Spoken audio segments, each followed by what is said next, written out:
completely to stop that bid. Compare that to Pakistan attempting to fire drones and missiles across a 2,000-kilometer space. Every single one of them stopped by India. And then a proportionate response by India, again which Pakistan didn't see coming, couldn't stop. 15 points last night were targeted by Pakistan, all of them thwarted by our alert forces using the air defense system that Gaurav just explained for you. One of those was in Amritsar. Asim Basi is joining us live from there. Asim, you've been reporting, showing us that missile debris. It's been confirmed that that was an attempt by Pakistan to target military installations. Well, last night around 1:30 a.m. there was total blackout in Amritsar, and there were talks that there have been sounds have been heard, explosions have been heard. We are in a Makhan Windy village where a Pakistani missile attempted to hit, but through the Indian air defense system, it was shot down, and its debris has fallen here. You can see we showed in the morning the visuals from very close, but now the army has cordoned off the area, and the army is in a procedure to basically defuse this. The debris of this Pakistani missile. So Pakistan made an attempt to attack Indian establishments, but as the air defense system of India was very strong, all the drones and the missiles of the Pakistan were put down, and we saw then in village Jethuwal also the debris of Pakistani missiles were found. In this Makhan Windy village also, the debris of Pakistani missiles were found, and in village Pandir also. So in Amritsar only 3 locations the Pakistan made an attempt, but all were put down by the Indian alert troops. Very significant, Asim, what you point out, the manner in which India has responded to Pakistan's grave escalation in the past 24 hours. There's been massive escalation by Pakistan when it comes to the India-Pakistan situation, when Pakistani drones and missiles attempted to target 15 Indian cities, all the way from Awantipura in Jammu and Kashmir down to Bhuj in Gujarat, through Rajasthan, through Punjab. Amritsar was where debris and shrapnel have been found, but they've also been located in multiple other locations. I want to quickly bring in Shivani Sharma, our defense correspondent who's been tracking this big story. Sandeep Unnithan, stay with me on this big story. Shivani, tell us more, because this is grave escalation by Pakistan, and you're on ground zero in a very dangerous place in Jammu and Kashmir. Bring us details of how Pakistan is not only killing our civilians, but it's also trying to escalate this conflict in a grave manner. Gaurav, it was being expected that Pakistan will attempt a retaliation, and the Indian forces were ready for this. And even before the Operation Sindoor was being planned, this was being planned that after the retaliation attempt of Pakistan, how it will be neutralized. And 15 locations across Jammu and Kashmir, Punjab and Gujarat, they were being targeted by Pakistan, where all the successful alerts were already in place, and all these targets were neutralized. The aerial threats were engaged by India. The S-400 defense systems, we know that these are the systems that have been in place. 3 of these regiments are already in India, and they also were fired upon these aerial threats that were being targeted on the military establishments as well as on the civilian establishments inside Indian territory, to which huge response has been given now. And not only that, Gaurav, in the morning, once again, there was a loss to the air defense systems that was targeted by India. These systems have been destroyed. Now, a window of opportunity to de-escalate the situation, but they clearly did not do that, because the statements that emerged from Pakistan last night, including Prime Minister Shahbaz Sharif's late night address, suggested that Pakistan was deeply hurt by these attacks. As Gaurav has described in great detail, they were through the length and breadth of Pakistan. It was not just one target, as was struck in Balakot in 2019. It was multiple targets, 9 targets across Pakistan-occupied Kashmir and Pakistan's Punjab province. The Pakistan military was hurt, deeply hurt, severe loss of face, and they had no option, it seems, but to strike, to escalate and carry out this so-called Swift Retort 2.0 exercise over 1,600 kilometers of Indian territory from Jammu and Kashmir to Gujarat. But fortunately for us, we had the S-400 missile batteries. We have a very capable counter-UAS grid. We have IACCS, the integrated air defense system, which is absolutely impenetrable. It looks like the way these attacks were beaten back, Preeti, it suggests operational readiness of a very high order. India had war-gamed this eventuality from happening, and it has beaten these attacks back as soon as they unfolded. Now the dots are beginning to connect, Preeti, with this statement from the Ministry of Defense that Pakistan's bid to escalate was negated, and a proportionate response, interesting choice of words, proportionate response by India. We not only neutralized this attack against possibly military installations, we don't know if they did try to attack military installations, but the locations seem to suggest all of these 15 locations are the locations of Indian Air Force bases, very critical strategic air bases on the Western Command and the IAF's Western and the Southern Command, Southwestern. It's there in the press statement, Sandeep, that Pakistan attempted to engage a number of military targets in India. Yes, and all of these military targets could be air bases in all of these locations. This is what we've beaten back. Gaurav, I'm going to bring you in, but just before I bring you in, because there's another important part that has been mentioned, and I want to bring in Asim Bassi, who's been reporting from Amritsar, because Asim Bassi, last night there were sounds which had scared the civilian population in Amritsar.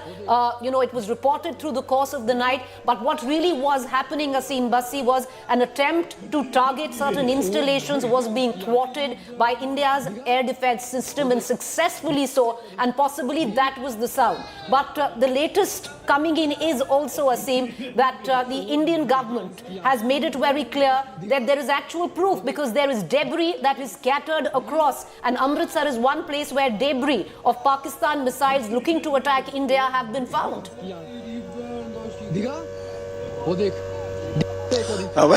Last night also we were up when the blackout was done in Amritsar, and explosions were heard. And this morning, India today was the first to come and reach out to the villages of Jethuwal, Makhanwindi and Pandher, where the debris of Pakistani missiles and Pakistani drones were found. Behind me, this is village Makhanwindi. I'll show you from the ground zero that over there the explosive, the big missile explosive, was found in a field, and the army has now started the procedure to defuse it.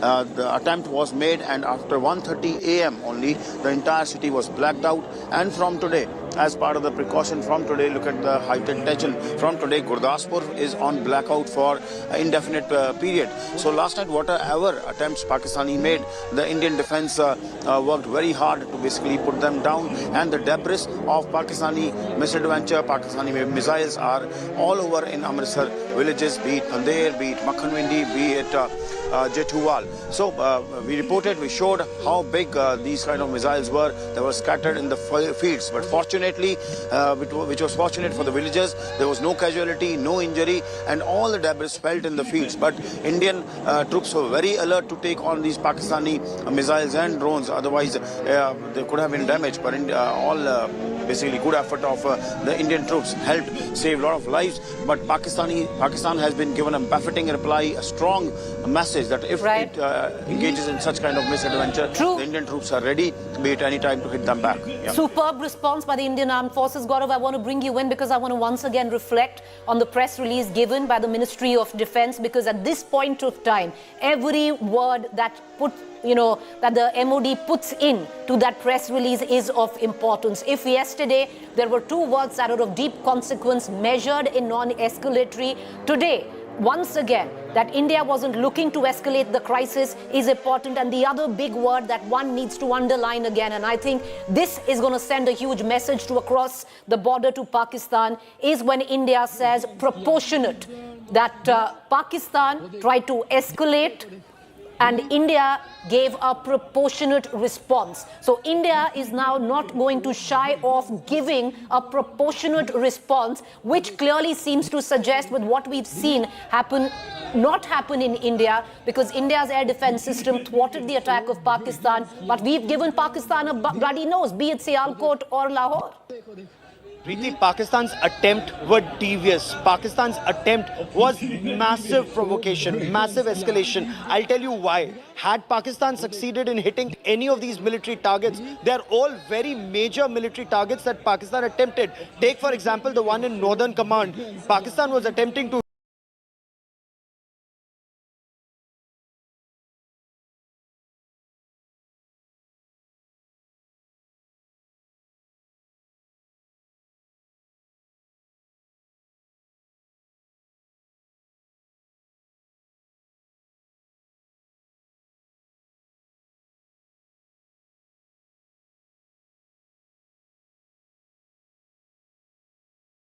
hit us at Avantipura. Avantipura is one of the most sensitive Indian Air Force air bases, and it has other assets that are there for surveillance and for reconnaissance. So Avantipura was a target. Srinagar was a target. Srinagar.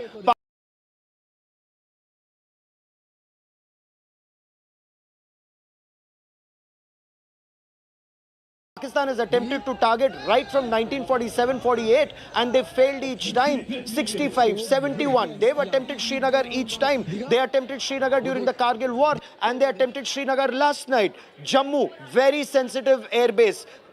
Pathankot, very sensitive military station. In fact, Pathankot and Mamoon are virtually one of the most important military bases of India. Come down to Amritsar, very, very significant airbase of the Indian Air Force. Then you, of course, come to Kapurthala, Jalandhar, Ludhiana. Adampur is a frontline fighter airbase of the Indian Air Force. Bhatinda, very significant base. Chandigarh, Chandi Mandir is actually the Western Army Command. Nal is a very major Indian Air Force base that Pakistan attempted to target, as it did Uttarlai and Bhuj. So look at the targets that Pakistan is choosing to target or attempting to target. It wants to escalate in a big way. This is General Asim Munir's mind. He is provoking India into an attack. What did India do? India not only ensured through the S-400 systems, which is in a way, and look at it through the Indian philosophy, the Sudarshan Chakra. The moment Yogeshwar Sri Krishna uses the Sudarshan Chakra,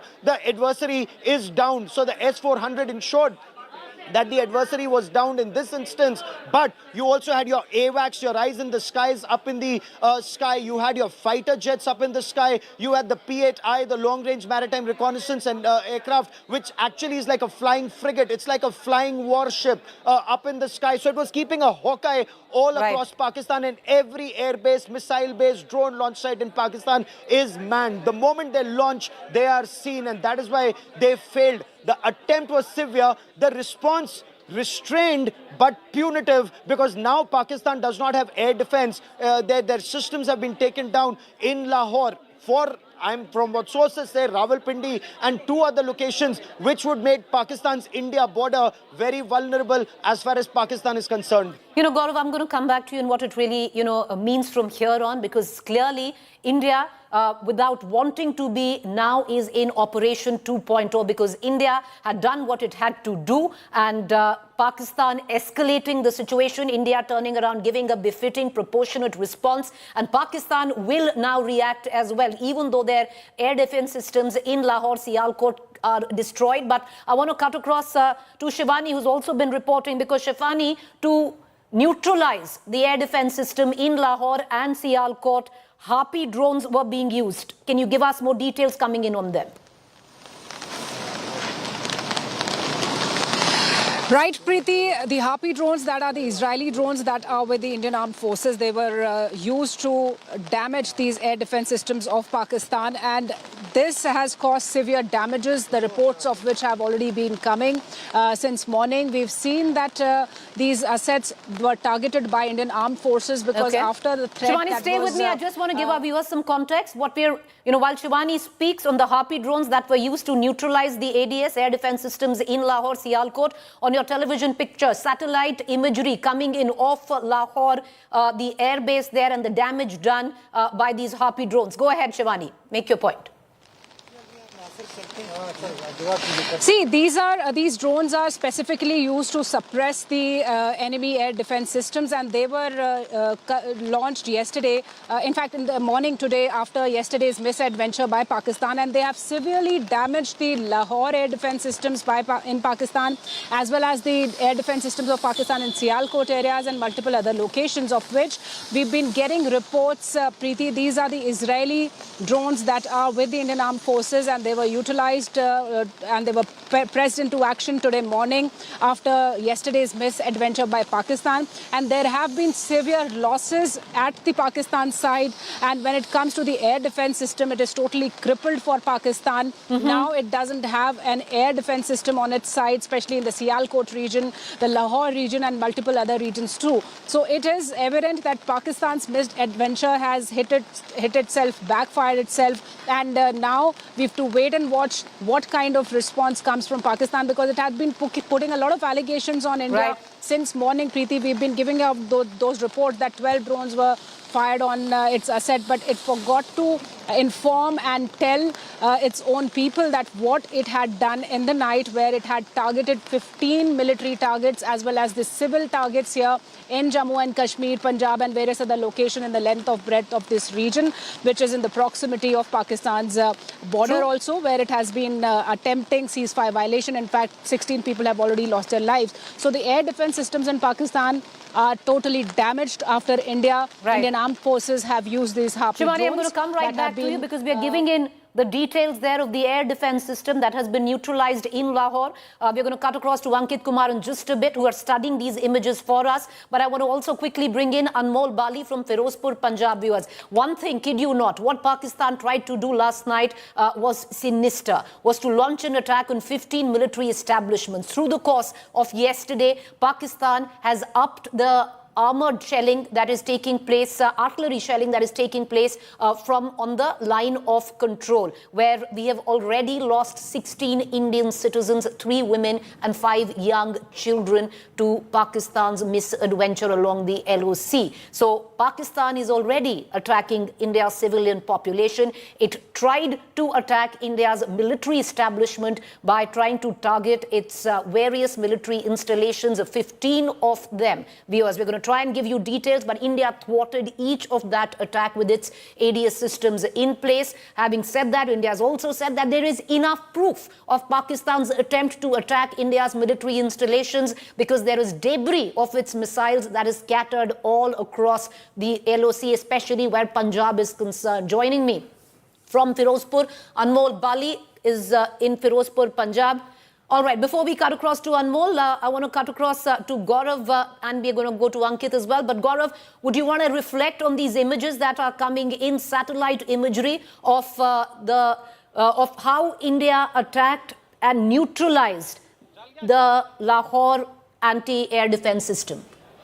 Oh, absolutely, Preeti. This is extremely significant what India has done without escalating. This is imposing costs on Pakistan's military jihad complex. And how is this imposing costs on Pakistan's military jihad complex? Who better than my colleague Ankit, who's been scanning through all open source intelligence and satellite images to get you the latest on what India has done. And Ankit, take it away. It's a massive loss to Pakistan. Well, Gaurav, thanks to one decision made by the government of Pakistan. You know, before today, Twitter or X was banned in Pakistan. You needed VPN.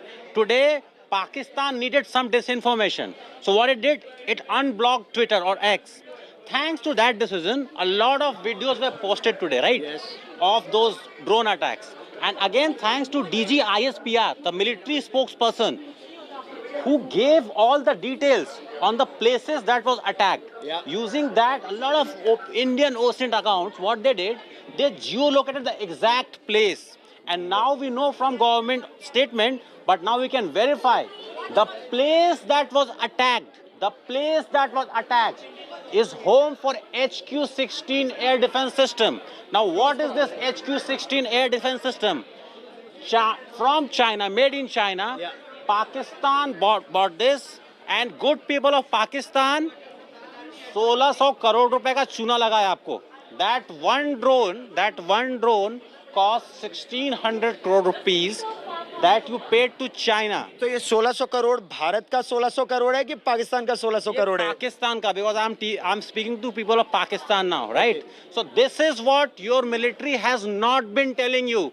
This is what your leaders in your National Assembly have not been telling you. This is what they did to you during Kargil. This is what they did to you during all those wars. 1971 never happened. Go pull the Dawn headline, the Dawn front page of 1971. Never happened. This again never happened. Go to Google Earth.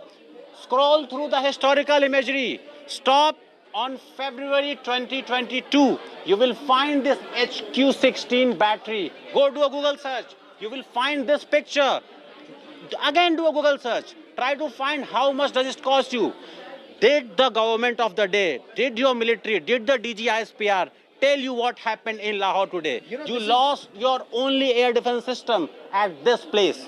And in Lahore, now Lahore is a very significant city as far as Pakistan is concerned. For the benefit of viewers who are joining us, Lahore is the core headquarters and a very important core headquarters for Pakistan Army, as is Bahawalpur. And that is why Pakistan had both Lashkar-e-Taiba and Jaish-e-Mohammed headquarters very close to their core headquarters. If the terrorists are vulnerable, minus this air defense system, even the cores are vulnerable.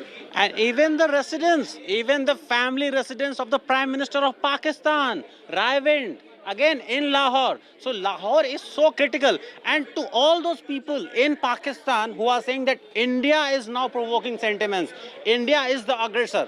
If India wanted to use a superior air force, they could have done it. India is the one showing the restraint here. You are minus this air defense system today. You don't have this umbrella. And yet, the allegations that India is the aggressor, no. Your politicians, your military leadership is lying to you today. That's a very significant point, Preeti, that Ankit points out. And Ankit is actually scanning very diligently every bit of what's happening in Pakistan. And clearly, Pakistan Army cannot continue to lie to their people. While they've conceded there have been some losses, they haven't given details of the extent of losses that Pakistan's air defense system has suffered. And, you know, Gaurav, so much different than what India is, because India owns its people, it owns its losses, right?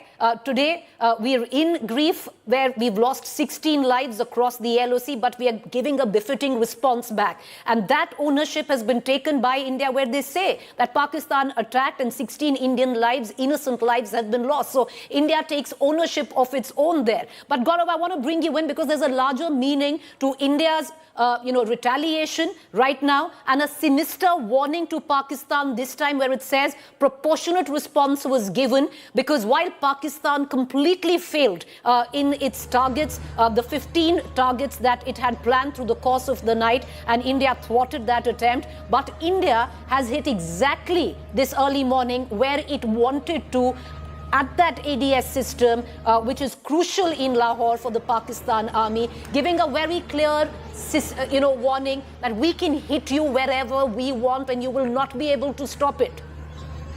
You know, Preeti, you're absolutely right.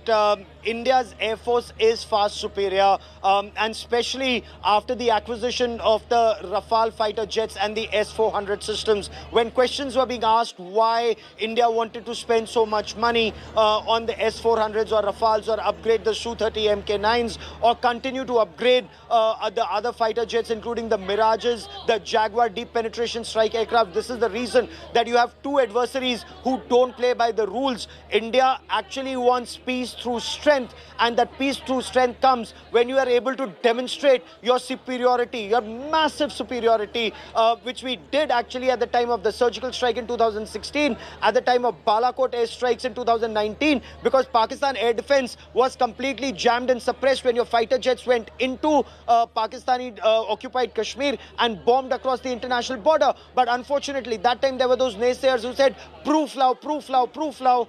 Now there is so much proof in 2025 that's coming from Pakistan itself that at least nobody is asking India for any proof of what has happened. Gaurav, will you stay with me? We're getting in visuals of, you just stay with me, Gaurav. We're getting in visuals from the Lahore Cant scenes after the attack. Let's play those visuals again, viewers, because we showed you satellite imagery right now of the Lahore ADS system where it was targeted and neutralized by India. But we're going to, let's play those visuals of the Lahore Cant, images of the Lahore Cant after the attack, and we'll cut across to Shivani and Gaurav, who've also been talking about what India has actually been using, and Harpy drones in this case, Gaurav, where India used Harpy drones from Israel to neutralize the ADS system in Lahore, which is crucial for Pakistan Army.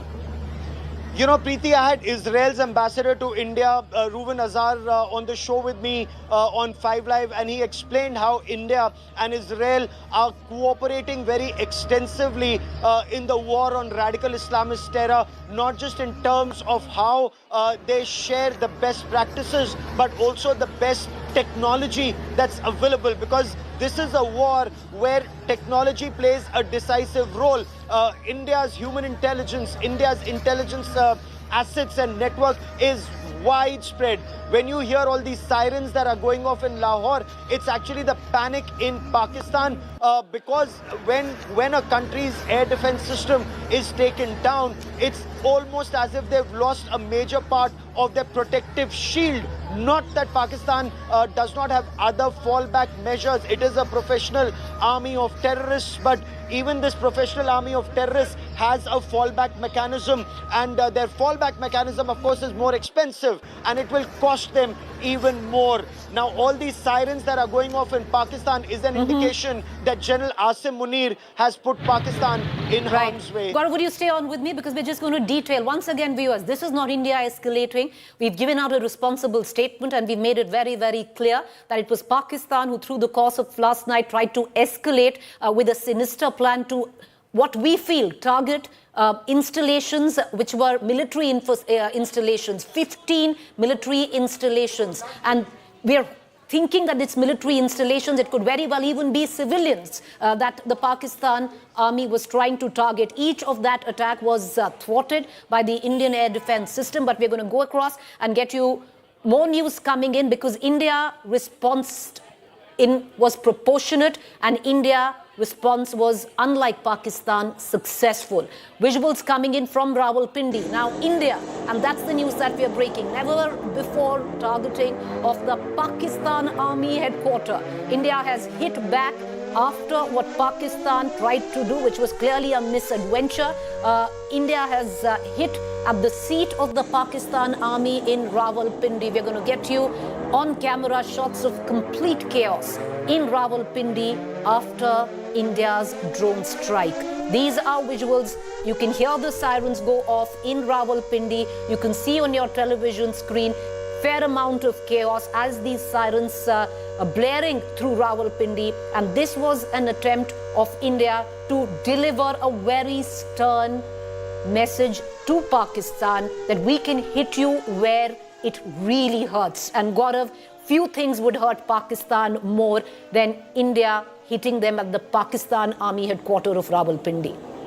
Preeti, you're absolutely right. You understand these issues so well, because Rawalpindi is the seat of the Pakistan army. The army chief sits in Rawalpindi. General headquarters of Pakistan army headquarters is in Rawalpindi, and that is vulnerable, and that's India's very clear message. No part of Pakistan, no part of that tiny sliver that's Pakistan. Remember when Muhammad Ali Jinnah got Pakistan, he said it's a moth-eaten country he's got, and that's exactly what Pakistan is, eaten further by the Pakistan army over past decades. They've enriched themselves. This is how they've enriched themselves. Their equipment has, to a large extent, been subpar in terms of protecting them. The fact that their air defense system has been taken down in Lahore gives you a very clear indication about how vulnerable both Rawalpindi and Islamabad, the capital of Pakistan, are. They're twin cities. It also shows you how Lahore is defenseless right now as Karachi is. So some of the biggest cities in Pakistan today are without their air defense shield. Karachi, Lahore, Islamabad, Rawalpindi. That's a major part of Pakistan that's in trouble. Baluchistan is burning within, as is Khyber Pakhtunkhwa. Now Pakistan Army Chief General Asim Munir needs to think, as does Pakistan's military jihad complex, that did terror help them or it didn't help them. Gaurav, stay with me, because there are going to be global implications of Pakistan trying to escalate the conflict right now, viewers. Because India is only now retaliating, proportionately though, but there will be global consequences, and they've already started to filter in. And I want to cut across to that news break. The United States of America has now issued an alert for Lahore, asking its citizens to leave or to seek shelter. Well, that is the US that is coming. There were already travel advisories since yesterday, but the latest coming in from the United States of America to its citizens in Pakistan, but specific Lahore, is leave the country or seek shelter. all of this, of course, there is going to be, a global retaliation, Gaurav. But having said that, India is not looking to escalate the crisis. India is not the aggressor here, but India will give it back proportionately every time Pakistan embarks on what clearly is a misadventure. But now you have the United States of America coming in, issuing an advisory, asking its citizens to leave Lahore or seek shelter. Preeti, this is the biggest development that's taking place. If the United States is asking its citizens to leave Lahore or to move to a safer place, then the United States intelligence, the Central Intelligence Agency of the United States, knows something that you and I don't in public domain as of now. So the American assessment is Lahore is vulnerable. The American assessment is that Lahore could be targeted after Muridke was targeted, after Lahore's air defense system is gone. This is the first clear indication. And in case this indication also comes for Islamabad, that means foreign diplomats, they are the first to leave. They first ask the citizens to leave. They ask the non-essential staff to leave. Then they ask the essential staff to leave. They ask, are their citizens to leave a city or a state or a country? The moment they start asking their people to leave, then there is something which is brewing. And this means General Asim Munir has to be very, very careful of what he does next, because there could be massive consequences for Pakistan's military jihad complex. Gaurav, stay with me. I just want to take our viewers through what we're witnessing on our television screen right now so they just get a better understanding. On that extreme right is the Rawalpindi Stadium, viewers, and you can hear the sirens blaring there. You can see that plume of smoke. Actually, that's the Lahore Stadium, and you can see that plume of smoke rising from it. Right bang in the middle are images that were recorded from our side across the LOC. These images were recorded in Amritsar, where Pakistan tried to launch missiles and India chased down these missiles, neutralizing them with our S-4 air defense system. Right, so you get an imagery, and India then retaliated proportionately, hitting back when it came down to the air defense system, which is crucial right now for Pakistan in Lahore, neutralized it, and in Sialkot. So two splitting images on why India was forced to retaliate proportionately through the virtue of drones, Harpy drones that India used to attack these installations, which are military installations. But India's hand was forced with what happened late last night. And we'll show you that in these images, because what you see on that extreme right is Pakistan launching these missiles and India chasing down these missiles and neutralizing them.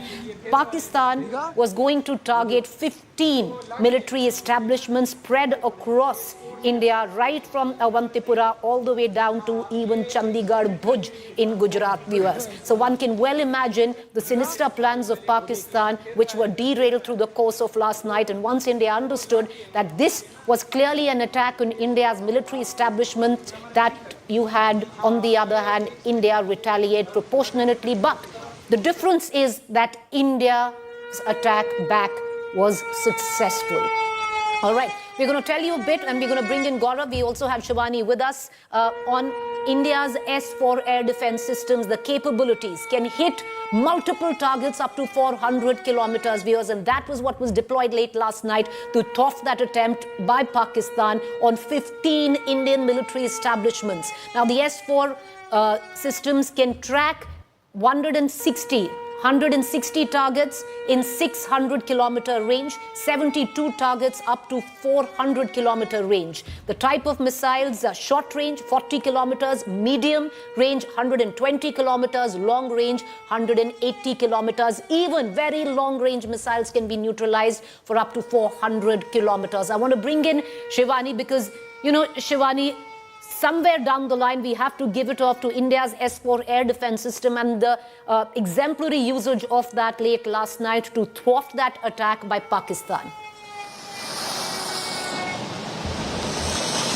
Preeti, the S-4 air defense systems that have been procured from Russia, they are deployed in the western border. They are also deployed on the eastern front. There are already 3 regiments of these S-4 defense systems that are deployed. And this has been an outstanding display of power by these S-400 air defense systems that were activated last night after Pakistan attempted to engage with Indian military targets, 15 of them across this whole area, the western region, starting from Srinagar to Jammu to Bhuj, multiple places in Punjab and Gujarat also, and Rajasthan also, Preeti. These S-4 systems, their air defense systems, they were activated, and in no time they neutralized whatever new threats were coming India's way. And along with this, there were several other combined systems, the grid that is there at place at the borders to counter any kind of aerial threat. So these are the unmanned, the counter unmanned systems, the air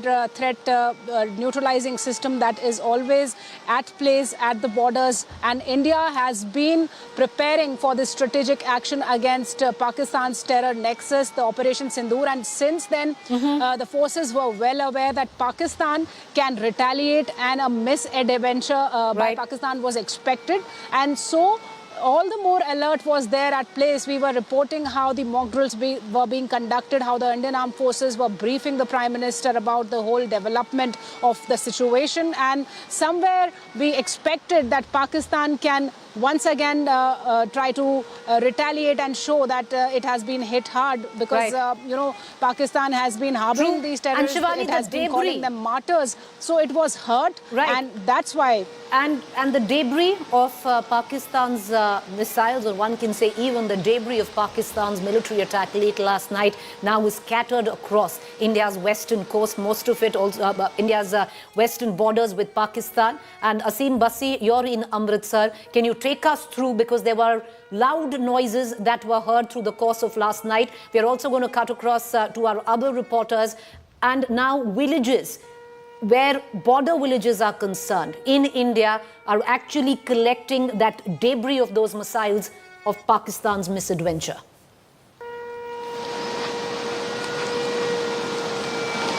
Around 1:30 a.m. what happened was that noises were heard, noises of explosions were heard, and suddenly the district administration swung into action, and the entire blackout was done in the entire district. We even rushed to the airport. That was also blacked out for some time, and in the morning we saw that in villages the debris of Pakistani missiles and drones were found. Now also we are in a village called Makhan Vindi, and you can see behind me the army has cordoned off that area. We were very close, showed you the exclusive that how the Pakistani missile was shot down by the Indian troops here, and it fell here. Although fortunately there was only explosion, but there was no casualty, no injury. But the kind of misadventure that Pakistan did, the villagers were panicked because this could have hit the civilians too. But they were all thankful to the Indian troops who basically used their defense to shoot down these Pakistani missiles. But I'll tell you, the situation remains critical in the border areas. From today, there will be total blackout in Gurdaspur from tonight.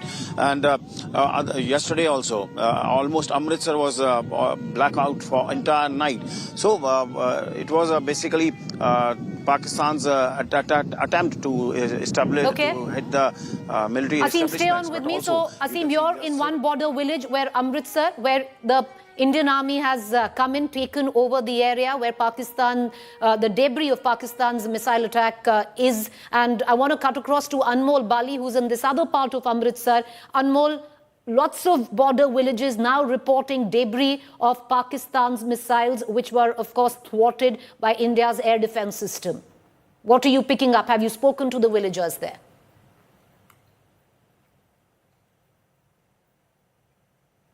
See, Preeti, people here in villages at the borderline are tense, and also they are moving their families, they are moving out with the belongings. And here in Firozpur area, I'm at the Lakha Singh Wala, the last village with the borderline, and here person from Pakistan side was neutralized by the BSF yesterday night in the wee hours at 2:30 a.m. and also he was warned when he crossed the fencing that he'll be shot down, but he tried coming forward to this side, Punjab side, and he was shot down by the BSF. So it's not not only by the air defense, but also when the person trying to any infiltration by crossing the fencing or at the border side here at Firozpur or other border districts. So they are also being neutralized, and there was a blackout in Firozpur for 3 hours from 3 a.m. to 6 a.m.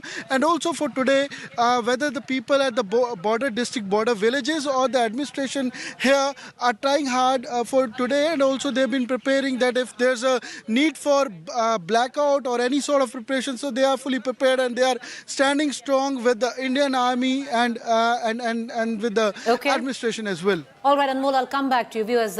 Now, the Ministry of Defense, in its second press statement ever since Operation Sindoor, has also stated an unfortunate loss of Indian life where Pakistan retaliated with heavy firing, heavy shelling across the LOC, especially where Poonch was concerned, was hit the most by Pakistan's shelling, where Pakistan indiscriminately attacked civilian population, and that could be seen by houses, civilian houses being completely destroyed. And viewers, we've lost 16 lives right now. 16 Indians have been killed by Pakistan attacking civilians. 3 women and 5 young children are dead, killed by Pakistan. I want to cut across to my colleague Kamaljeet Sandhu, who's joining us from Poonch, because Kamal, it is Poonch that was the worst impacted by indiscriminate targeting of civilians by Pakistan. Well, absolutely. And remember, this is a misadventure carried out by Pakistan. First, it started with Pahalgam on April 22nd. Thereafter, we saw how Pakistani forces have continuously targeted the civilian areas. And now what we know is their misadventure by targeting 15 towns.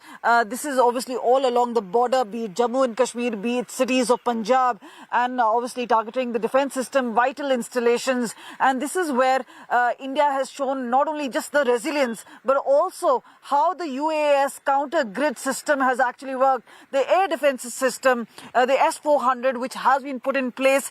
And this is where not only have they fended off that particular drone and missile attack, which happened in India, but also has been able to give them a counter attack of sorts. And the way the drones have swarmed, especially in Lahore, and obviously neutralized that particular threat in Pakistan itself.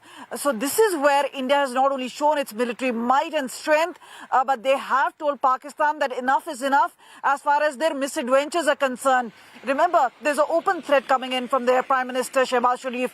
There's also an open threat coming in from the Army Chief Asim Munir. And this is where what we know is that there are preparations done both from India and Pakistan side, and this is why India could actually fend off this particular Air Force airstrike, whether be it the missiles coming in, the drones coming in. And thereafter what we know is, remember, the escalation did not happen from India's side. First, it was the Pahalgam attack, and then there was a retaliation. Remember, the terror sites which were attacked were precision strikes done.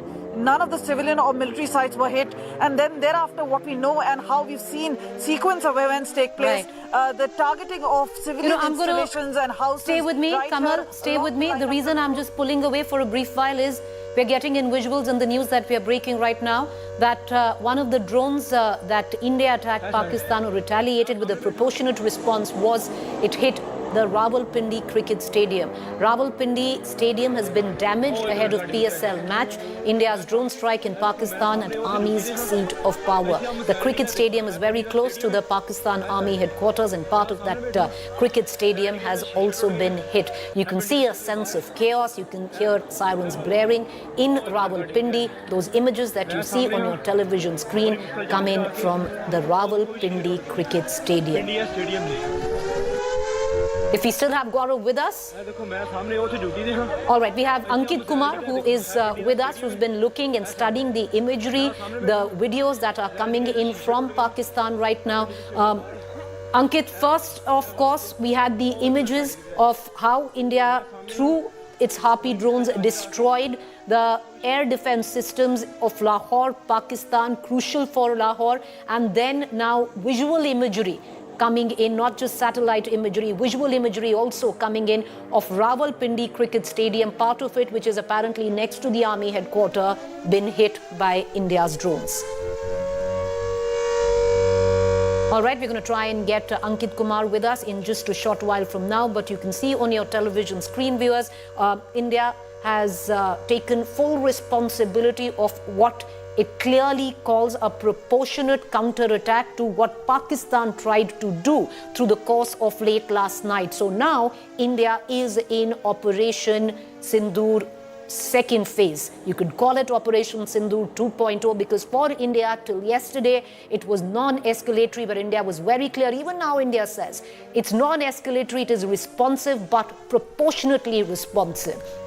Because viewers, yesterday through the course of the night after Pakistan Prime Minister's statement to the people, public address, there through the night Pakistan Army tried to hit 15 targets in India across its borders where Indian Army's military stations and other forces, crucial military bases were to be attacked. However, India's thwarted that attempt, neutralizing the attack of Pakistan. However, India then answered proportionately where Pakistan was concerned and using Harpy drones neutralized the Lahore Air Defence Base, the Sialkot Air Defence Base and hit the Rawalpindi headquarters, which is big because that is the seat of Pakistani army power, viewers. And India giving a sinister, clear message with just that one big statement of hitting the Rawalpindi headquarters. Part of the Rawalpindi Stadium is close to the army headquarters there, and that has also been hit. You can see on your television screen the kind of chaos, sirens blaring after the drone hit the Rawalpindi headquarters and part of the Rawalpindi cricket stadium. I want to cut across to Shivani, who is continues to be with us. All right, we don't have Shivani. Kamal, if you'd want to come in on the images that are filtering in from Rawalpindi, acute chaos in Rawalpindi. Rawalpindi, Kamal, for all practical purposes, where it comes down to symbolism, is one of the most vulnerable targets where Pakistan is concerned, the seat of power for the Pakistan army, and the army is all powerful in Pakistan. Well, absolutely. The images actually show chaos, something that Pakistan had planned to do in India by targeting these 15 cities, and that is where the India's air defense system really came into action. And that is why what we've seen is not only a good defense system of India, especially along the line of control and international border, but also a counter-attack which has now taken place, which has caused enough chaos and confusion right in Pakistan. Because remember, earlier in the night, what we saw in Amritsar, in Gurdaspur, in Kapurthala, there were information coming in about explosions taking place. And that's when we actually found out quite later that there were drones and missiles being struck by Pakistan, which were obviously fended off very, very effectively. No civilian or military targets were hit. And then thereafter, what we saw was a planned precision strike as carried out by the drones. And this is where the Air Force system as well as the Indian Army paying, giving it back to Pakistan. And remember, there's a price to pay, be it Rawalpindi, be it Sialkot, be it Lahore. So there is a confusion in Pakistan. And remember, the emergency meeting by the armed forces at this point of time means they would be quickly planning something. Now, what we see at line of control right here is an escalation of sorts. But definitely in the next few days, this doesn't seem to hover well as far as India-Pakistan relations are concerned. Remember, India's been reiterating they're not escalating it, but definitely if you look at Pakistan... India's made it very clear, Kamal, that you're going to hit us, we're going to respond proportionately. And India has done exactly that. Because today, viewers, you had the Pakistan Army conduct a press conference where they said that India has hit military installations in Pakistan, clearly escalating. And they were lying, viewers, because India was not escalating. India was responding. All right, more news coming in. India shoots down Pakistan missiles across 15 locations. Pakistan targets 15 military locations in India. India destroys Pakistan air defense system in Lahore.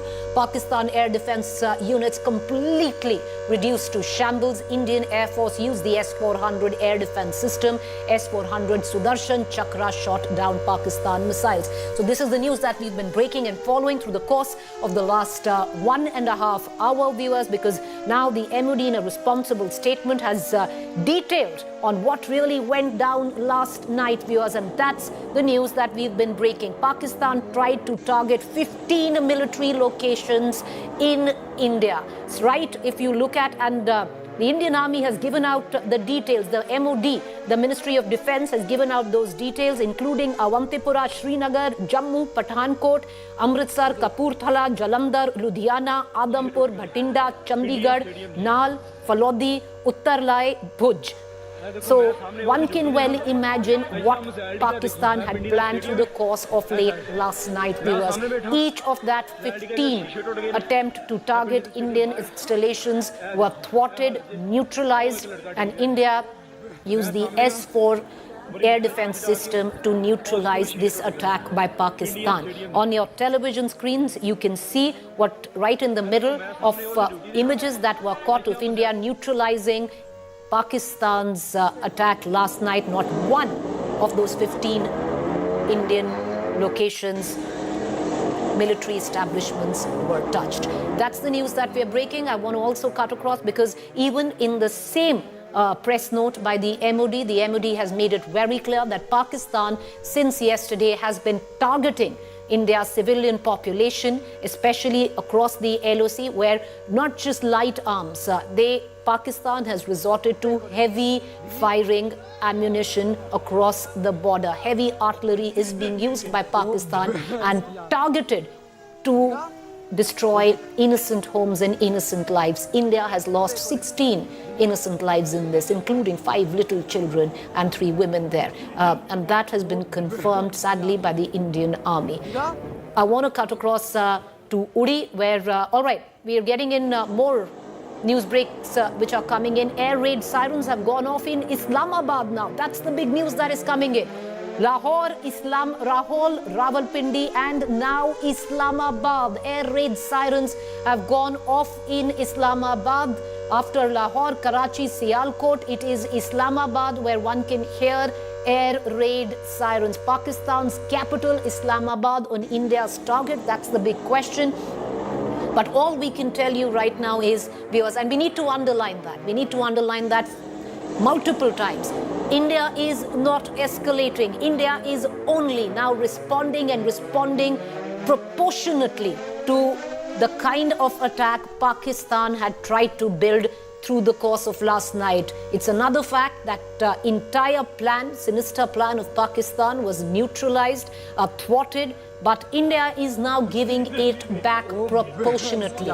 So after Lahore, after Rawalpindi, Sialkot, air raid sirens are going off in Islamabad, and that is the capital. Indian drone attacks scare in Pakistan's capital. Is Islamabad on India's target to retaliate proportionately next? Because that is the word right now coming in from Pakistan. I want to connect right now back to Kamaljeet Sandhu. All right, we have Shivani with us, Shivani Sharma, who's joining us with the latest. Shivani, what more can you add? Because Lahore, Sialkot, Rawalpindi, Army headquarters, and now sirens go off in Islamabad. Preeti, this is a huge loss for Pakistan after its misadventure last night when it tried to intrude into the Indian borders with its whatever it was firing, missile or drones. But then all this was neutralized, and today, early morning, India activated its HAROP missiles to suppress the air defense systems there. And in Lahore, we've been getting the report in Sialkot and Rawalpindi. All these bases are very important, Preeti. They all have lost their air defense systems, and Pakistan has to suffer for what it did. But the message that has been given out by India remains that we do not want any escalation. But if further any thing is done by Pakistan, we are ready for it. And the response that has been given by India... Stay with me right there. Give me 30 seconds because we are just going to amp up the latest visuals that are coming in from Pakistan's capital, Islamabad. Viewers, you can clearly hear air raid sirens go off now. Is it just, Islamabad in panic? Is it just preparing the civilians? Is this a civic drill which is taking place, civic defense drill? We don't quite know yet, but... or they're expecting something. Over to you, Shivani.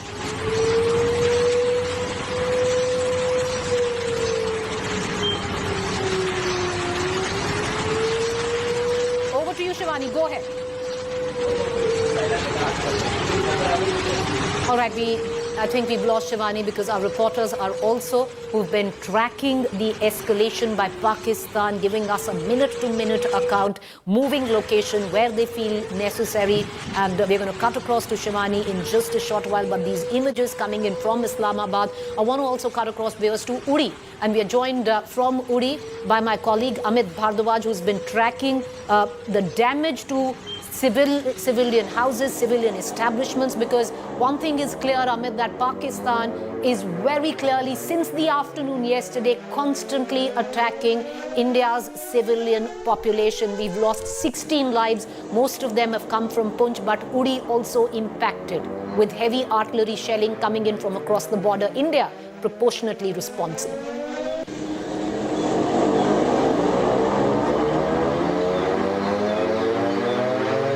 Amit, can you hear me?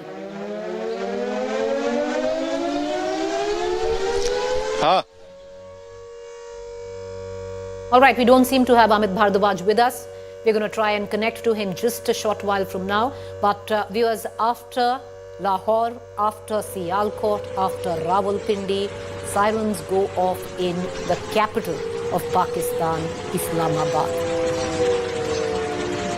I want to cut across to Kamaljeet Sandhu because Kamal, this is of great significance right now because we don't know whether this is just Pakistan in panic, Pakistan in chaos right now that we can hear military sirens go off in Islamabad, or is this a civic defense drill, or is Pakistan anticipating an attack on Islamabad?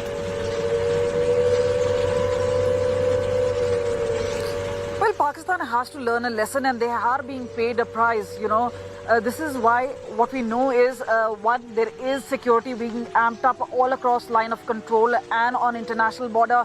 India has not taken it very lightly.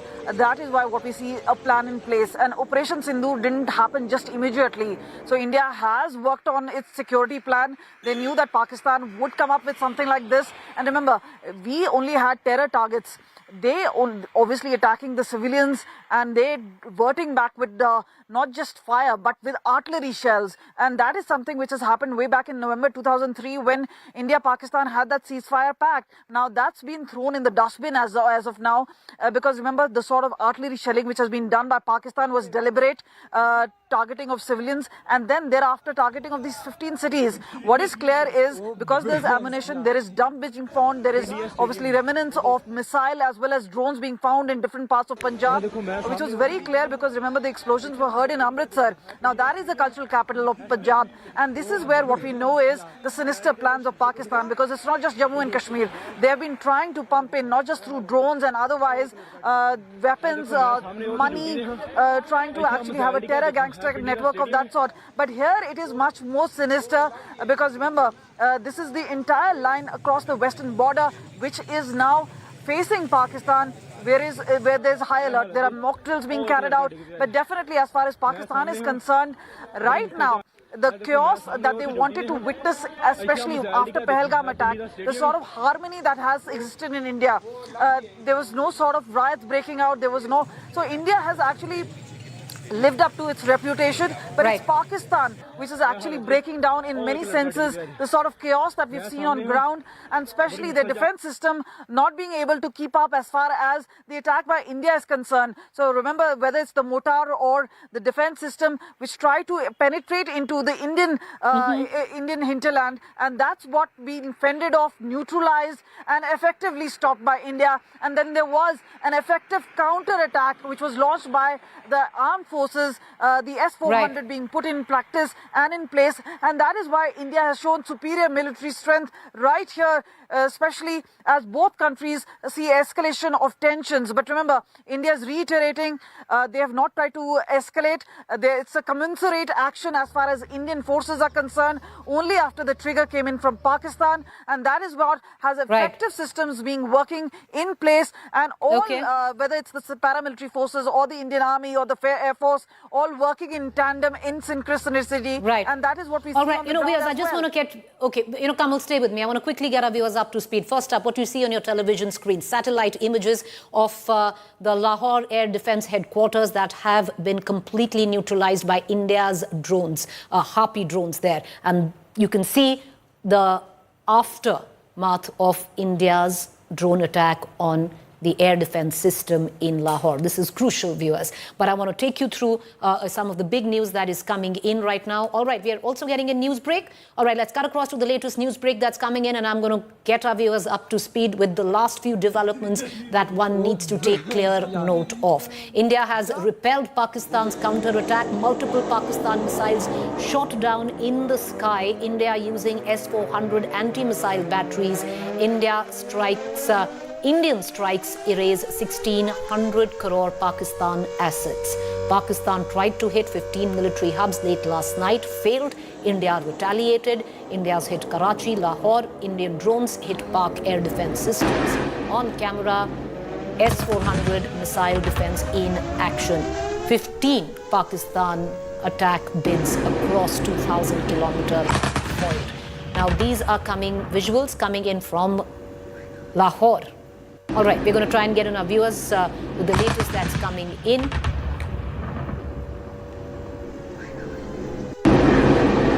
All right, I want to cut across right now immediately. We're going to get our viewers a larger understanding on what this visual is. Just give us about 10 seconds. These visuals coming in, we're going to get our viewers a larger understanding where we are getting these visuals from. But I want to cut across right now to my colleague Amit Bhardwaj, who's joining us from Uri, because while, viewers, all of this is taking place in Pakistan trying to attack India through the course of the night, 15 locations spread across 2,000 kilometers, completely foiled, thwarted, neutralized by India. But India now attacking Pakistan through drones as a proportionate retaliatory attack and succeeding. Karachi, Lahore, Islamabad, Rawalpindi, and now sirens are going off in Islamabad.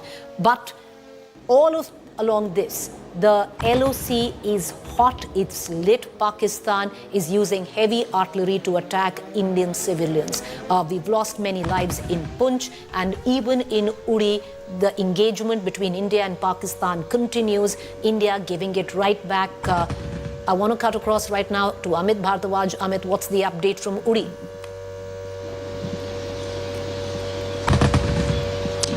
Well, Preeti, if you compare with the visuals that of Operation Sindoor and what Pakistan's cowardly act has been in response to Operation Sindoor, the contrast is pretty clear that we, in a very clinical manner, targeted the terror breeding hubs in Pakistan, occupied Kashmir and Pakistan. But Pakistan, in a cowardly act, has, hit back and targeted the civilian areas of India along the line of control.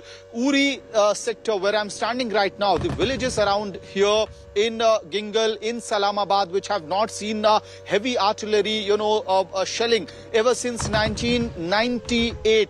It needs to be noted and underlined. Ever since 1998, they have never witnessed such kind of heavy artillery and shelling from Pakistani side. And in the wake of the Operation Sindoor, there has been extremely heavy artillery and shelling in the villages of Islamabad, in Gingal, and even a very important establishment in Gingal, Uri sector has been targeted and damaged by the Pakistani shelling and artillery. What we are given to understand that the agencies are responding to the situation as well. But what also needs to be underlined, I met these families, those who were injured in Islamabad. They were referred back to GMC in Baramulla. I met them.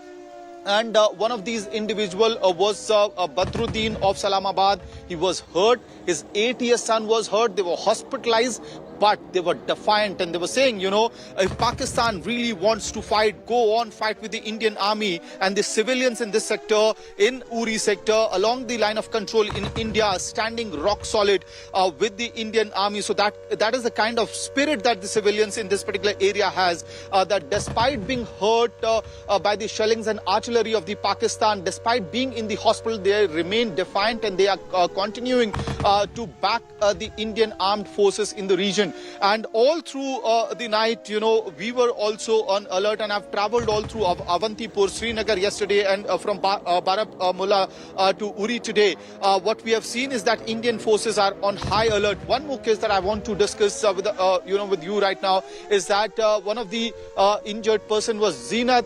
She was attacked in a village, remote village of Uri sector along the line of control for 4 hours. There was no response because they could not take her to the hospital because there was continuous shelling and artillery being fired from the other side of the border by the Pakistani forces. And due to extreme bleeding, she will now have to go through multiple rounds of surgeries. So that's the kind of cowardly act and attack that is being carried out by the Pakistani forces on Indian civilians right from Jammu's Punj area to Kashmir's Uri sector, Islamabad and Gingal villages. Back to you, Preeti. All right, Amit, stay on with me. Amit reporting from Uri, because Pakistan, viewers, is unrelenting when it's going after civilian lives. India had made it very clear.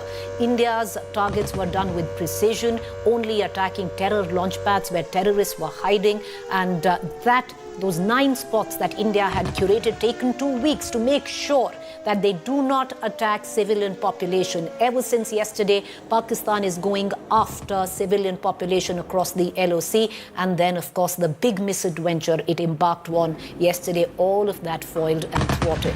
All right, the latest that is coming in is as well India targeting Pakistan installations. All of this is proportionate reaction to what Pakistan tried to do last night. They tried to attack 15 military installations. Now, India has targeted Pakistan installations, Rawalpindi, Pakistan Army headquarters, Pakistan Army chief. It's the seat of power, sits right there. Cricket stadium has also been hit in Rawalpindi because it's very close to the Pakistan Army headquarters. Number 1. Number 2, Lahore Cant headquarters, 9 missile systems, anti-defense air systems completely destroyed, neutralized. Sialkot near LOC, heavily militarized zone, and India has hit there too. You can see on your television screen right there. I want to connect right now immediately to Manjeet Negi, who's joining us for more with the latest updates coming in. Manjeet, what are you hearing in from the Ministry of Defense? A detailed statement giving out of India's proportionate response, but the MOD now clearly seeming to suggest we are in the second phase of Operation Sindoor. Well, the Indian Armed Forces has issued a detailed press release on the response against the allegation posed by the Pakistan Army. And the first time Indian Air Force has the launch operation of the S-400 Sudarshan Chakra missile system. Yesterday, Pakistan has launched the missile and drone attacks on the around 15 cities, including from the Rajasthan, Gujarat and Jammu Kashmir. Important military installation like Bhatinda and Uttarlai, Jammu, Pathankot, Amritsar, these are the military installation. And Pakistan used HQ-9 missile defense system, their latest drone system. And after that, Indian Air Force, especially the Indian Air Force, launched first time the S-400 missile system against the air defense and radar system of Pakistan in city like Lahore, Karachi and Sialkot. Manjeet, what more can you add? Because Islamabad right now, sirens are blaring. What are you picking up from the MOD? On the other hand, Rawalpindi, the seat of the armed forces in Pakistan, Rawalpindi attacked as well.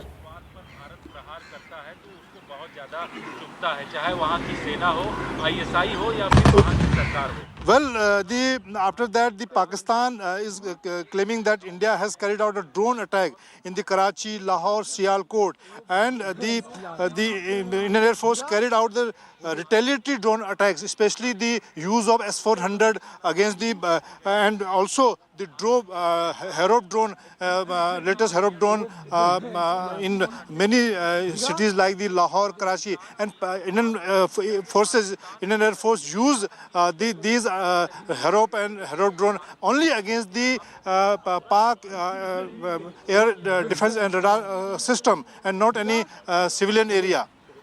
All right. Okay, Manjeet, appreciate you joining us with that quick update. Meanwhile, viewers, let me quickly get you up to speed. What Manjeet Negi also touched on India's S-400 defense system. In a major escalation, Pakistan launched a wave of drone and missile attacks targeting 15 in total, 15 Indian military installations. The incoming attack was effectively intercepted, thwarted by India's S-400 Sudarshan Chakra air defense system. The Russian-made S-400 is one of the world's most advanced long-range surface-to-air missile systems, capable of detecting, tracking, destroying aerial threats, including drones, cruise missiles and fighter jets. Each S-400 system establishes a protective shield over critical military and strategic areas, providing a layered and highly responsive air defense.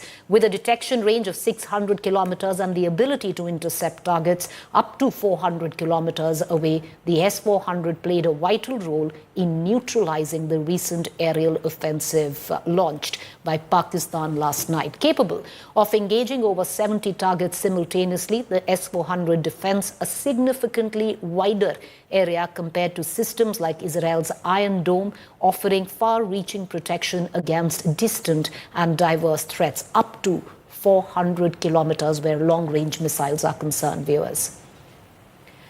All right, let's quickly cut across to the latest coming in from Pakistan.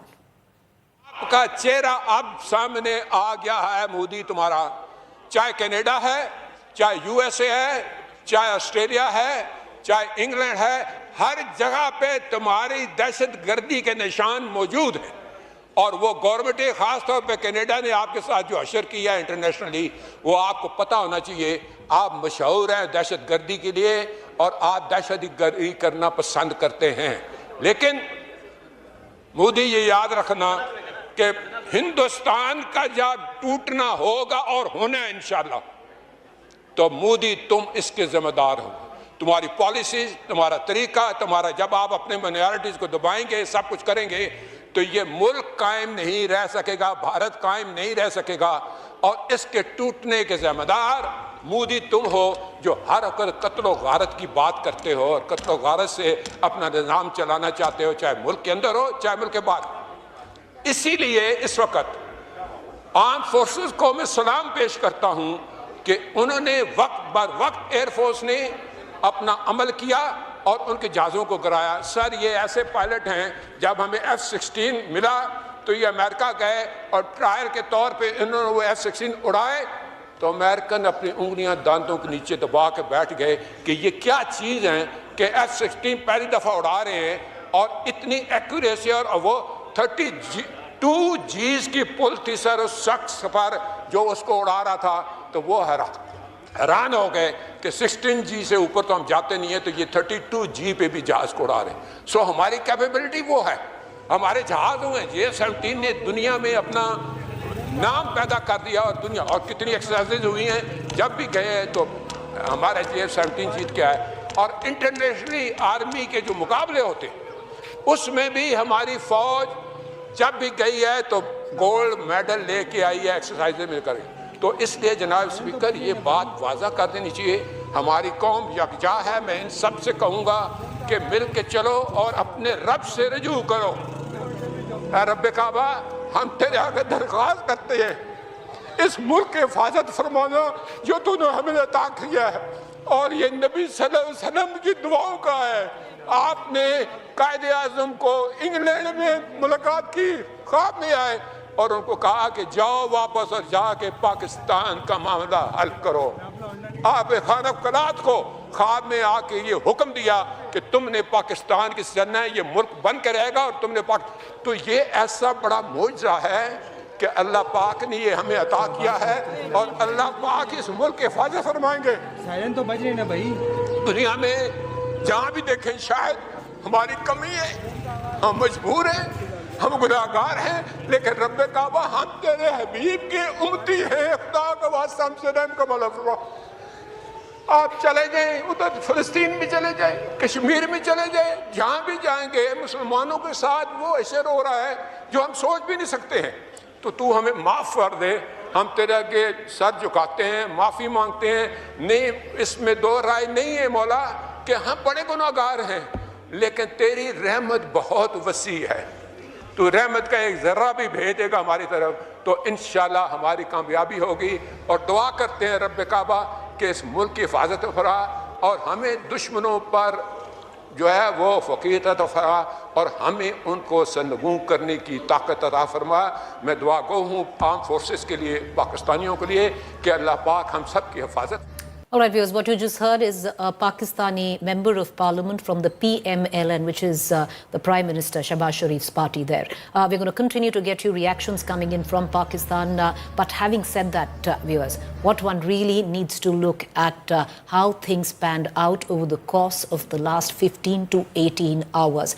This afternoon, you had a press conference by Pakistan Army where they said that India, and they used the term escalation, escalated and have attacked Pakistani installations. What Pakistan refused to tell us and lied to the world is what Pakistan attempted to do through the course of late last night. Pakistan, viewers, fired 15 missiles and drones towards India to attack 15 Indian installations, something which India then responded with in a proportionate manner by attacking Pakistan Army installations through HAROP drones. But I want to give out the statement that was put forth by India's Ministry of Defense, a responsible statement. If after Operation Sindoor, the first statement that came out by the Ministry of Defense, because these are statements that go out to the world on where India's stand is. And in this particular statement, the language that is used, one word was proportionate response. That India is not escalating the crisis. India will, though, respond proportionately. And that is exactly what India did. On your television screen, what you can see is how India neutralized, thwarted the attack launched by Pakistan late night on 15 Indian installations. The detailing of those 15 Indian installations have already been given by the Ministry of Defense, where Pakistan tried to attack Indian military installations in Avantipura, Srinagar, Jammu, Pathankot, Amritsar, Kapurthala, Jalandhar, Ludhiana, Adampur, Bhatinda, Chandigarh, Nal, Falodi, Uttarlai and Bhuj. In terms of proof, well, that borders of India on the west, the border villages are being littered with the debris, if I might say, of Pakistan's misadventure late last night. And it was only after that that India responded. I want to bring in my colleague Shivani at this point of time, who's going to get us the latest coming in. As we speak, sirens are blaring in Islamabad. We don't know whether Islamabad anticipates an attack or this is just preemptive in panic and chaos. But having said that, Shivani, would you want to reflect on India neutralizing Pakistan's sinister plan late last night and neutralizing with the superb game changer S-400 air defense system acquired by Russia, from Russia? Preeti, there were multiple air defense systems that were already at place, but yes, it's right that S-400 air defense systems that were activated were the most lethal ones because they are the most powerful and one of the best in the world, provided by Russia. India has procured 3 of them. The 3 batteries have already been inducted at different locations, and one of them was on the western border that was activated last night when Pakistan tried to intrude and try to engage with the military targets inside Indian boundary. And even long before they could even think and get directed towards India, they were neutralized then and there. And the Indian armed forces in a statement have very well given out this as an evidence that the debris are there along the cities and districts and villages of the borders that the Pakistanis were also trying to portray today since morning, that India has attacked us, India has escalated. So this attempt by Pakistan has been thwarted very strongly by India, and S-400 air defense system was initiated. They initiated action. And second important strike. All right, I want to cut you short. India's defense minister speaking now. Listen into Rajnath Singh. जय हिंद, जय हिंद। जो शौर्य और पराक्रम दिखाया है उसके लिए मैं हृदय से बधाई देता हूं। पाकिस्तान और पीओके में जिस तरह से हमारी आर्म्ड फोर्सेस ने टेरर कैंप्स को नेस्त नाबूद किया है, वो हम सब के लिए एक गौरव का विषय है।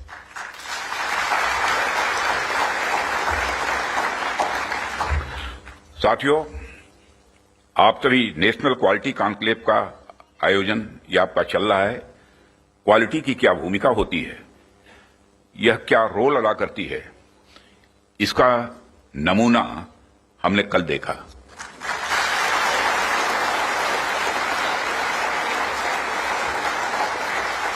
जिस प्रेसिजन के साथ यानी जिस सटीकता के साथ ऑपरेशन सिंदूर एग्जीक्यूट किया गया, वह अनइमेजिनेबल है, बहुत ही सराहनीय है। इसमें 9 टेररिस्ट कैंप्स तबाह हुए और अच्छी खासी संख्या में आतंकी मारे गए। जिस तरह से इस ऑपरेशन को किसी भी इनोसेंट को नुकसान पहुंचाए बिना मिनिमम कोलेटरल डैमेज के साथ अंजाम दिया गया, वह इसलिए संभव हो पाया क्योंकि हमारे formidable and professionally trained armed forces के पास इक्विपमेंट भी हाई क्वालिटी के थे। ऐसे में इस क्वालिटी कॉन्क्लेव को मैं बड़े महत्वपूर्ण कॉन्क्लेव के रूप में देखता हूं। मैं इस आयोजन के लिए डिपार्टमेंट ऑफ डिफेंस प्रोडक्शन और इनके secretary defence production Shri Sanjeev Kumar को भी हार्दिक बधाई देता हूं और क्वालिटी एश्योरेंस ऑर्गेनाइजेशंस को भी मैं बधाई देता हूं। साथियों, अभी मैं इस कॉन्क्लेव की थीम देख रहा था, fast tracking of quality assurance through integrated approach and technology enabled processes. आपकी यह थीम मुझे बेहद अच्छी ही नहीं लगी, बल्कि दिलचस्प भी लगी, इंटरेस्टिंग लगी। वैसे भी पूरी दुनिया में इसमें बड़ी तेजी से डिसरप्टिव चेंजेस हो रहे हैं और खासकर डिफेंस सेक्टर में तो लगातार नए नए ट्रांसफॉर्मेशंस ये देखने को मिल रहे हैं।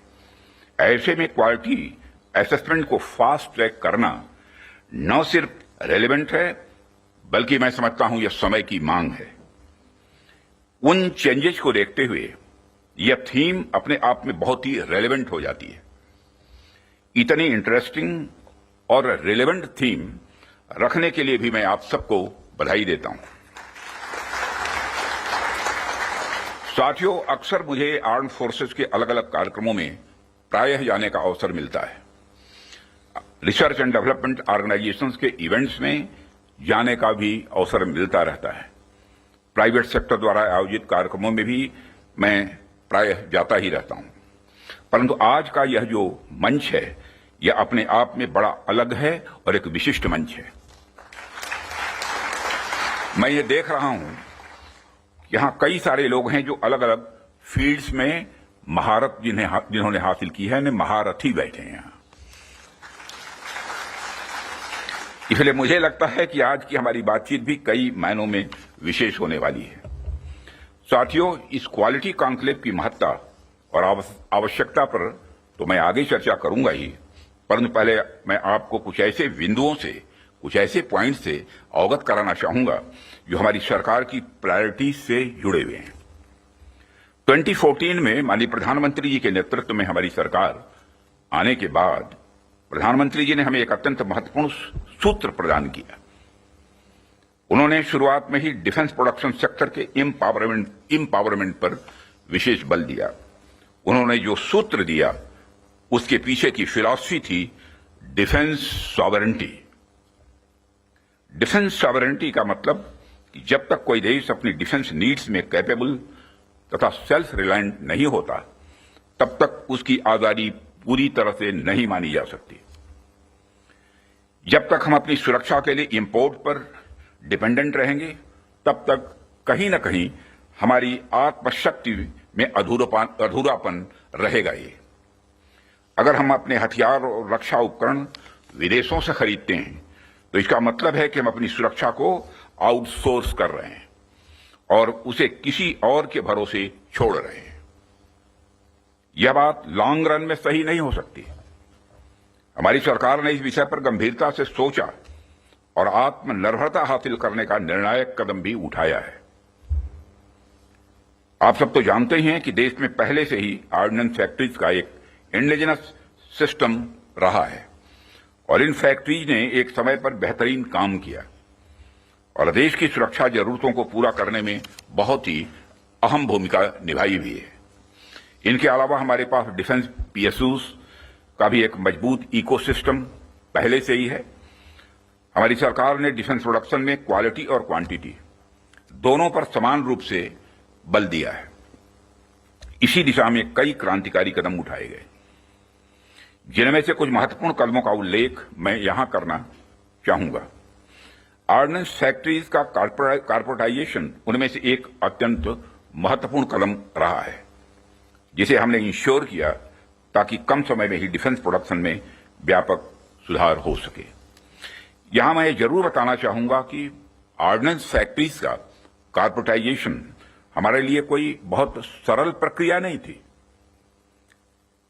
इसमें अनेक जटिल प्रश्न थे और चैलेंजेज भी थे, परंतु हमने इसे इसलिए लागू किया क्योंकि यह एक अर्जेंट रिफॉर्म था। अब प्रश्न उठता है कि यह अर्जेंट क्यों था। इसका एक बड़ा कारण था क्वालिटी। आप सभी स्पेशलिस्ट के समक्ष मैं यह कह सकता हूं कि सरकार ने क्वालिटी को अपना प्रायोरिटी रिफॉर्म एजेंडा बनाया है। हमने क्वालिटी इंप्रूवमेंट को ही टारगेट करते हुए ऑर्डिनेंस फैक्ट्रीज का कॉर्पोरेटाइजेशन किया। तब से लेकर आज तक डिफेंस पीएसयूज ने लगातार सुधार किया है और कॉर्पोरेटाइजेशन के पश्चात क्वालिटी प्रोडक्शन को लगातार आगे बढ़ाने का प्रयास भी किया गया है और आज ये डीपीएसयूज इंटरनेशनली कॉम्पिटिटिव हो रहे हैं। आज ये अपने रिसर्च एंड डेवलपमेंट पर भी अच्छा फोकस कर रहे हैं। आज ये ऑर्गेनाइजेशन पहले से कहीं ज्यादा वाइब्रेंट और एक्सपोर्ट ओरिएंटेड हो रहे हैं। वैसे तो अभी कुछ कार्य बाकी है, पर मैं इतना जरूर आश्वस्त हूं कि जिस प्रकार पब्लिक सेक्टर में रिफॉर्म के लिए हम प्रयासरत हैं, वह हमें आने वाले समय में काफी अच्छे रिजल्ट्स देने वाला है। साथियों, पब्लिक सेक्टर के डेवलपमेंट के पीछे हमारा एक ही उद्देश्य भी रहा है कि एक healthy competitive private defence ecosystem का विकास किया जाए, जो अपनी क्वालिटी के माध्यम से देश की सुरक्षा को और अधिक मजबूत बनाए। जैसा कि हम सभी जानते हैं कि क्वालिटी को लेकर प्राइवेट सेक्टर की अपनी एक अच्छी खासी इमेज होती है। किसी भी क्षेत्र में प्राइवेट सेक्टर अपनी गुणवत्ता के लिए जाना जाता है। आज चाहे बड़े प्लेटफॉर्म्स हों या सिस्टम्स, एमएसएमईज हों या स्टार्टअप्स, हमने ऐसा प्राइवेट इंडस्ट्रियल बेस तैयार किया है जो देश के डिफेंस सेक्टर के विकास में सक्रिय भागीदार बन रहा है और उसे सशक्त कर रहा है। आज रिलीज होने वाले इंडस्ट्री 4 को भी मैं इसी संदर्भ में देख रहा हूं। यह निश्चित रूप से हमें स्मार्ट मैन्युफैक्चरिंग के एक ऐसे एरा में ले जाएगा जहां से हमारे लिए कई नए डायमेंशंस खुलेंगे। इसी तरह जो दूसरे मैनुअल्स आज रिलीज हो रहे हैं हुए हैं, जो एमओयू साइन हुए हैं, उनको भी मैं इसी कंटेक्स्ट में देखता हूं। ये सभी प्रयास केवल सरकार के प्रयास नहीं हैं, बल्कि आप सभी का मिला जुला प्रयास इसमें शामिल है, इसीलिए यह संभव हो पा रहा है। साथियों, जैसा कि आप सभी जानते हैं, आज की दुनिया में सिर्फ प्रोडक्ट नहीं बल्कि एक मजबूत ब्रांड वैल्यू भी जरूरी है। जब मार्केट में असिमेट्रिक इंफॉर्मेशन फैली होती है, तब कंज्यूमर भ्रमित हो जाता है, कंफ्यूज हो जाता है। ऐसे में वही ब्रांड सफल होता है जो कंसिस्टेंट क्वालिटी और रिलायबिलिटी का भरोसा देता है। और यही कारण है कि हमें इंडियन डिफेंस इंडस्ट्री को एक स्ट्रांग और ट्रस्टेड ब्रांड बनाना ही होगा। इस संदर्भ में आज मैं आपसे एक महत्वपूर्ण अपील करने के लिए आप सबके बीच खड़ा हुआ हूं। यह अपील है एक मजबूत वर्ल्ड लीडिंग और state of the art brand India का निर्माण।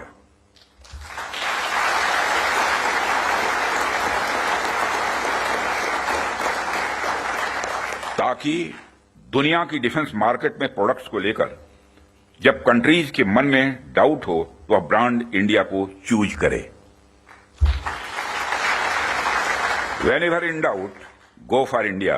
यह हमारी यूएसपी होनी चाहिए, यही हमारी यूएसपी होनी चाहिए। ब्रांड इंडिया का मतलब है कि अगर किसी इंडियन कंपनी ने कुछ प्रॉमिस किया है वो होगा ही होगा, होकर ही रहेगा। किसी प्रोडक्ट की भला फला रेंज तक मारक क्षमता है तो होगा ही होगा, यह भरोसा होना चाहिए। उससे नीचे का तो कोई सवाल ही खड़ा ही नहीं होता। किसी प्रोडक्ट की फला टेम्परेचर तक में काम करने की कैपेसिटी है तो होगी ही होगी, उससे नीचे का तो कोई प्रश्न ही नहीं खड़ा होता। यह होना चाहिए हमारा क्वालिटी एश्योरेंस और ब्रांड इंडिया का भरोसा।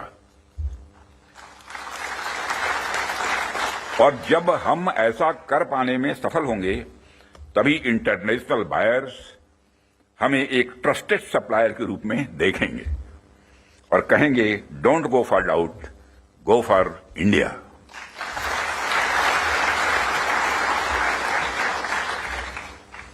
साथियों, मैं समझता हूं कि इस दिशा में प्रयास करने का यह सबसे उचित समय है, क्योंकि इस समय जो परिस्थितियां चल रही हैं उसे आप सब देख रहे हैं।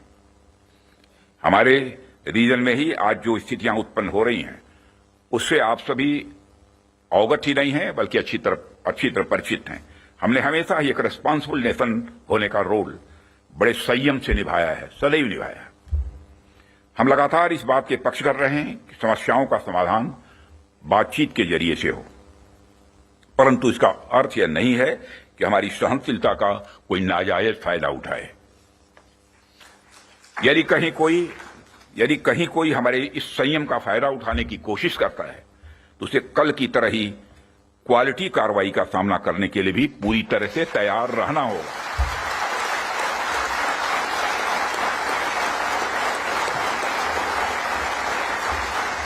कल की तरह ही क्वालिटी कार्रवाई का सामना करने के लिए उसे तैयार रहना होगा। भारत की संप्रभुता की सुरक्षा में कोई भी हद हमारे लिए बाधा नहीं बनेगी, इसका मैं देशवासियों को भरोसा देता हूं। मित्रों, ऐसे रेस्पॉन्सिबल रेस्पॉन्सेस के लिए हम आगे भी पूरी तरह से तैयार हैं। और यदि हमारी यह तैयारी बनी हुई है तो इसमें आपका एक बहुत बड़ा रोल है, बहुत ही महत्वपूर्ण रोल है। इसके लिए मैं आप सबको बधाई देना चाहता हूं, आप सबकी मैं सराहना करता हूं।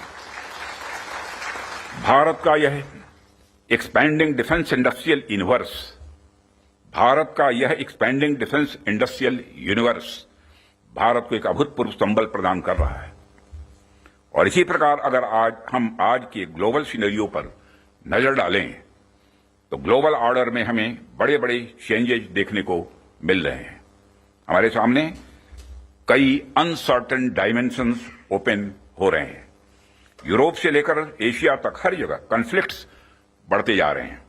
Ukraine Russia conflict, Israel Palestine tension और मिडिल ईस्ट अनरेस्ट ने यह साबित कर दिया है कि ग्लोबल स्टेबिलिटी आज अपने आप में बहुत ही फ्रेजाइल है। अभी पिछले कुछ समय से हमें यूरोपियन यूनियन और नाटो के सिक्योरिटी सिनेरियो में भी काफी हद तक बदलाव देखने को मिल रहा है। जो यूरोपियन यूनियन एक समय पर बड़े स्तर पर नाटो पर डिपेंडेंट था, वही यूरोपियन यूनियन आज बड़े स्तर पर रीअर्मामेंट की ओर तेजी से बढ़ रहा है। जाहिर सी बात है कि जब विकसित देश रीअर्मामेंट की तरफ बढ़ेंगे तो आर्म्स एंड इक्विपमेंट की डिमांड भी स्वाभाविक रूप से बढ़ेगी।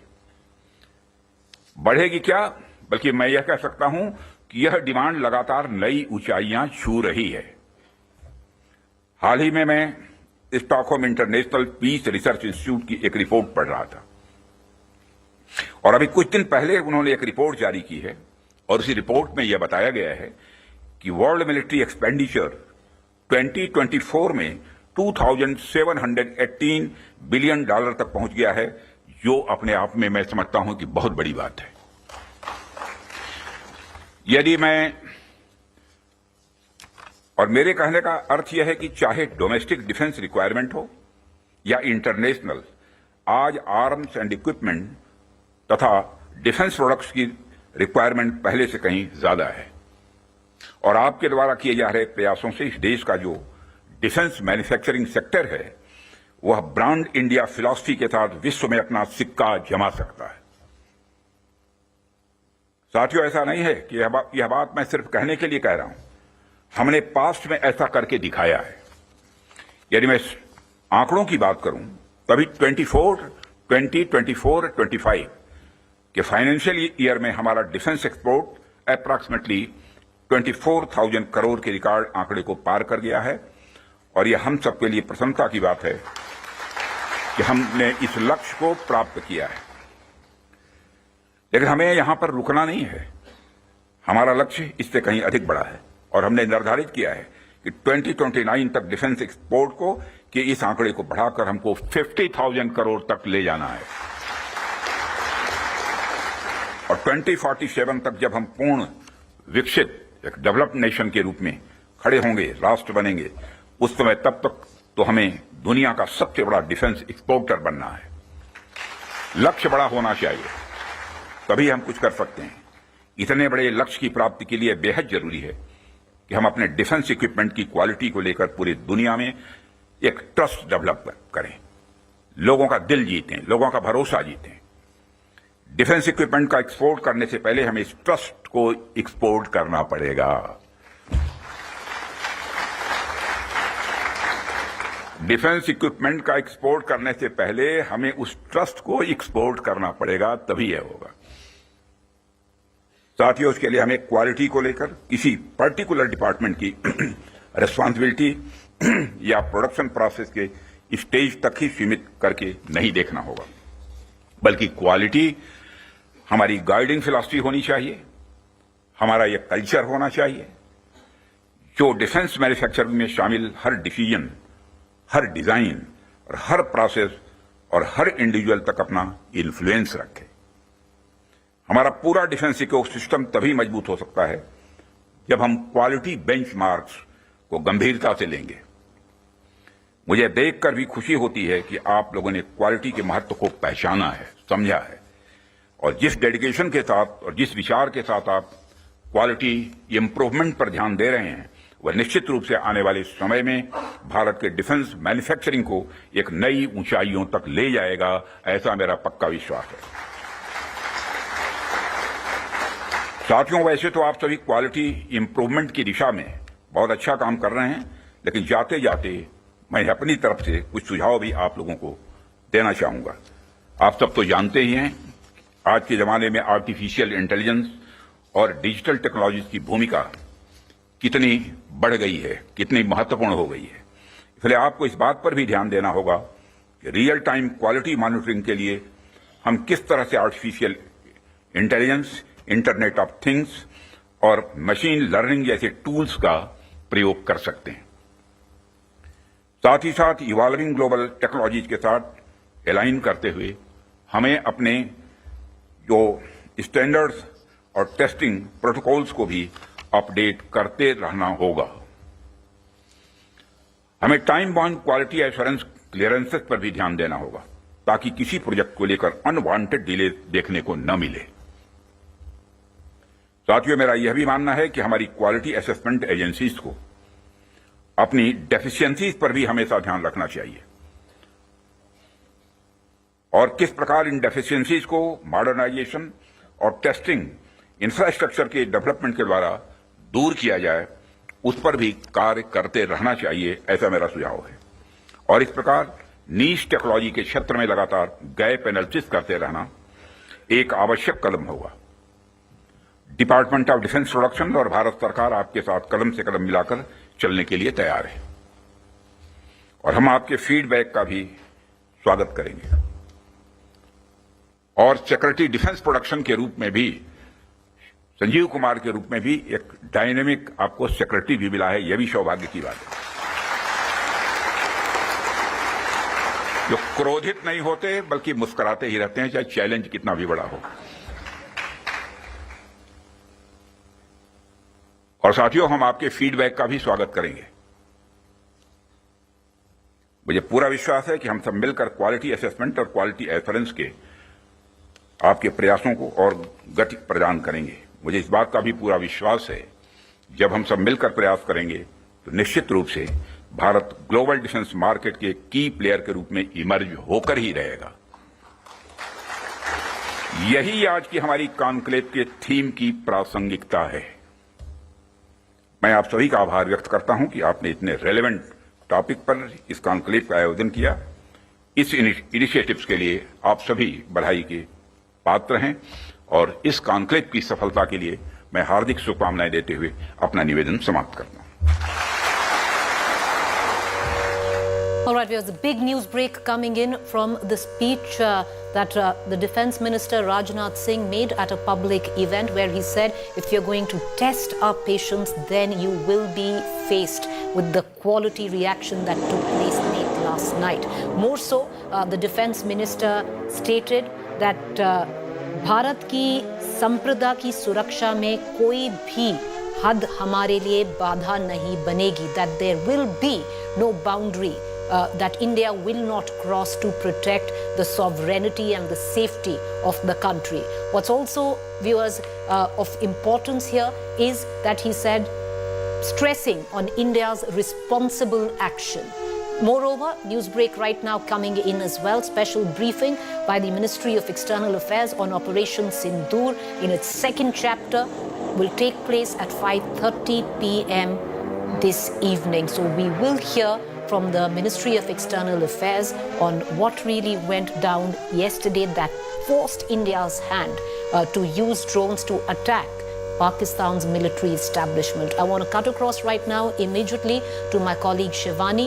Shivani, the defense minister there speaking at a public event gave us message very clear to Pakistan that India will go all the way. There is absolutely no stopping India to protect its sovereignty and the safety of its citizens and the country. He used the word responsible response late last night.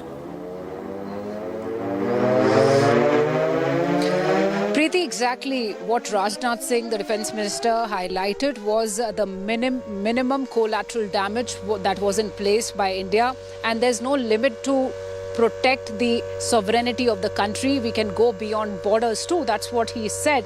And he also appreciated the quality, the precision with which these strikes were taken ahead, and he also once again reiterated the number of terrorists out here. He said that many terrorists, he has not given out numbers here, but he has indicated that this was a big damage to the terror outfits in Pakistan. This message from Defence Minister Rajnath Singh says that we have responded responsibly, but he also indicated that the quality of response that was carried out must be known to Pakistan also, without naming, but he has given very clear indications that if further response or retaliation comes, India is ready for any kind of action and Pakistan should be ready for eventualities. So this is a big message once again after Operation Sindoor Chapter 2 that happened later last night and today itself, Preeti. So this is yet again a message, a strong message for Pakistan that kindly mend your ways, otherwise India can do anything and we do not have any limitations of the boundaries too. So the quality of our defense equipment, the quality of our missile systems, the latest assets, the aircraft, all what we have capabilities to take down any misadventures that are directed or eye towards India's sovereignty. Well, a measured but a very, very stern response and a message coming in from the defense minister where he was speaking at a public function, clearly stating that there's nothing, there is no red line for India when it comes down to protect the sovereignty of the country and the safety of its people. We will go all the way. We will not attack, but we will respond for sure. He also went on to say that what happened yesterday was a responsible counter-reaction to what misdemeanor, misadventure Pakistan had embarked on, without naming Pakistan. Listen in what the defense minister said. हमारी armed forces ने कल जो कार्रवाई की है,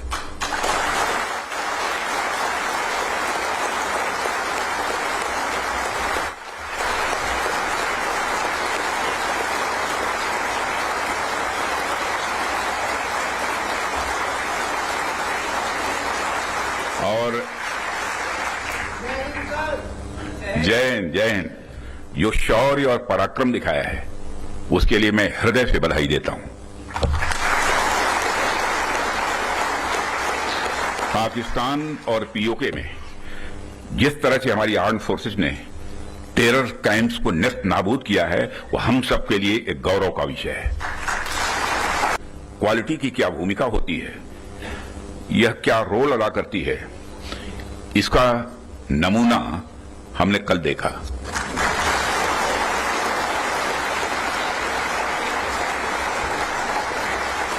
जिस precision के साथ यानी जिस सटीकता के साथ ऑपरेशन सिंदूर एग्जीक्यूट किया गया वह अनइमेजिनेबल है, बहुत ही सराहनीय है। इसमें 9 टेररिस्ट कैंप्स तबाह हुए और अच्छी खासी संख्या में आतंकी मारे गए। जिस तरह से इस ऑपरेशन को किसी भी इनोसेंट को नुकसान पहुंचाए बिना मिनिमम कोलेटरल डैमेज के साथ अंजाम दिया गया, वह इसलिए संभव हो पाया क्योंकि हमारे formidable and professionally trained armed forces के पास इक्विपमेंट भी हाई क्वालिटी के थे। साथियों, मैं समझता हूं कि इस दिशा में प्रयास करने का यह सबसे उचित समय है, क्योंकि इस समय जो परिस्थितियां चल रही हैं उसे आप सब देख रहे हैं। हमारे रीजन में ही आज जो स्थितियां उत्पन्न हो रही हैं उससे आप सभी अवगत ही नहीं है बल्कि अच्छी तरह परिचित हैं। हमने हमेशा ही एक रिस्पॉन्सिबल नेशन होने का रोल बड़े संयम से निभाया है, सदैव निभाया है। हम लगातार इस बात के पक्ष कर रहे हैं कि समस्याओं का समाधान बातचीत के जरिए से हो, परंतु इसका अर्थ यह नहीं है कि हमारी सहनशीलता का कोई नाजायज फायदा उठाए। यदि कहीं कोई हमारे इस संयम का फायदा उठाने की कोशिश करता है तो उसे कल की तरह ही क्वालिटी कार्रवाई का सामना करने के लिए भी पूरी तरह से तैयार रहना होगा।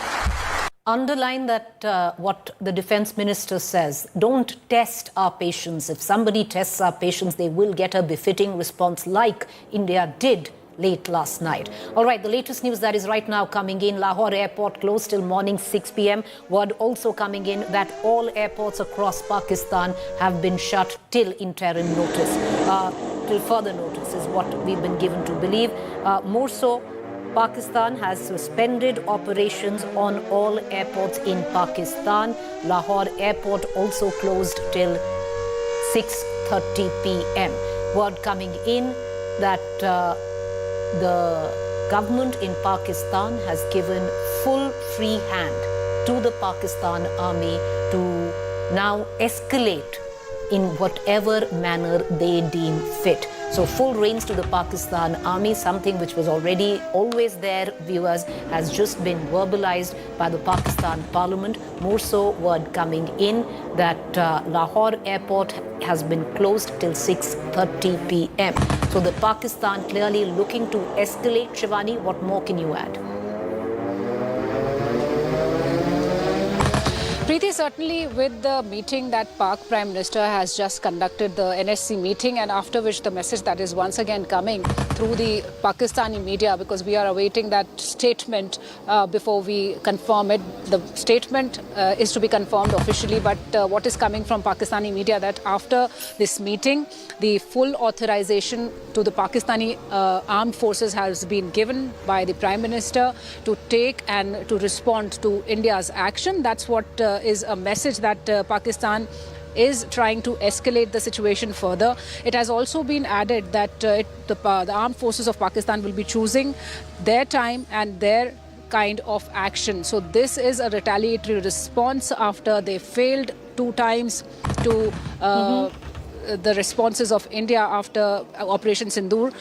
Yesterday evening, when they tried to target our military establishments, they were Shivani, hold on to that thought. We're going to just touch on them, because yesterday you heard the defense minister also elucidate that clearly don't test our patience, which Pakistan did, because you'll be met with a befitting response. I want to bring in Mir Farid, my colleague who's joining us from Srinagar.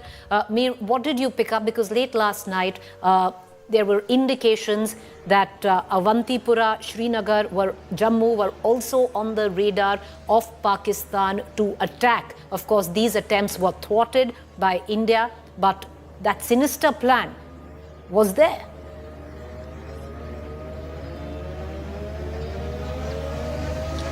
Yes, Preeti, and we came to know about it the very day, in fact, just yesterday in the morning when civil traffic on Srinagar airport was closed.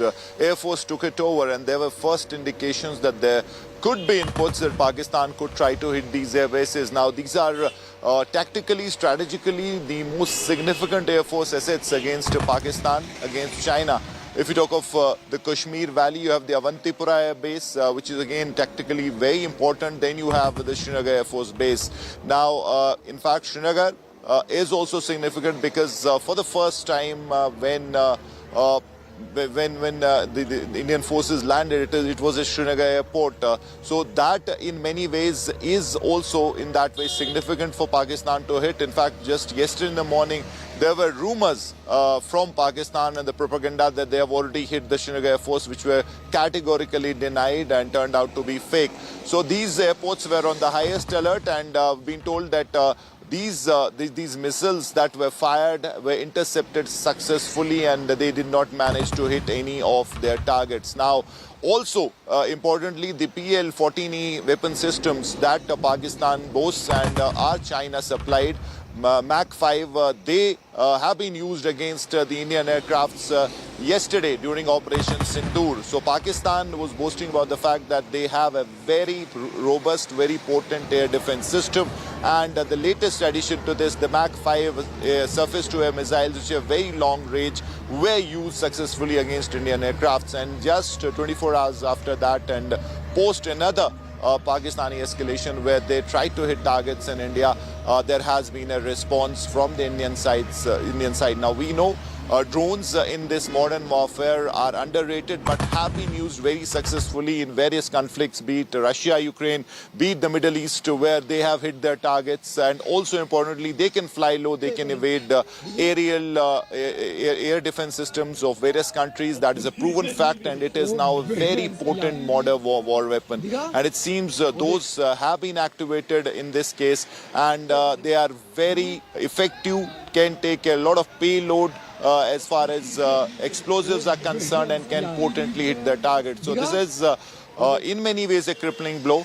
But yes, Pakistan has threatened retaliation. It is being pushed to the wall by this, and that obviously is keeping the Indian defense on the highest alert, be it air or be it ground assets. And then all of that has been bolstered by the fact that Pakistan's National Security Council that met a short while ago has given a complete free hand to the Pakistan army to react or rather escalate in whichever way they choose fit, and that they will do so at a time of their choosing. All of this in perspective, the Pakistan in any case in the army in Pakistan, in any case, calls the shots. So you've only verbalized where the Pakistan's National Security Council is concerned on what is actually a fact on ground. But having said that, the fact that it has been made public that a free hand has been given to the Pakistan's armed forces to react in whichever way they deem fit. At the back of it, news is coming in that all air operations in Pakistan from multiple airports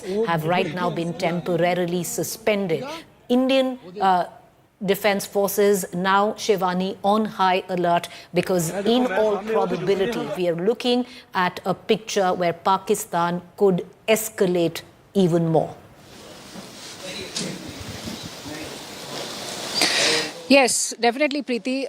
The Defence Forces of India on the grounds and the Air Force also, they are on a high alert, even for that matter, the Indian Navy that has been active in the Arabian Sea since last 15 days after the Pahalgam attack happened. We've seen how demonstrations have been happening and all the systems are in place. The assurances have been coming from the Defence Minister time and again. Prime Minister had given a warning and we saw what happened in Operation Sindoor. So the alertness, the preparedness is at place and strategically prepared program. The Operation Sindoor has been successful. The retaliation was expected and so are the preparations of the armed forces. So the defense forces have kept all their systems at place. Pakistan may choose to retaliate, but India has time and again said that we believe in dialogue. but nobody can test our patience. So if Pakistan chooses to retaliate, it will have to suffer even in a bigger manner, because, you know, today's strikes, what have happened at the air defense systems that have been destroyed and damaged, that have happened in a proportionate manner. That was the mention categorically in the release that we received, the statement that we received, Preeti. So now, if Pakistan chooses to escalate further, then India will give it a bigger response, a response which India is capable of, and India is capable of defending its sovereignty, the people, the borders. So all the assets are at place. The armed forces are ready for any kind of situation as it escalates, and Pakistan needs to think twice before the misadventures. You know, I just want to reiterate, viewers, 5:30 p.m. when the Indian Ministry of External Affairs is going to come out with a press conference. We saw that yesterday at 10:30 a.m. where the entire world was debriefed on Operation Sindoor, the fine print, the modalities of it. Now Operation Sindoor clearly in its second phase, where Pakistan act of escalation late last night and India giving a proportionate response to that. We will expect a 5:30 debriefing by the Ministry of External Affairs on where India stands in the current context. We've given back a proportionate response. We have been successful in doing so. Pakistan's attempts through the course of late last night were completely thwarted and repelled, and India was able through drones to attack key military installations in Pakistan. India's hand was forced to retaliate, and India did not shy of the retaliation and gave it back in proportionate response. We are expecting that press conference at about 5:30 p.m. this evening, where we're going to get a larger understanding. I want to bring in Mir again. Mir, of course, word now coming in from Pakistan. All airports in Pakistan have been suspended for any activity, and there is no time limit.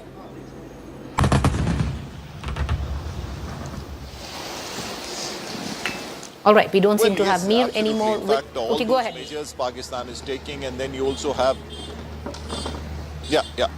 Priti, we also know US has sent advisory to its consulates, especially in Lahore, to go, in fact, take shelter or try everything to move out of the place. Also have everything ready, which obviously comes in as far as the response to such a situation is concerned. So basically, they also understand the situation on the ground is very tricky. It can change quickly, and obviously Pakistan with these meetings and also the threat of retaliation obviously has gone bigger now, considering that they are feeling hurt. There is no doubt about it. If you follow the statements of the Pakistan army, their social media, in fact, political class, they are hurt, and obviously the people would also be basically seeing how the army is reacting to it, how they're taking measures, and the army obviously in the scanner of the people as well. So there are various factors that could define the response of Pakistan army to this.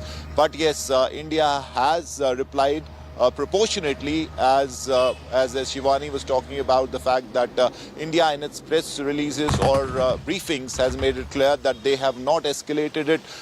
The way Pakistan has struck or has tried to strike, India has acted proportionately. So that is something that has happened, but obviously this is escalation, and it is escalating as far as the escalation ladder is concerned. Now we have a situation where you have escalation happening, and we don't know what will happen next as far as the situation goes. But yes, Pakistan definitely desperate. They have been pushed to the wall by these measured responses from the Indian side, and now they have been hit not only in POK but in mainland Pakistan. So that is also that could be. Mir, I'm going to come right back. So multiple developments that are taking place right now. 5:30 p.m. We're going to hear from the Ministry of External Affairs. Meanwhile, the United States of America has issued a clear advisory for all its citizens to leave Lahore or seek shelter. Does that have a larger implication to it? All air operations in Pakistan across airports have been suspended. Well, this is what we know till now. We will learn more at 5:30 p.m. where India will address the world on the latest flashpoint that took place late last night with Pakistan's escalation and India's appropriate retaliation. Let me cut across now to my colleague Gaurav Samant.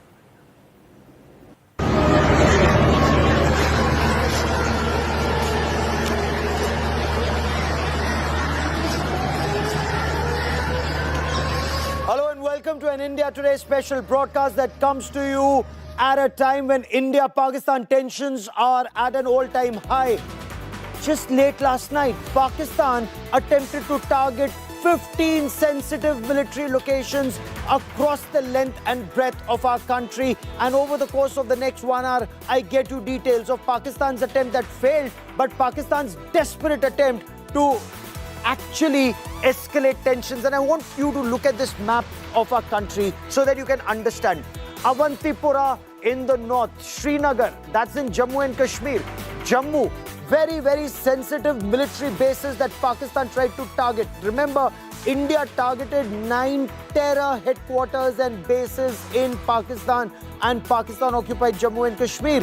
Pakistan tried to target military installations in India, and not 1 and not 2 and not 3, but 15 across the entire line of control south of Zojila and along the international border, all the way from Punjab to Rajasthan to Gujarat. And take a look at these targets. What were the places that Pakistan attempted? So Pathankot, it's a very sensitive military location. What else did it try? Ludhiana, Amritsar, Kapurthala, Jalandhar, Adampur, very sensitive military locations, each and every one of them. And Adampur is a military airbase, a frontline fighter airbase that Pakistan has repeatedly tried to target virtually in every conflict with India. Let me now come out of Batinda and the military bases in Punjab and come down to Nal, Falodi and Uttarlai. So bases again close to the international border in Rajasthan. So they've targeted Jammu and Kashmir, attempted to target in Jammu and Kashmir, in Punjab, in Rajasthan and Bhuj in Gujarat. 15 places they tried, 15 places Pakistan failed. What's extremely significant is the fact that India used the Sudarshan Chakra of Yogeshwar Sri Krishna, symbolically and metaphorically. Remember, in India's history, Yogeshwar Sri Krishna, in our culture, in our civilizational history, 100 sins of Shishupal were forgiven, and then the Sudarshan Chakra was used to vanquish evil. That's exactly what India did at Muridke and at Bahawalpur. For 30 years plus, Pakistan's state-sponsored radical Islamist terror has bled our country, as has Pakistan Army. Remember the 1993 Mumbai blast. 257 people were killed, more than 700 were injured.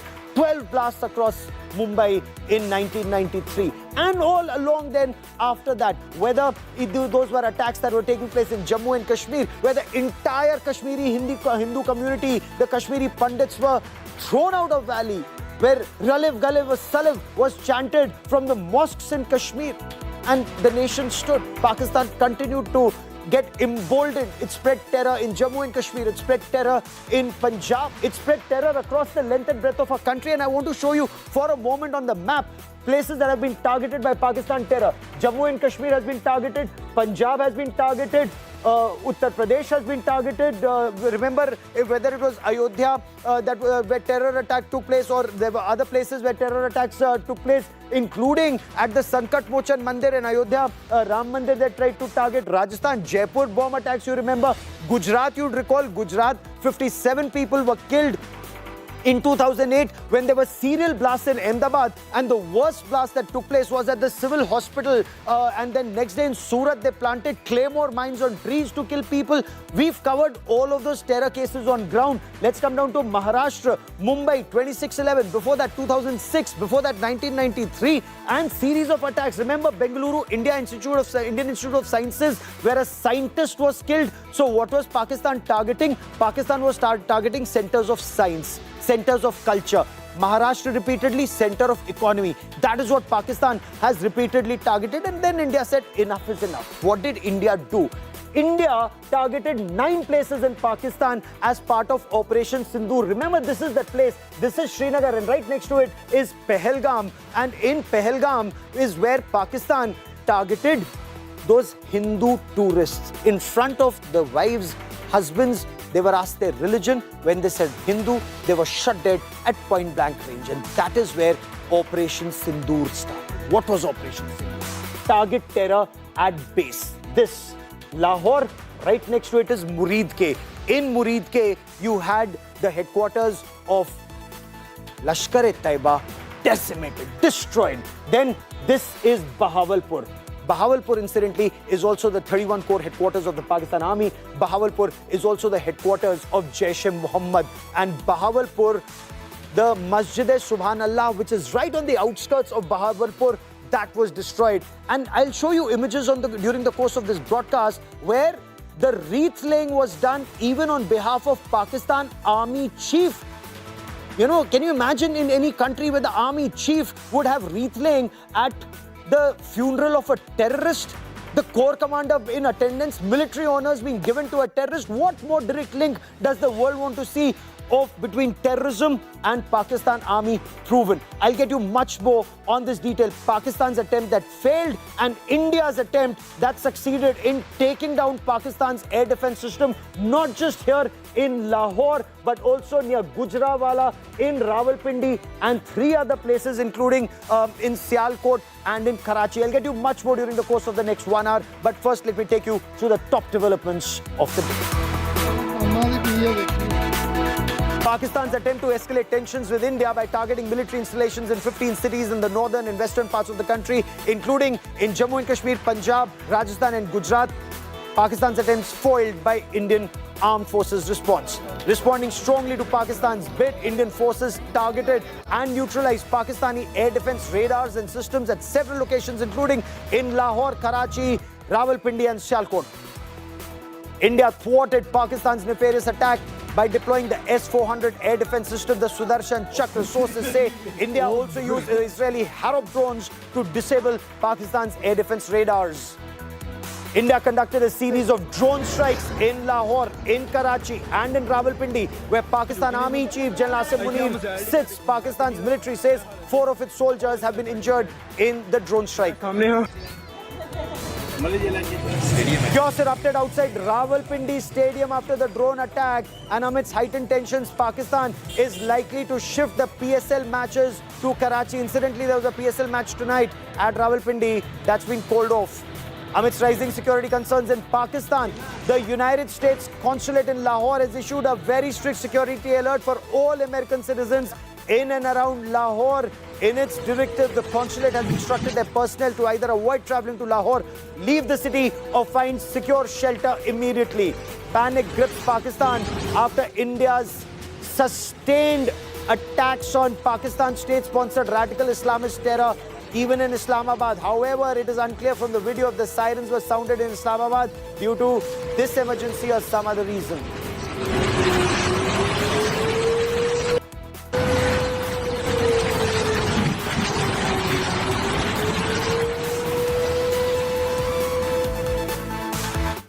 And joining me now on this India Today special broadcast are 2 very special guests and analysts who understand what's happening on ground very effectively. With me is my colleague Sandeep Unnithan, and also with me is Lieutenant General K.J.S. Dhillon, former Kashmir Corps Commander and former Director General of Defense Intelligence Agency, someone who was there in that hot seat as Chinar Corps Commander at the time, not just of the Pulwama terror attack, but India's counter-strike that took place, and of course also at the time of the abrogation of Article 370. Gentlemen, welcome. I want you to look at these images. What's happening in Lahore, in Rawalpindi, multiple Indian drone strikes that have taken place in Karachi, Islamabad, Gujranwala, and also in Chakwal. That's a message that's being sent out to Pakistan. So amidst what's happening on ground, the Indian Armed Forces have responded to Pakistan's desperate attempt last night by striking at specific targets. Pakistan's air defense systems in Lahore,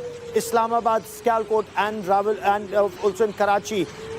Now, Pakistan Army General Headquarters. Pakistan Army Headquarters is in Rawalpindi. A stadium right next to it was targeted. The signaling is very clear. If we can target that cricket stadium, we can target GHQ Rawalpindi, and of course Para, which is the ISI headquarters in Islamabad, or between Islamabad and Rawalpindi. What are the cities that have been targeted? Gujranwala, Chakwal. Air raid sirens are being heard across Pakistan.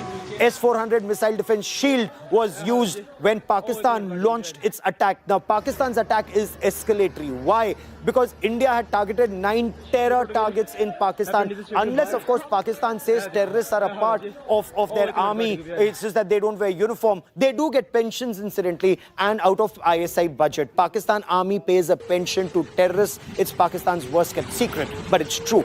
But Pakistan tried to launch an attack on military installations in India, and that's clearly an escalation. Blasts have been reported in Karachi and multiple other locations that's caused panic in civilians. A Pakistani minister, a Pakistani member of National Assembly was crying. He's an ex-army major, I must warn you. Perhaps that's the reason of tears. Pakistan army does two things. It trains terrorists. It fights in wars that it loses. It then takes off its trousers like it did in 1971 war, 90,000 trousers hanging in India, according to Akhtar Mengal, former chief minister of the state of Baluchistan, occupied Baluchistan, Pakistan.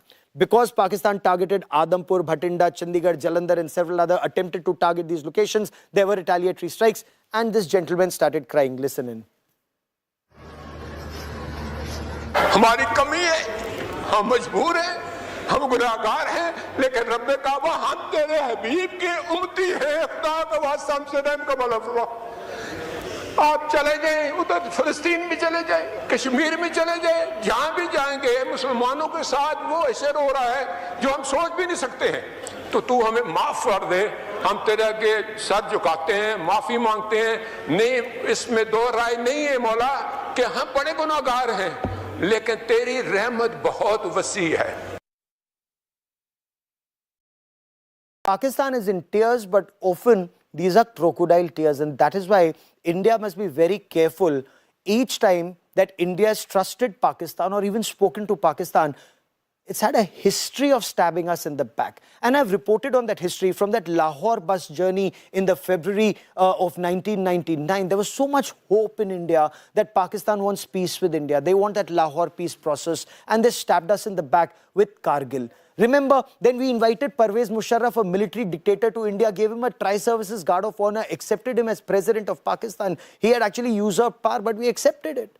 And we gave him a Tri-Services Guard of Honor. We invited him to Agra for a summit. He went back and there were more terror attacks in India, including the attack on the Indian Parliament, which of course led then to a standoff that took place, which is Operation Parakram. But that coercive diplomacy clearly doesn't work. This is what works. If you want to bring Pakistan terror, their military jihad infrastructure to its knees, I want to show you why Pakistan still hasn't learnt its lessons. After those 9 strikes at military locations, at terrorist locations in Pakistan, Sandeep, they tried to target our military locations. And I want Sandeep Unnithan to explain to you in great detail, why this was a grave attack on Indian military installations. Srinagar, for example. Well, Gaurav, if you look at the kind of attacks that Pakistan seems to have launched last night, it's a swath of Indian territory starting from Jammu and Kashmir, the Srinagar Air Force Base, right down to Gujarat, 1,600 kilometers away. They have targeted 15 military sites, and we think those military sites are air bases. The Pakistan military was signaling to us that it could strike at our air bases, but of course they were repelled. The S-400, our counter-US systems, went into action immediately, stopping that wave of drones and missiles that they launched at us. So huge success for India's air defense systems, right from Jammu and Kashmir to the Bhuj Air Force Base, Uttarlai, another frontline fighter base. All of these, if you look at Gaurav, they have deliberately targeted all Indian Air Force bases, all along the northern and western borders of India. So significant. Remember, it's the Indian Air Force that struck the terror bases in Pakistan, and that's the signal that Pakistan is giving to India. We'll strike at your air force and your air bases. But what they forget is we have families at our air bases. Yes. Dare not do that. You dare do that. And I want to bring in Shivani Sharma for more on this, and Lieutenant General KJS Dhillon also with me on this broadcast. Shivani, bring us details about Pakistan's attempts and India's strike back, because India's strike back is very, very important, Shivani. Gaurav, what we've seen after Operation Sindoor is the escalation that Pakistan has been rendering, and it has been trying to attack the military establishment along the western border, the 15 major locations. That's what the release also said, the military establishments. And as you were also pointing out, all of them happen to be the important air bases. And not only that, they were neutralized. Today morning, again, their air defense systems have been damaged, and the HAROP missiles have been used there. And after that, there was a meeting there in Pakistan in which once again they are talking of responding to India's action. So Pakistan is not going to mend its ways, it seems, but India is ready. We've heard the Defense Minister, Gaurav, how Defense Minister has said that no limit when it comes to protect the sovereignty of the country. So we know that the Indian Defense Forces are all prepared. It was a part of Operation Sindoor. They expected that the retaliation will come from Pakistan, as Pakistan is known for its misadventures. So once again, here we are right now in the Uri sector, where we are witnessing there is huge deployment of the army. The alertness is high. There's collaborated attempt by all the security forces to thwart any kind of misadventure, not only on ground, but also in the skies. All air assets are activated. The Indian Defense Forces are telling and giving a strong message to Pakistan that we will not bear any kind of misadventure or any kind of attempt to thwart the sovereignty, and we are ready with all our modern repeatedly targets our military installations and especially our air bases. I want to bring in Lieutenant General Tiny Dhillon for more on this. General Dhillon, you read the enemy's mind, especially as DG DIA. What do you make of the choices of target as far as Pakistan was concerned, especially targeting all the frontline air bases from Srinagar to Bhuj? Good evening, Gaurav, and good evening to all your viewers. Targeting of the frontline air bases and the frontline military headquarters is an age-old practice by all the militaries. Basically, they want to down your air force. And this used to be done when the air force or the aircrafts did not have a very large flying range. That means they may come from whichever air base, they have to touch down at the frontline air base, refuel, go out, come back, land at the frontline air base, refuel again, and go back to their mother air base. But today that is not the case, and especially with the Air Force inventory which India has. I will not go into the specifics of the capabilities, but the Air Force inventory which India has, we need not touch down on the forward air bases, whether going inside Pakistan or coming back from Pakistan. And that's the point I was coming to. Why would Pakistan target our frontline air bases when they know we have tremendous depth and they know that we have our mid-air refuelers? So this is another message that they're sending, especially when they try and target it all the way from Srinagar down to Bhuj. And 15 of them, stay with me for a moment, General. I want our viewers to understand what is India's Sudarshan Chakra. And you must know about our Sudarshan Chakra, the S-400. So what did Pakistan do? It launched a wave of missile and drone attacks attempting to target multiple military installations. The incoming attack was effectively intercepted and thwarted by the S-400 Sudarshan Chakra, the air defense system. Now, this is the made in Russia S-400, the world's most advanced long-range surface-to-air missile defense shield. It can detect, track, seek and destroy aerial threats, including drones, for example, cruise missiles, supersonic cruise missiles, ballistic missiles, and fighter jets. Imagine if a missile is at 50,000 feet altitude, or an aircraft is flying at the limit of its flying envelope at 50,000 feet, this missile can destroy it. If it's just about sea-skimming missile that's coming in at 10 meters, it can destroy it. It's a highly responsive layered air defense system with a detection range 600 kilometers away. That's the sweep of the S-400 system, and the ability to intercept targets 400 kilometers away. It plays a very vital role in neutralizing any incoming threat. We've seen it in action now. We've heard of it in action now. It's capable of engaging 70 targets, more than 70 targets simultaneously. This is our missile defense shield. India's ordered 5 of these, 3 of them are already in action.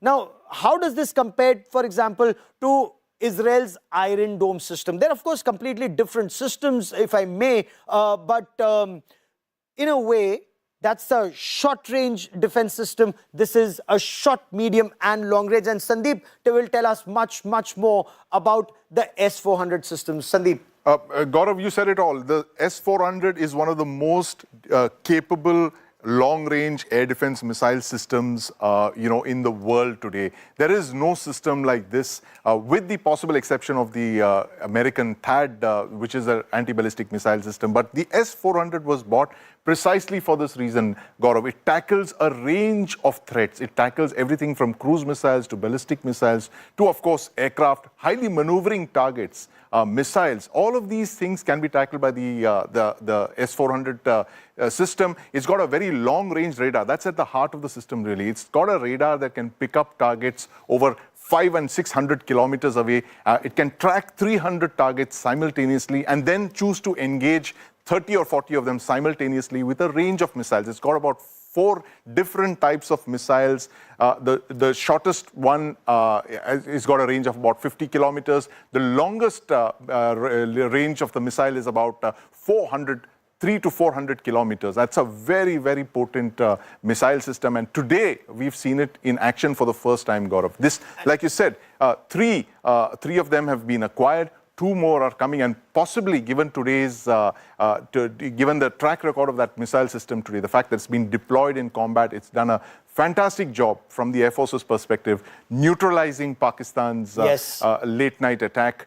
This possible that we could go in for more such systems, Gaurav. Oh, absolutely. This is what is required. And imagine there was so much pressure in India not to buy it. The Americans also, friends of ours otherwise, had put in so much pressure. Don't buy this. Go in either for the THAAD or the F-35s and that'll integrate with the system. And India said no. And this is what will tell you, trust your defense planners, trust those men and women in uniform.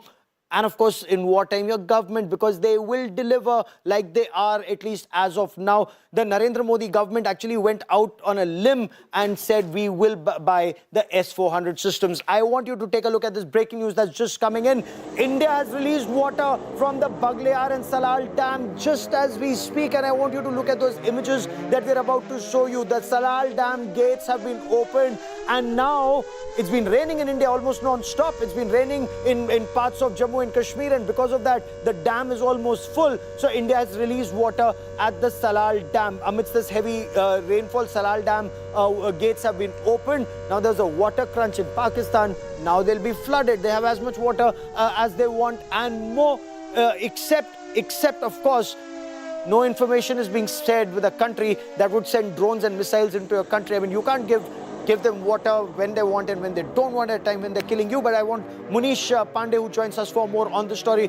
Sunilji Bhatt also joins us from Jammu and Kashmir for more on the story. Sunilji, give us the latest information. You're right there at Ramban. Tell us what's happening. Gaurav, it was raining very heavily since late last night in most parts of Jammu and Kashmir, including Ramban. Remember, there is the Baglihar Dam on the Chandrabhaga River in Ramban district of Jammu and Kashmir. There is Salal Dam in Riyasi district of Jammu and Kashmir. And after there was heavy rainfall, since the reservoir has limited capacity to store water, so that is why gates of these dams were opened, and it has created panic in Pakistan, as Pakistan now fears that there could be flood-like situation. Although this practice was, was earlier also, that whenever there was heavy rainfall, gates were opened, or whenever, the flow was normal, then sometimes gates were also closed, because the hydroelectric power projects require enough water for electricity generation. The difference now is that we are no longer bound to share any real-time data with Pakistan, whether it's about the increase in water flow, whether it's about the water level in Chandrabhaga River. So it's a twin strike on Pakistan. On the one hand, we have explored military options. We have hit hard Pakistan, and on the other hand, we are also going to choke Pakistan, and we are going to release water at our own will, as per our own convenience, and we are going to sometimes stop also the gates whenever we require it. And we have demonstrated our skills that we can choke Pakistan. This weekend, we closed gates of both Salal Dam as well as Baglihar Dam on Chandrabhaga River, and there was panic in Pakistan. Chandrabhaga River had dried almost, and Pakistan feared that it may not get enough water for its Kharif Keep crops. tracking that story. I'll come back to you for more. For a moment, there's breaking news coming in, and I quickly want to cut across to that big story that's coming in. The Ministry of External Affairs is to give details of what Pakistan did and how India responded in a short while from now. This will be a briefing by Foreign Secretary Vikram Misri on Operation Sindoor. What we're also being told, Colonel Sophia Qureshi of the Indian Army and Wing Commander Vyomika Singh of the Indian Air Force will be a part of this very significant briefing. Kamaljeet Sandhu, my colleague, joins me for more on the story. Kamal, massive escalation by Pakistan in the past 12 hours, it seems, 12 to 16 hours. Gaurav, you and I both know in the past 3 decades or so, what we've seen is that Pakistan has utilized proxy war, bleeding India by 1,000 cuts. So that's a use of strategy by using non-state actors. But in conventional warfare, India's military might has always been superior. And that is what has been proven on ground. Because the misadventure first, the Pahalgam attack, then thereafter targeting of civilians across the line of control where I'm standing at this point of time. And thirdly, it is about launching of missiles and drone attacks, especially targeting 15 Indian cities. This actually shows the sort of sinister plan Pakistan has. Meanwhile, India has aimed at a military strength. Not only have they fended off this particular attack, they have launched a counter-attack by utilizing the drones. And this is where they have neutralized the defense systems targeting India. This is a clear message from India that this is non-escalatory, because this is a commensurate measure which has been taken by the Indian Defence Forces, especially in regards to the measures taken by Pakistan in terms of launching attacks, be it on an important defence installation or important cities, be it in Jammu and Kashmir, be it in Punjab. So we've seen earlier in the day, whether it's Amritsar or whether it's Batinda, several of these places where what we saw was some remnants of missile being found, and earlier there were explosions heard in the night in Amritsar as well, even in Gurdaspur, and that is why people were suspicious that something is really happening. But it was India's defense system totally at work, so it has worked in favor of India at this point of time. We will show our viewers images. You're absolutely right. You're absolutely right. We want our viewers to see images from across the border that we're showing them right now. The destruction that's been caused by India and Shivani. The fact that Pakistan's air defense system has been taken down. Your sources explaining the logic behind India's action, not escalatory, at the same time punitive and demonstrative. Certainly, Gaurav, by damaging the air defense systems of Pakistan, India has given a strict response by negating the ability of Pakistan of defending itself and giving it a message that if you try another time, India will strictly go inside and they will show what the capabilities are. So this is very symbolic, Gaurav, that air defense systems have been now damaged by India, and the pictures of which, the videos of the devastation has been circulating now after India's response that has been given after Pakistan tried to intrude into Indian borders with its drones and other targeting the infrastructure, the military infrastructure inside the western border, the 15 locations. But now India has neutralized that threat. India is ready for any kind of retaliatory response if it comes further. And the air defense systems of Pakistan have been totally crippled at 3 important places, be it Lahore, Sialkot and Karachi. So this is what India has done at the major locations of Pakistan where the army is based out there.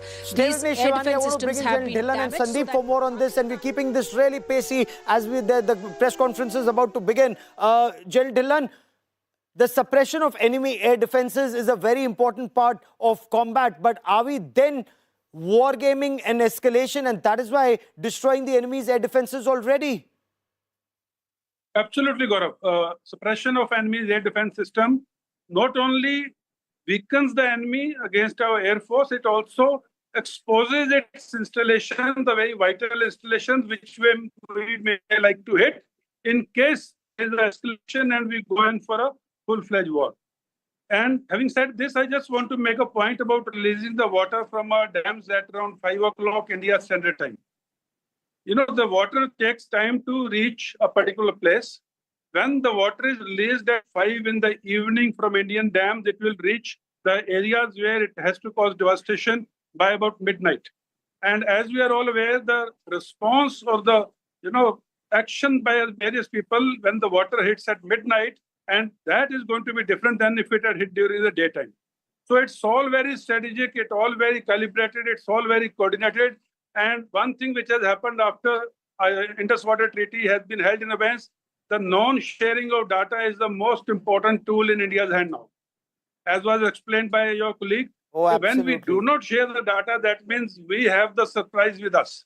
At the press of a button, the water will get released. That special briefing about to begin, General, and I want you to stay with us, listen to that briefing because I'll come back to you for an analysis of that. But Sandeep, every bit is being war game to the T in terms of the suppression of enemy air defenses at this stage. It's a signal to the enemy. You try something, there are consequences for you. Absolutely, Gaurav. You try something, there'll be consequences for you. And the most important takeaway from that big drone strike today launched by India is that we struck them in broad daylight.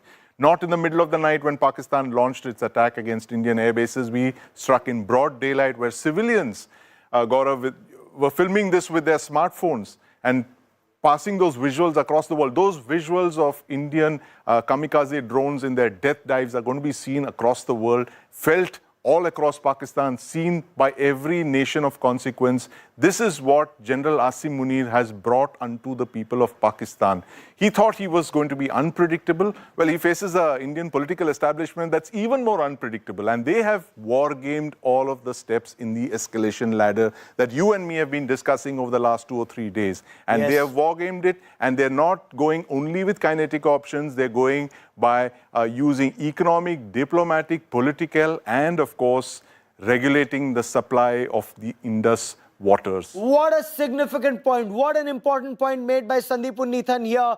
If Pakistan, we've grown up with that thinking, Arey, Pakistan ko kuch mat bolna. It's a very unpredictable country. Arey, it's a country which is not run by their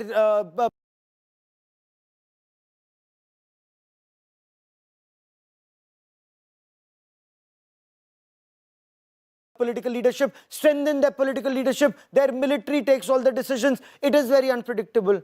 Ab tumhara baap hai. He's even more unpredictable is the thinking in India. General, is that the way India is responding? That we are even more unpredictable than you are. You watch out what we do next as a country in response to Pakistan's state-sponsored radical Islamist terror that's been bleeding us for decades.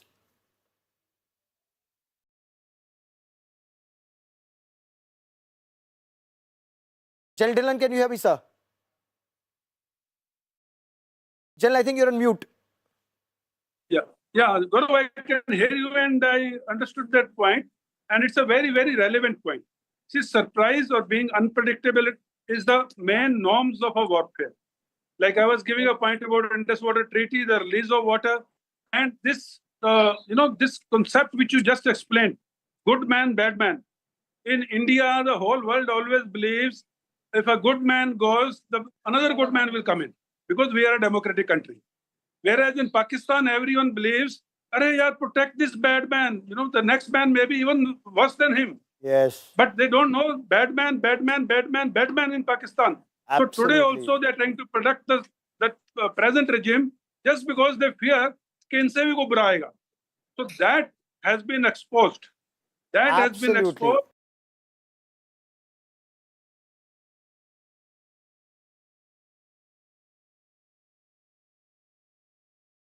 Can be worse than this combo in Pakistan, who targets innocent civilians on the name of religion in front of the children, wives and parents, and then they target innocent civilians across the line of control. Yes. Just because they do not have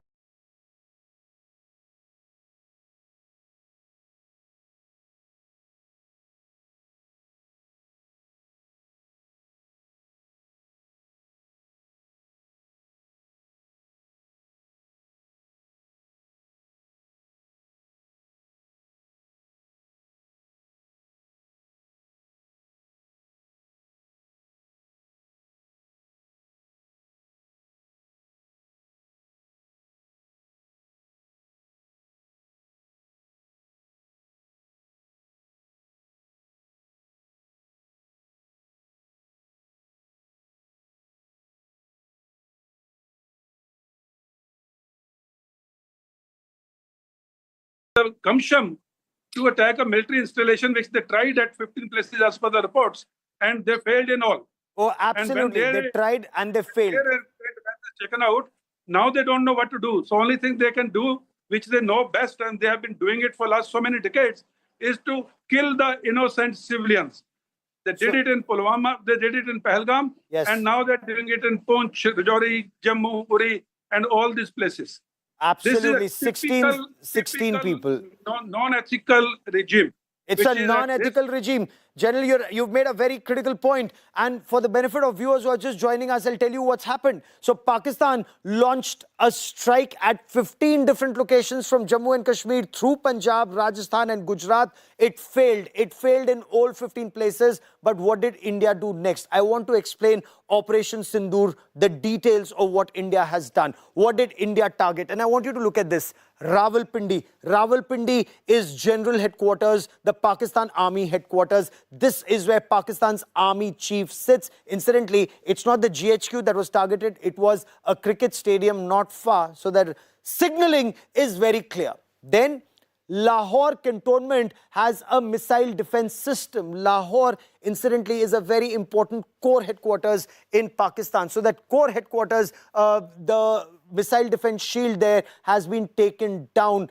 It's again a very important point that's been made. The third place that was targeted is Sialkot. Remember, Sialkot was also targeted when that missile strike had taken place. The Hizbul Mujahideen, very major camp there, that was targeted. But this time, that heavily militarized area in Sialkot, which often can be used, barely 6 kilometers from the international border, is where they were amassing, where they had the terror camps, but their army has been amassing a little before that. That too has been taken down. So these are some of the places. Of course, there are others which we'll wait for the government to put more information out in public domain. We will tell you about it once the government makes it official. But even in some other places from where Pakistan thought it could attempt to target India, SEAD is a very important concept, which is suppression of enemy air defenses. And that is what India has done in a very crucial point, because that arc that you see, Pindi, Sialkot and Lahore, that arc now makes Pakistan very vulnerable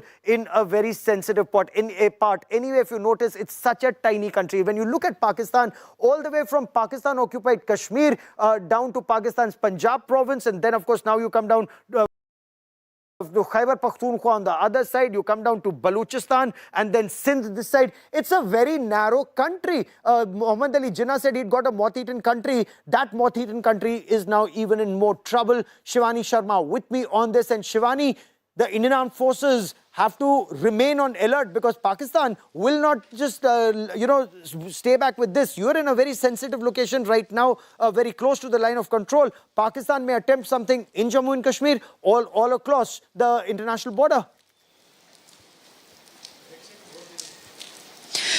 Gaurav, since last 2 nights,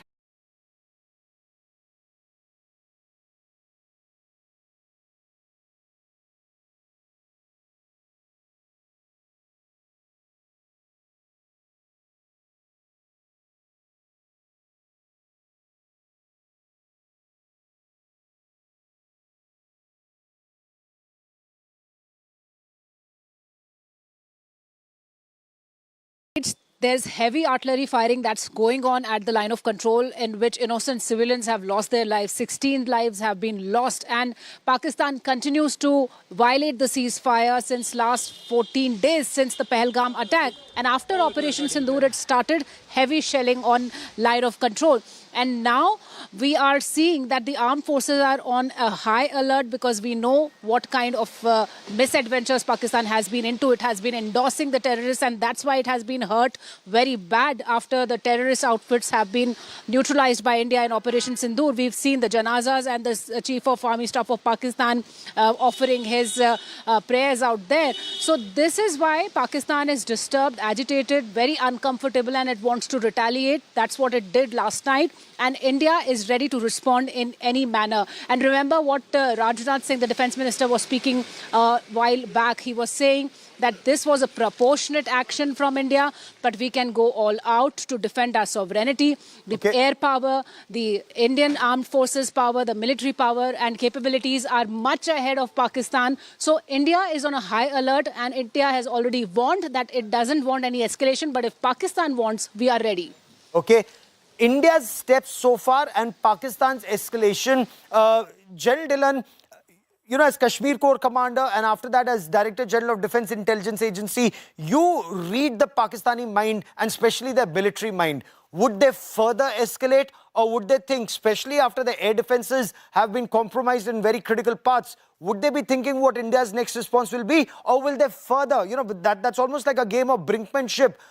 Will they, in this game of brinkmanship, take it one level higher, thinking they have a better card? Ultimately, they know they don't, but will that be their attempt?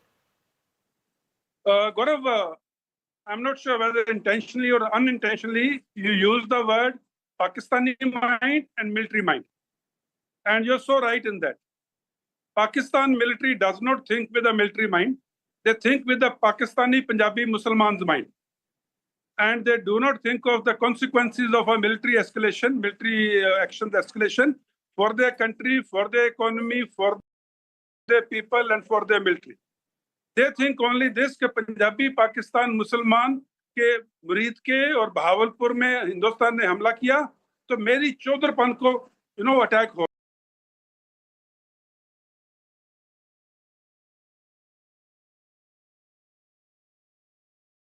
गया, मेरी नाक cut गई, अब मैं इसका बदला लूंगा. No, this is पहलवानी thing which happens in the villages of Punjab. This is what's happening on the border of India and Pakistan and line of control of India and Pakistan is not a village of Punjabi Pakistan.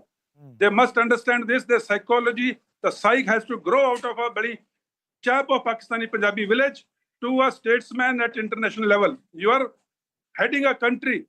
You are trying to save a country. Your population is at stake. Your economy is at stake. Your reputation is at stake. You are laying wreaths on the dead bodies of terrorists when the whole world is fed up with terrorism. Oh, absolutely. Now, then you have a nuclear weapons. The whole world looks at you laying the wreaths on the dead bodies of terrorists. What sort of a responsible state you are that you can be trusted with the nuclear weapons? So these are the major strategic or international points which the world is watching them, and they are not getting out of the mentality of a Punjabi Pahalwan. But you know, the point that you raised, which is very significant, that Pakistan army there at wreath laying of terrorists killed in Muridke and in Bahawalpur, including the corps commander of Bahawalpur and army chiefs wreath being laid there, Pakistan army chief. This is reason enough to put them on the Financial Action Task Force grey list once again. But I want our viewers to know India's strengths, and I want you to see some of these weapons of war, not just the S-400 systems that we spoke of. I want you to look at the HAROPs. Again, amazing bit of technology that India has used. The HAROP drones used by India. Now, when you look at these drones, they're very small in size, and that is very small cross-section on the radar. Israeli HAROPs are known as the killer drones. They're also known as kamikaze or suicide drones. Remember in the Second World War when the Japanese soldiers had attacked, the Air Force had attacked Pearl Harbor, they went Tora, Tora, Tora. Why? Because their attempt was one-way flight, ram into the American fleet in Pearl Harbor and destroy it. And that's exactly what they did when they did Tora, Tora, Tora. Those were kamikaze pilots or suicide pilots. Now, in 2025, you have kamikaze drones, drones that will slam into the target and destroy it. It's a drone with a bomb that's attached to it, with the explosive attached to it. Combined capabilities of a UAV and a missile that's rolled into one to seek a target, and it has a seeker. It seeks the target, it can spot the target, zero in on it, and then slam into it, destroying it completely. But that's just one kind of drones that India has used. There's another kind of drone that India has used, and you'll be very proud of it. It is a made-in-India drone, and they've used 82mm mortars on a quadcopter. This is what war does. It teaches you a lot of innovation. That's exactly what India has done. Some of those images that you see, which the Ministry of External Affairs showed you yesterday, those images actually show you a quadcopter. They don't show you the quadcopter, but they do show the mortar underneath, dropping with gravity, pinpoint accuracy, taking down the jungle training center of the in Pakistan-occupied Kashmir of Jaish-e-Mohammed. So that's the kind of technology India has. The HAROPs, which incidentally now are also being made in India. What does the HAROP do? It loiters in the skies, it searches for the enemy, then it tracks the enemy, it identifies the target that's been fed into its memory, and then with pinpoint accuracy goes slam dunk down into the target. There's a loud explosion and the target has gone. For example, this time it is the air defense system of the Pakistan Army that cost them 1,600 crore rupees. It's just gone. That's the nature of warfare. And that's the nature of warfare where India invested effectively in the S-400 system that can look at multiple targets simultaneously up to and take them down up to 400 kilometers away. We went for the Russian system. The Pakistanis went for... Okay, so I also want to quickly tell you, these are images that are coming in from the Ministry of External Affairs. That's Vikram Misri, who's already in there. The Foreign Secretary of India, that's Randir Jaiswal, the spokesperson of the Ministry of External Affairs, Joint Secretary in the MEA. So just in seconds from now, perhaps that press conference is about to begin at the Ministry of External Affairs office. And perhaps this is a briefing where you'll also have a lot of foreign journalists and Indian journalists and those officers of the Army and the Air Force. Wing Commander Vyomika Singh and Colonel Sophia Qureshi already in. Let's listen in.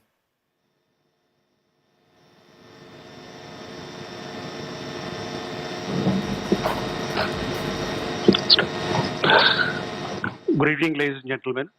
I welcome you to this briefing by Foreign Secretary Sri Vikram Misri on the ongoing developments regarding Operation Sindoor.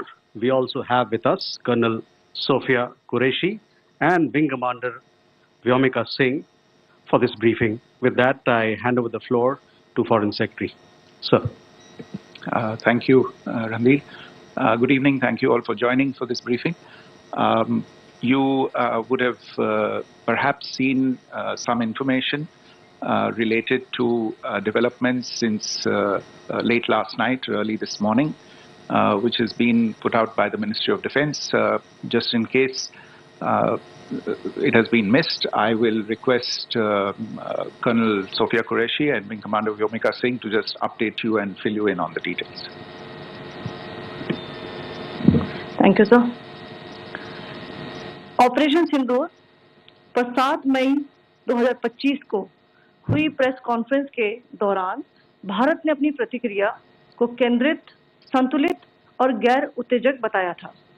यह विशेष रूप से स्पष्ट किया गया था कि पाकिस्तानी सैन्य ठिकानों को निशाना नहीं बनाया गया। साथ ही दोहराया गया कि भारत में किसी भी सैन्य लक्ष्य पर हमले का उचित जवाब दिया जाएगा।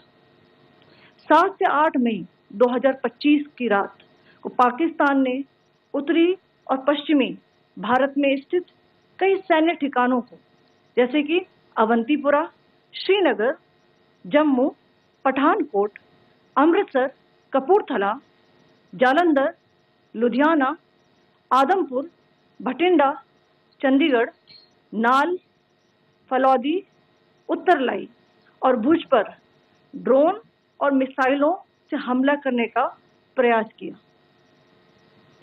इन हमलों को इंटीग्रेटेड काउंटर यूएस ग्रिड और वायु रक्षा प्रणालियों द्वारा निष्क्रिय कर दिया गया। इन हमलों का मलबा कई स्थानों से बरामद हुआ, जो कि पाकिस्तानी हमलों का प्रमाण है। On the night of 7th May 2025, Pakistan attempted to engage a number of military targets in northern and western India using drones and missiles. These places included Avantipura, Srinagar, Jammu, Pathankot, Amritsar, Kapurthala, Nal, Jalandhar, Ludhiana, Adampur, Bhatinda, Chandigarh, Falodi, Uttarlai and Bhuj. These were neutralized by the integrated counter unmanned aerial system and other air defense systems. The debris of these attacks is now being recovered from a number of locations that prove the Pakistani attacks. आज सुबह भारतीय सशस्त्र बलों ने पाकिस्तान के कई स्थानों पर वायु रक्षा रडार और प्रणालियों को निशाना बनाया। भारत की प्रतिक्रिया समान क्षेत्र में समान तीव्रता के साथ की गई। यह विश्वसनीय रूप से ज्ञात हुआ कि लाहौर में स्थित एक वायु रक्षा प्रणाली को निष्क्रिय कर दिया गया। Today morning, Indian Armed Forces targeted air defense radars and systems at a number of locations in Pakistan. Indian response has been in the same domain with the same intensity as Pakistan. It has been reliably learned that an air defense system at Lahore has been neutralized. Pakistan ने नियंत्रण रेखा पर आकरण गोलीबारी की तीव्रता बढ़ा दी है, जिसमें कुपवाड़ा, बारामूला, उरी, पुंछ, मेंढर और राजौरी क्षेत्रों में मोर्टार और भारी तोपखाने का इस्तेमाल किया जा रहा है। Pakistan has increased the intensity of its unprovoked firing across the line of control using mortar and heavy calibre artillery in areas in Kupwara, Baramulla, Uri, Poonch, Mendhar and Rajouri sectors in Jammu and Kashmir. 16 innocent lives have been lost, including 3 women and 5 children, due to the Pakistani firing. Here too, India was compelled to respond to bring mortar and artillery fire from Pakistan to a halt. Indian Armed Forces reiterate their commitment to non-escalation, provided it is respected by the Pakistan military. Jai Hind.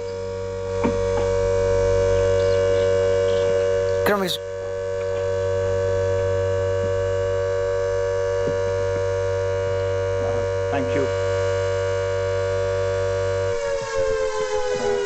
Friends, this is, as I said, further to the briefing that was provided yesterday and some of the updates that have been just provided by Colonel Qureshi and Wing Commander Singh. I thought that we would just put some of the aspects related to the events that started on 22nd April with the barbaric terror attack in Pahalgam into further context, because there is a certain amount of commentary that has happened with regard to the events since then. And more than the commentary, there has been a lot of disinformation that has been directed at us from across the border. So a few things that I would like you to keep in mind. First of all, there is mention on all sides of escalation. I think the first point that you have to keep in mind is the attack of 22nd April in Pahalgam is the original escalation. ये जो सिलसिला है जो हम देख रहे हैं आज की घटनाओं को लेके, ये 22 अप्रैल के पहलगाम के हमले से शुरू हुआ है। एस्केलेशन वहाँ पे हुआ है और उस एस्केलेशन का जवाब भारतीय सेना ने, भारतीय फौज ने कल अपने एक्शन से दिया है। Secondly, I want to invite your attention to the involvement of the group calling itself the Resistance Front in these attacks. I pointed this out yesterday that this is a group that is a known front for the well-known Pakistan-based terrorist organization, Lashkar-e-Taiba. The group has been reported earlier. I mentioned to you about the Indian authorities providing information to the UN 1267 Sanctions Monitoring Committee. And in fact, we are going to be meeting with the team again very soon, and we will be providing an update to the information that we have provided earlier. But what is interesting, दिलचस्प बात यह है कि संयुक्त राष्ट्र की सुरक्षा समिति में जब पहलगाम के हमले को लेके एक प्रेस वक्तव्य जारी करने की बात चल रही थी, तो आप सोचिए किस देश ने टीआरएफ का, द रेजिस्टेंस फ्रंट का उसमें मेंशन किया जाना, उसको अपोज किया, पाकिस्तान ने. This was after the fact that the TRF claimed responsibility for this attack not once but twice, within a few hours after the incident on the 22nd of April, and then again on the morning of 23rd April. And it is perhaps only after the full gravity of the incident was realized by its masters and handlers across the border that it was managed to back off from this claim. Obviously, that retraction doesn't convince anybody. तीसरी चीज जो मैं आपसे कहना चाह रहा था, और कर्नल कुरैशी और विंग कमांडर सिंह ने कल भी बड़े स्पष्ट शब्दों में और आज भी आपसे ये बात साझा की है. जो भारतीय रिस्पॉन्स है वो नॉन एस्केलेटरी है, प्रिसाइज है, सटीक है, मेजर्ड है और कंसिडर्ड है. Our intention has not been to escalate matters. We are only responding to the original escalation, as I said, and our response has been targeted, precise, controlled and measured. Only no military targets have been selected. Only terrorist infrastructure in Pakistan has been hit. Now, there are, as I said, a number of issues that have been raised in commentaries, and there's a lot of, as I said, unfounded disinformation and fabrication that has come from across the border. And I would just like to use this opportunity to set the record straight on some of these issues. The first of these is Pakistan trying to wash its hands off any and all involvement with terrorism. I think the Pakistani information minister said there are no terrorists in Pakistan. And I think he was challenged on that in the television program that he was appearing on. But even if I partially repeat myself from yesterday, I think Pakistan's reputation as the epicenter of global terrorism is rooted in a number of instances where concrete evidence is available, not just to India, but to governments and authorities and agencies around the world. There are several terrorist attacks around the world where Pakistani fingerprints have been found. I don't need to belabor the point with regard to this audience about where Osama bin Laden was found and who called him a martyr. Pakistan has also for decades pursued cross-border terrorism into India with impunity, and as I said yesterday also, in order to deliberately mislead the international community, they claimed that the terrorist Sajid Mir was dead. They came under pressure, and Sajid Mir was then brought back to life, arrested, and is now apparently in Pakistani custody.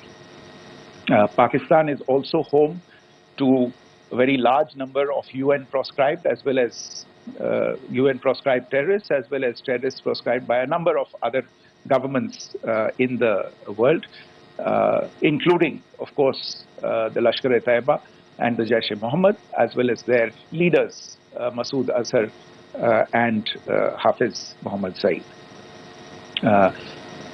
आपने देखा होगा हाल ही में पिछले ही कुछ दिनों में पाकिस्तान के रक्षा मंत्री और उनके पूर्व विदेश मंत्री दोनों ने इस बात को माना है कि पाकिस्तान का ऐसे ग्रुप्स के साथ जो रिश्ता है वो क्या रहा है.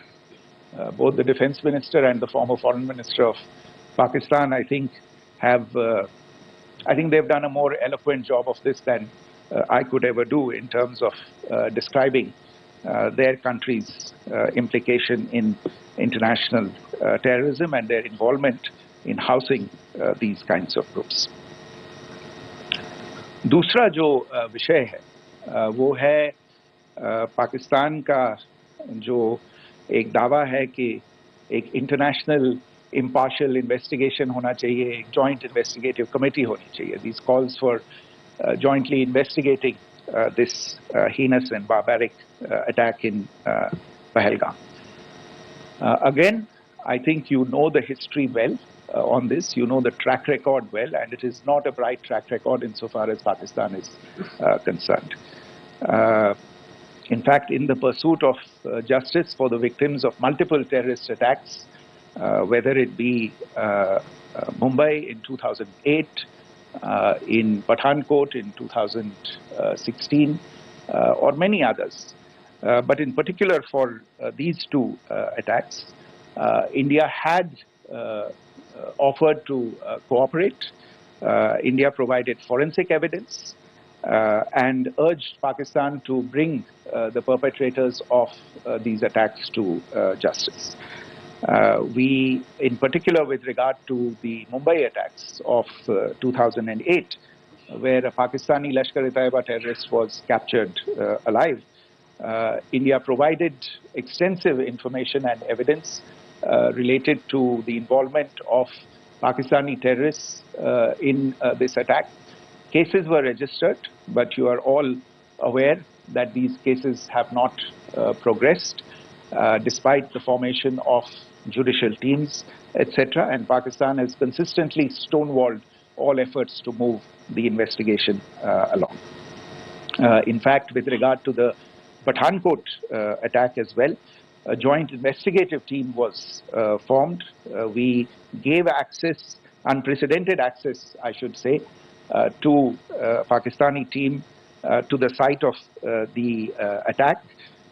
Details of call records data and DNA, etc. were shared with Pakistan. We had shared with them details related that we had been able to access to the addresses of terrorists. We presented evidence against the office bearers of Jaish-e-Mohammed who had conspired in the attack and the handlers of the terrorists who facilitated them and guided them in.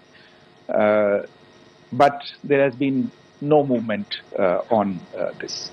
So in all of this, I think the experience has not been positive, and it certainly doesn't give us the confidence now to take at face value Pakistani assertions of wishing to participate in a joint investigation. These are just delaying tactics. These are just stonewalling tactics.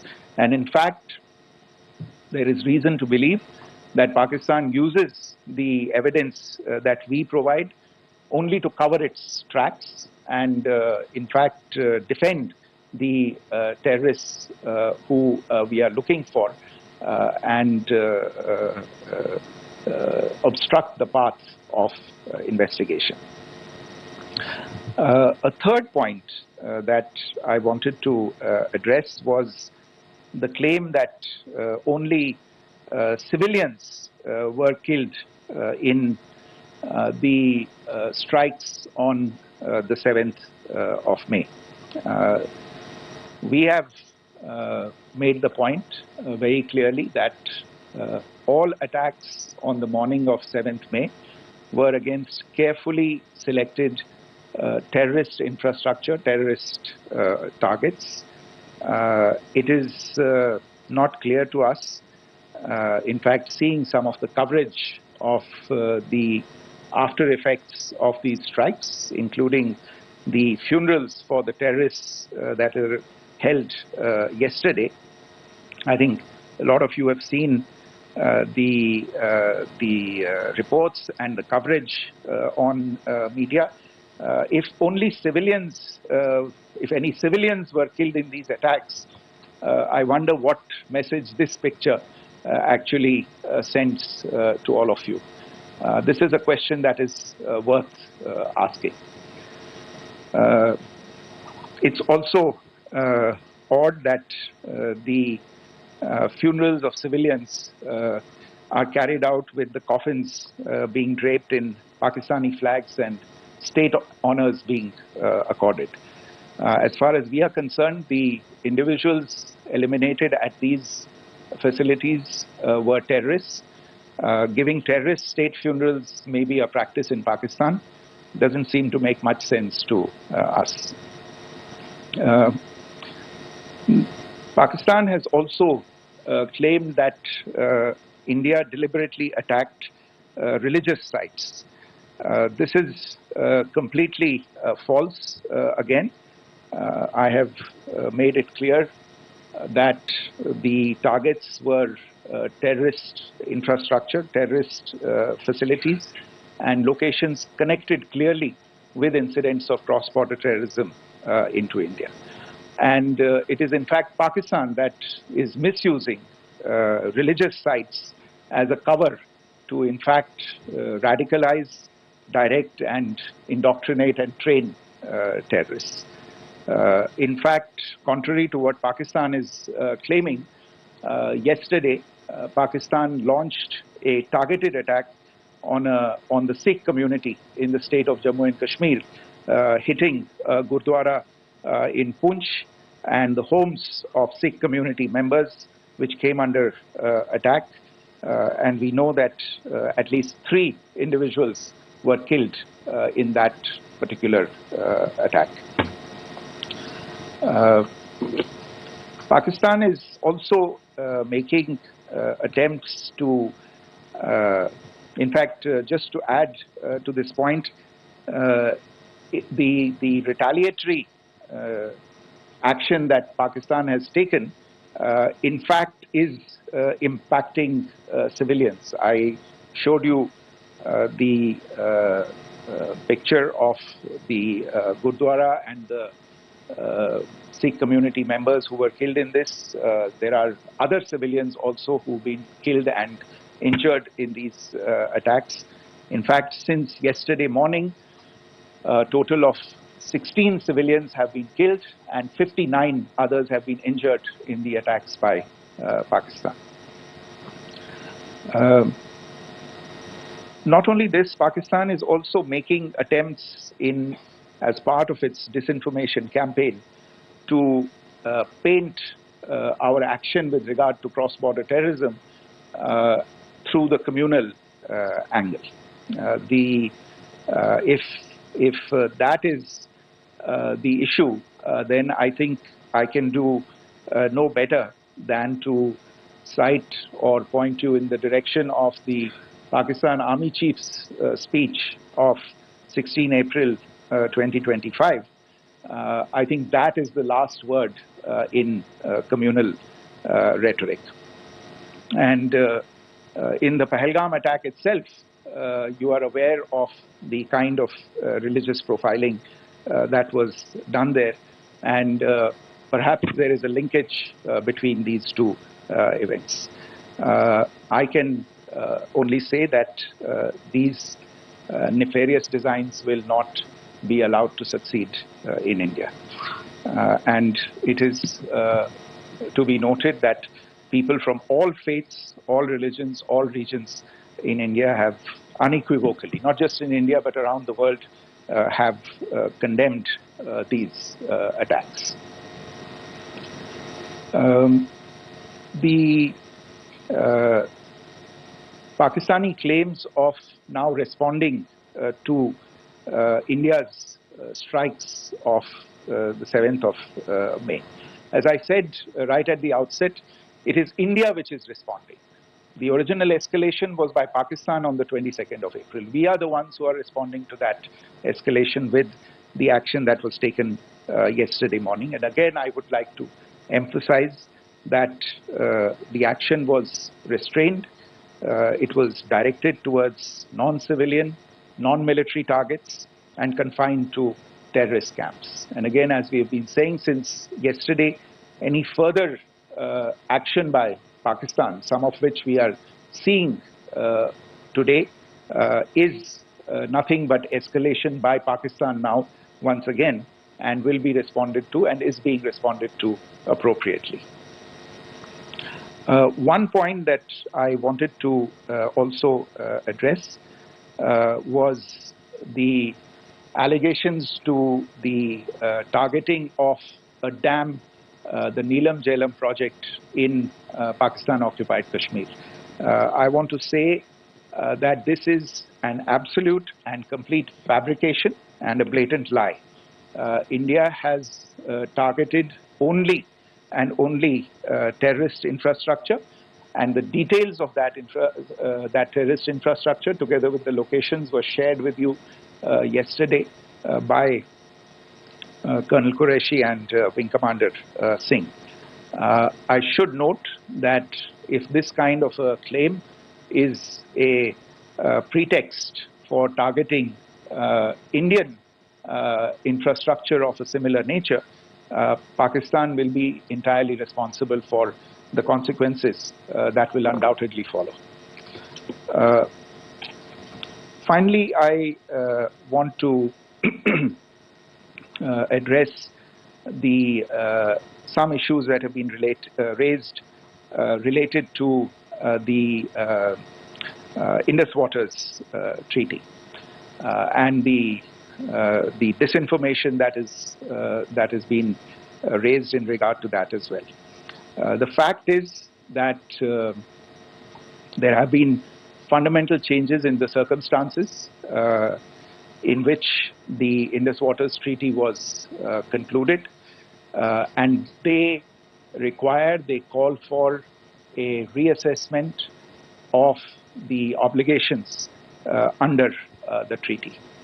Over the last year and a half to 2 years, India has been in communication with the government of Pakistan. We've sent several notices to them requesting for negotiations to discuss modification of the treaty.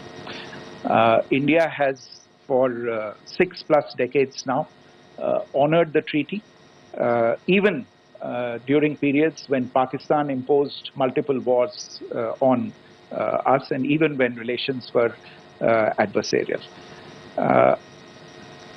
Pakistan is the one that has been acting in violation of the treaty, deliberately creating legal roadblocks in India exercising its legitimate rights on the Western rivers. Any projects that India sought to build on the Eastern rivers, and even on the Western rivers, which we are allowed to by the treaty, were always challenged by Pakistan, thereby hampering our rights to utilize our legitimate waters under the treaty. In fact, if you see the preamble of the treaty itself states that the treaty was concluded in a spirit of goodwill and friendship. Mark those words, concluded in a spirit of goodwill and friendship. ये भारत का धैर्य और भारत की सहनशीलता है जो 65 साल से हम इतनी प्रोवोकेशन के बावजूद इस ट्रीटी को निभा रहे हैं. However, as has been made clear earlier as well, Pakistan has not responded to our requests to enter into negotiations for a reassessment of the obligations under the treaty. A number of conditions have changed. This is a treaty that was based on the engineering techniques of the 50s and the 60s. We are living through the first quarter of the 21st century. Technological changes and technological advancements have to be taken into account. There are demographic changes. There are climate changes that have taken place. There is the imperative of clean energy. And of course, the terrorism that Pakistan has wreaked in the state of Jammu and Kashmir itself has hampered India's ability to exercise its rights under the treaty. Pakistan's persistent refusal to respond to our request to enter into government-to-government negotiations on the modification of the treaty is, in a sense, itself a violation of the treaty. And therefore, India has taken the step of putting the treaty in abeyance until Pakistan abjures irrevocably its support for cross-border terrorism. Maybe I'll stop there. I mentioned earlier yesterday as well that this is an evolving situation. I would therefore ask all of you to be considerate and restrained. It will not be possible for us or my colleagues from the armed forces to share operational details at this point in time. Beyond that, if you have any questions, may I have time for only a few, and I'll try to answer those questions. Okay, I give the floor to Rishabh. One Secretary, good evening. This is Rishabh from Times Now. I just wanted to understand, as per the press release that has been released earlier today, it says that we have successfully hit at the air defense of Lahore. Does it give our forces a better chances if in case of further escalation? And are there other air defense places as well at strategic location that were targeted? Rishabh, you are violating the first rule that I set out at the end of my remarks. The press release that has been issued by the Ministry of Defense today speaks for itself. It is related to operational matters. It's been released by the Ministry of Defense. As more information becomes available, it will be released at the appropriate time. Once again, please don't go into operational details at this point in time, because this is a constantly evolving situation.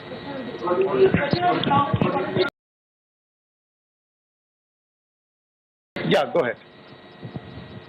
Foreign Secretary Smita Sharma, just wanted to ask, the Pakistani Minister Ishaq Dar in an interview has claimed that the national security advisors of India and Pakistan have spoken to each other.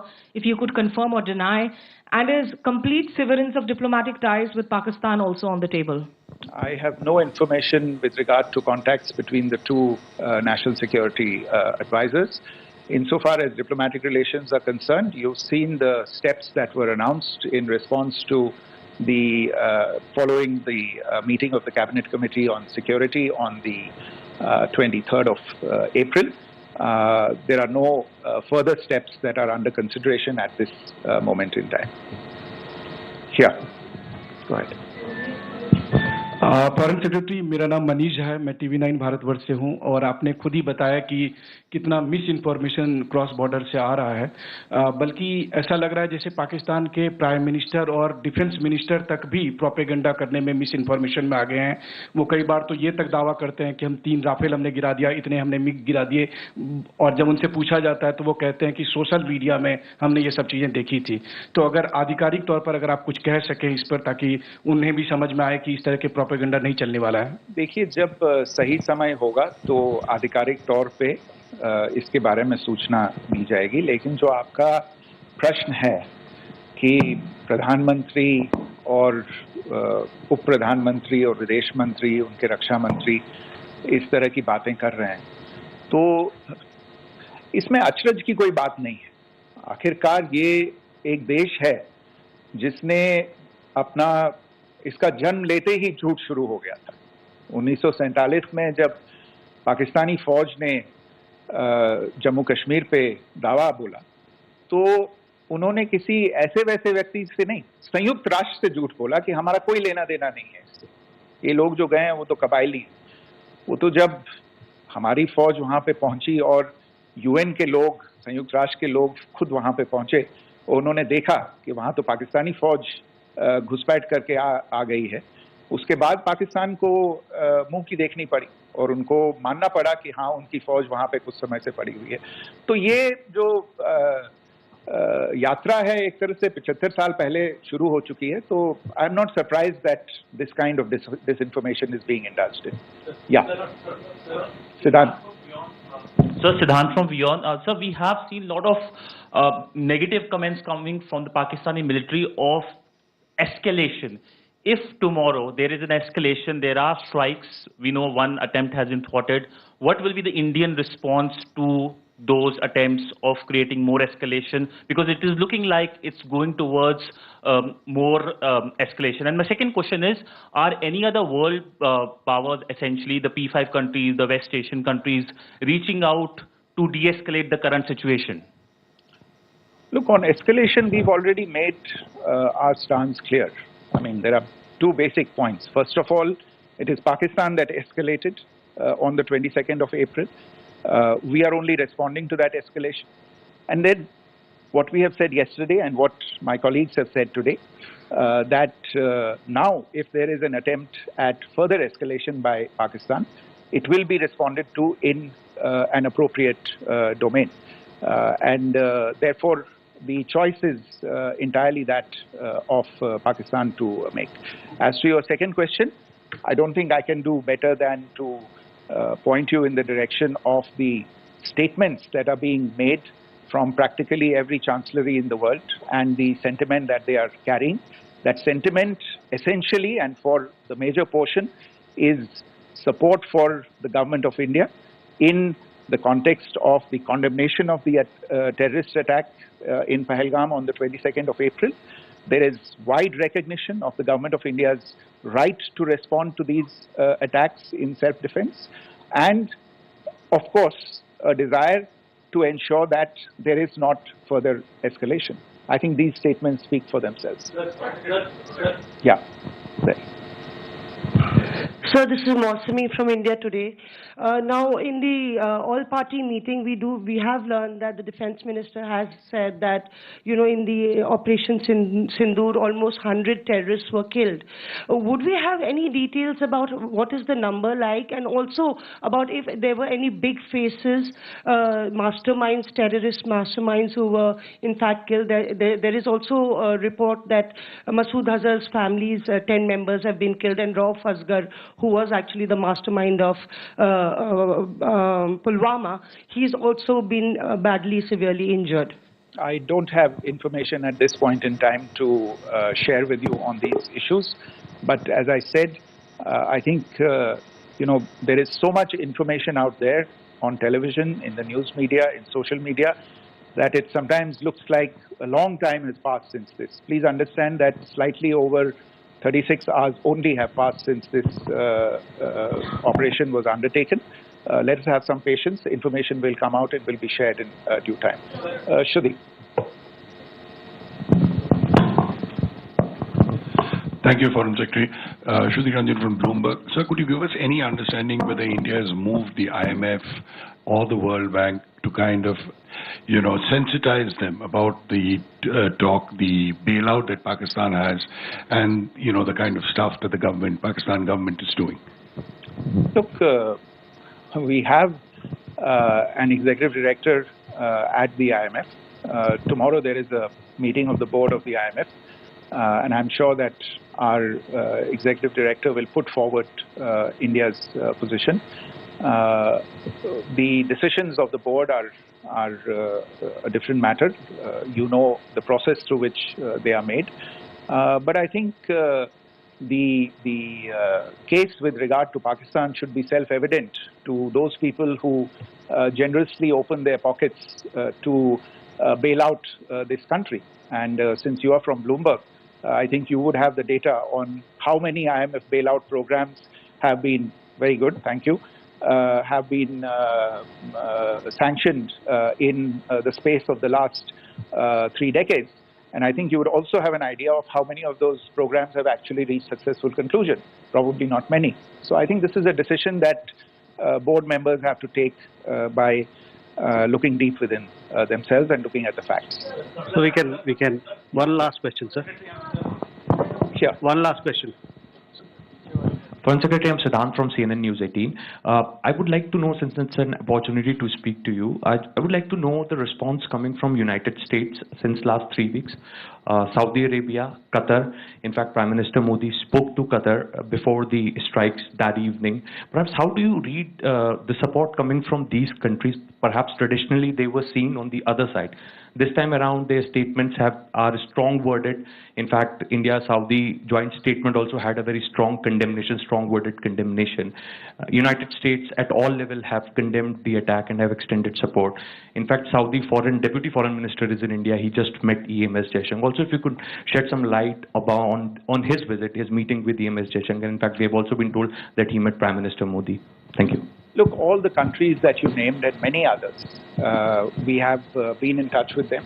The Prime Minister has spoken to a large number of world leaders. A large number of world leaders have called him, as have called the External Affairs Minister. As we speak, there are conversations going on today as well with world leaders.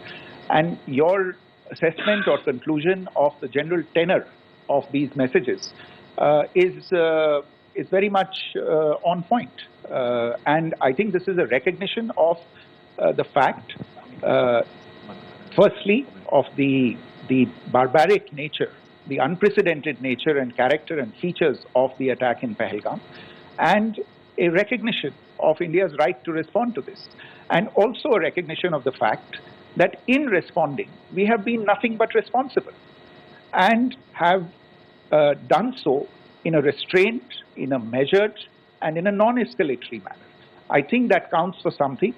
People have taken that into account, and that is what is explaining the kinds of reactions that we are seeing.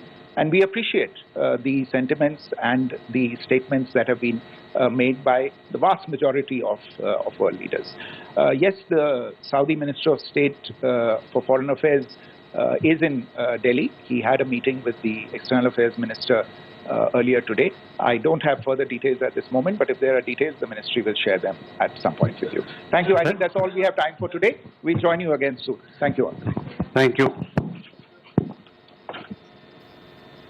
Okay, so a very, very important, very detailed briefing that you just saw there by, in fact, the forces and the MEA, several big takeaways. First, we've got details now of the strikes that were conducted on the Pakistan Army facilities and particularly on the missile defense system, and how essentially it is in response to Pakistan through the night targeting 15 locations on Indian soil. So clearly the message is, and Gaurav is with me on this, Gaurav, the message is tit for tat. You come after us, we'll come after you tenfold. India's response, according to the Foreign Secretary, is one, non-escalatory.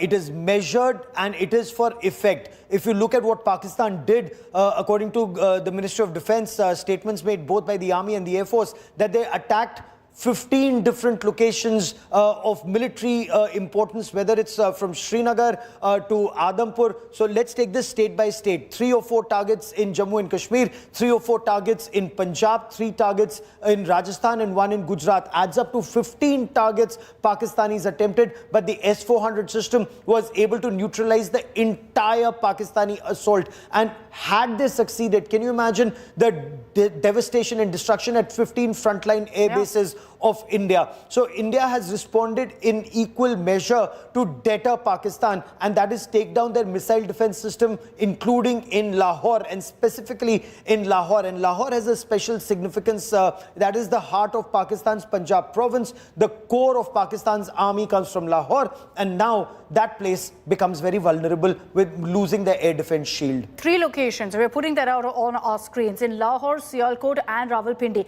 Rawalpindi extremely crucial there because that's a Pakistan Army headquarters. We've struck there too. So Rawalpindi, Sialkot as well as Lahore is where we hit back. But several other takeaways also from the news briefing that you just heard now, perhaps the most detailed since Operation Sindoor, because here you also had the MEA, the Foreign Secretary, going ahead and taking questions as well. A number of issues that he's raised here. One, and very clearly that this is in response to Pakistan. As Gaurav said, it's non-escalatory in nature, but he's also shot off a very, very clear warning, Gaurav, saying to Pakistan, if you hit us, we'll hit you back. And that was the message also on the issue of dams, because there's some propaganda doing the rounds that India attempted to hit Pakistani dams. And so the MEA has issued that warning saying, if you come after any of our resources or infrastructure, we'll be forced to do the same back to you. You know what Pakistan is doing, it's escalatory. Pakistan's measure saying that Neelam Jhelum Dam is targeted. Neelam Jhelum Dam is a very critical asset of Pakistan, and India is making it very clear we have no intention to target the Neelam Jhelum Dam. But should Pakistan do a false flag and target Neelam Jhelum and then target any of the dams in India, there will be massive consequences for Pakistan. Let's get you breaking news that's coming in right now. The army chief is meeting with Prime Minister Modi at the Prime Minister's residence. There have been back-to-back meetings that have taken place. Today, you've had a meeting essentially with NSA Ajit Doval this morning with the Prime Minister. The Prime Minister then met with the Home Secretary and now a meeting with the Army Chief. Safe to assume, Gaurav, that this is essentially a briefing perhaps post what's happened along the border. So far, India was reacting to what Pakistan is doing. But if you notice in Operation Sindoor, India punished 9 different locations, including the headquarters of terror. There's a lot of intelligence input also coming in of what Pakistan can do next. And last night, when Pakistan attempted to target 15 locations, the armed forces knew, they were prepared, and that is why they were not only able to thwart the Pakistani the Pakistani military attack on our military bases, but they were also able to impose costs on Pakistan in terms of the response. Now, the chiefs, the CDS, the National Security Advisor, the entire security apparatus actually war games on the basis of a lot more intelligence inputs that they have on what Pakistan may attempt to do. A sane military mind on the Pakistani side would seek to dial down tensions, but knowing the radical Islamist mind of General Asim Munir, he'll probably try and scale it up. What could be his next attempt to? So to be forewarned is to be forearmed, and that's exactly why you war game what he will do next, so that you not only ensure that he fails, you're able to impose costs on him once again, so that it dissuades him from trying to escalate even further. You know, the message very clear from the Prime Minister, from the government to our forces: complete free hand to hit back, retaliate, respond to Pakistan in any manner they deem fit, which is why perhaps in a span of 24 hours, you've seen 2 successful operations, Operation Sindoor, and many are deeming what we've seen through the course of last night as Operation Sindoor 2.0 as well, because not just having hit the terror hubs, but the moment Pakistan attempted to retaliate at 15 locations across the country. And Gaurav, you were telling us how this spans across 3,000 kilometers across that entire stretch to repel, thwart every single attack from Pakistan, and then to hit back at Pakistan where it hurts the most, in Rawalpindi, in Lahore, tells you and speaks volumes of how our forces have been able to really give it back to Pakistan in perhaps the only language that they understand. And so you've got clearly our forces getting that free hand to respond to Pakistan. And obviously at this point, it will be based on that, Gaurav, on how things move, on how things develop. Forces getting that free hand is a big, big advantage, that you don't go back and forth, you immediately act. You know, you're spot on that. Remember, Pakistan not only killed 25 innocents in Pahalgam, it's killed 16 more, including 5 women and 3 children, and that's really hurting India. Pakistan is killing our civilians and using heavy caliber weapons with 155mm howitzers, heavy mortars, and that's massive escalation by Pakistan.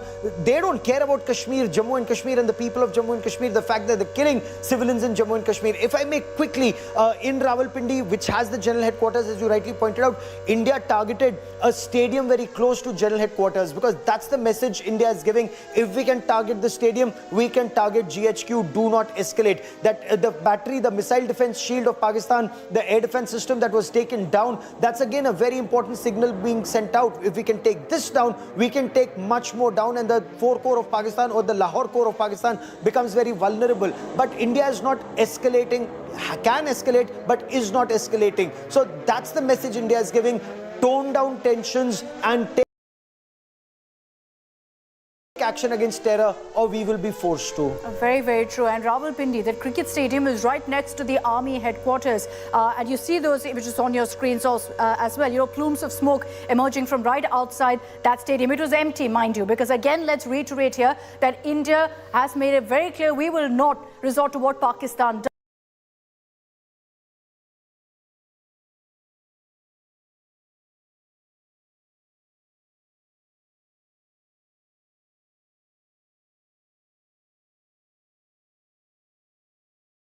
of cowardly strikes on civilians. So we're ensuring that civilians are safe in Pakistan. Pakistan, of course, isn't extending that same courtesy. We've been seeing what's been happening along the line of control, where we're being told 13 plus civilian deaths, unfortunately, have been reported. And that's what's warranted these strikes again by India on military establishments. But let's once again recap for you the statements that came in from Colonel Sophia Qureshi as well as Wing Commander Vyomika Singh on these strikes that have happened on Pakistan military establishments now.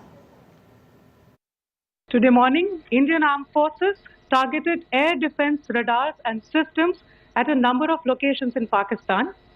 Indian response has been in the same domain with the same intensity as Pakistan. It has been reliably learnt that an air defense system at Lahore has been neutralized.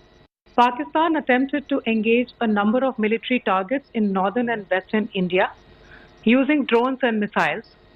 These places included Avantipura, Srinagar, Jammu, Pathankot, Amritsar, Kapurthala, Nal, Jalandhar, Ludhiana, Adampur, Bhatinda, Chandigarh, Falodi, Uttarlai and Bhuj. These were neutralized by the integrated counter unmanned aerial system and other air defense systems. The debris of these attacks is now being recovered from a number of locations that prove the Pakistani attacks. 7 से 8 मई 2025 की रात को पाकिस्तान ने उत्तरी और पश्चिमी भारत में स्थित कई सैन्य ठिकानों को जैसे कि अवंतीपुरा, श्रीनगर, जम्मू, पठानकोट, अमृतसर, कपूरथला, जालंधर, लुधियाना, आदमपुर, भटिंडा, चंडीगढ़, नाल, फलौदी, उत्तरलाई और भुज पर ड्रोन और मिसाइलों से हमला करने का प्रयास किया। इन हमलों को इंटीग्रेटेड काउंटर यूएएस ग्रिड और वायु रक्षा प्रणालियों द्वारा निष्क्रिय कर दिया गया। इन हमलों का मलबा कई स्थानों से बरामद हुआ, जो कि पाकिस्तानी हमलों का प्रमाण है।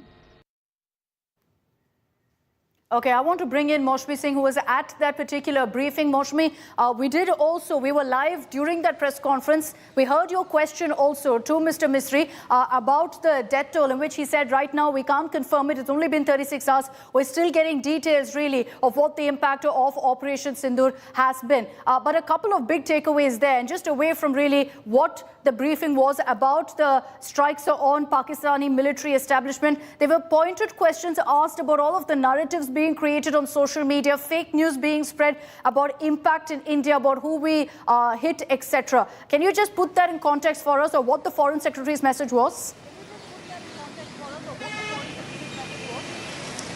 Absolutely, Akshita. You know, the Foreign Secretary was saying that, you know, there's a lot of disinformation and propaganda that is being sent,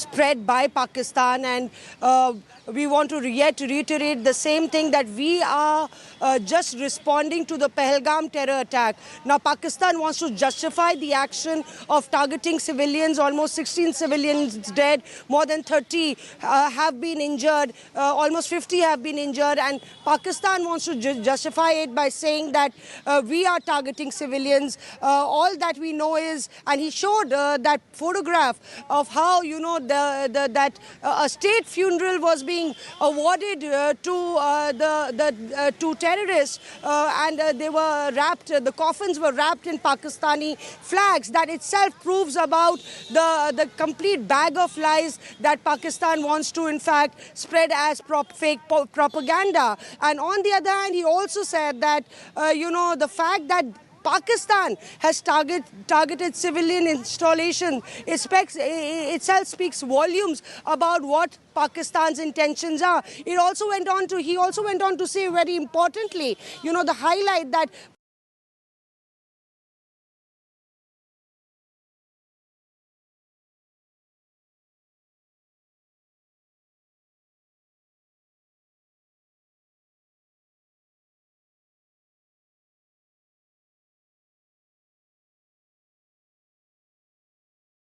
Pakistan is also spreading this propaganda that we should have a joint inquiry. And he cited Mumbai terror attack, the Pathankot terror attack, saying we in fact went more than, Very important message, Maushami, from the Foreign Secretary on the images we're showing of how you've seen this massive outpouring of grief from the Pakistan army for these terrorists, and that the MEA very fittingly has said exposes really what Pakistan stands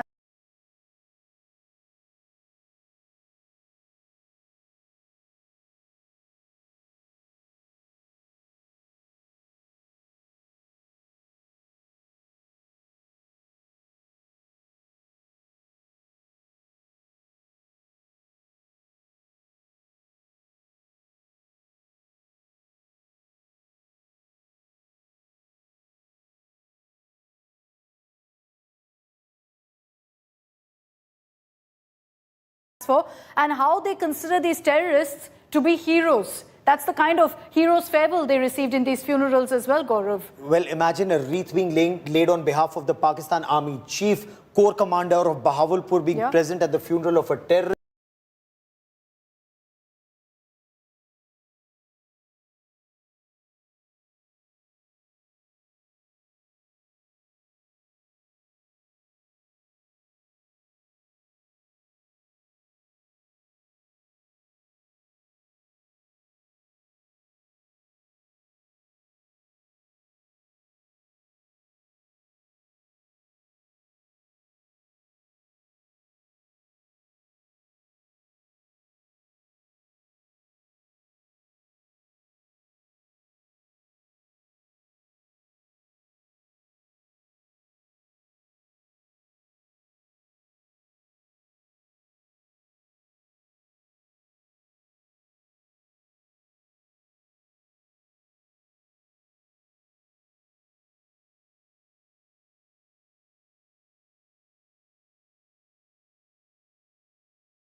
Wreath being laid on behalf of the Lahore Corps Commander for terrorists of Lashkar-e-Taiba at Buridke. It just goes on to show that terrorists and Pakistan Army, they're just the same. They're brothers, just wearing two different uniforms at times. And often Pakistan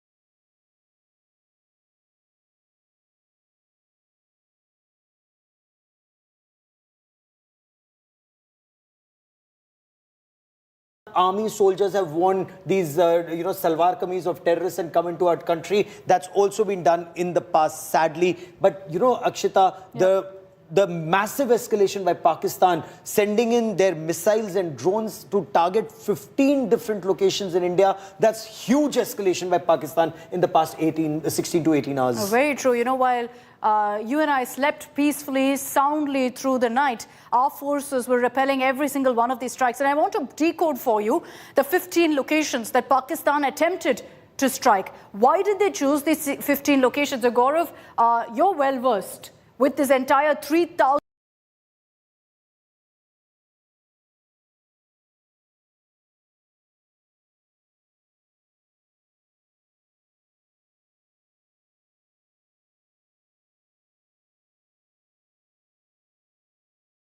.323 stretch. Let's take it one by one. The first site where there was an attempt to target was Srinagar. Why Srinagar? Srinagar is extremely important as far as India is concerned. It's the nerve center of India's operations in the Kashmir Valley. It has an airbase, it has an army, a very significant army core location. It has other military and very sensitive paramilitary and Central Armed Forces locations. So Srinagar is the nerve center. You know, even in 1947, Pakistan was desperate to occupy Srinagar. They failed, they collapsed, and then they retreated, at least till Muzaffarabad. So that is why they've been trying to get Srinagar since 1947. So they've been trying repeatedly. This time too, the attack, the strike was repelled. Let's talk about Avantipura. Here too, according to the statement that's coming from the government, from the Defence Ministry, there was an attempt to strike Avantipura as well, which is another base. Again, a very significant air base, a very significant protection for Kashmir base. You know, these are very, very significant bases in Jammu and Kashmir. And Pakistan knows if it wants to, you know, they want to take over Jammu and Kashmir. That's been their reason of existence since 1947. Yeah. So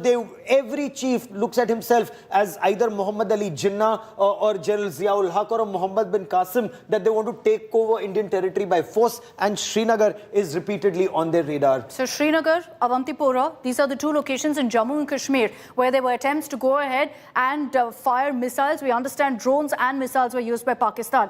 But just look at the contrast then. The entire stretch that Pakistan attempted to target from Jammu and Kashmir all the way to Gujarat to Bhuj, Gaurav, here too missiles, drones were fired by Pakistan. So if you look at entire map of our country from Jammu and Kashmir, come down to, you know, Pathankot, come to Adampur, these are very, very critical. Bhatinda, Jalandhar, very, very critical air bases and military bases that Pakistan chose to target. Look at the mind of General Asim Munir. He's escalating it hugely. He wants this war to be escalated, and how? India struck 9 terrorist bases and 2 headquarters of Lashkar-e-Taiba and Jaish-e-Mohammed. In fact, for Jaish-e-Mohammed, a little distance away from their headquarters, that Masjid Subhanallah is their main rest and recuperation and recreation masjid and residential complex that India struck on the outskirts of Bahawalpur. So India striking terror.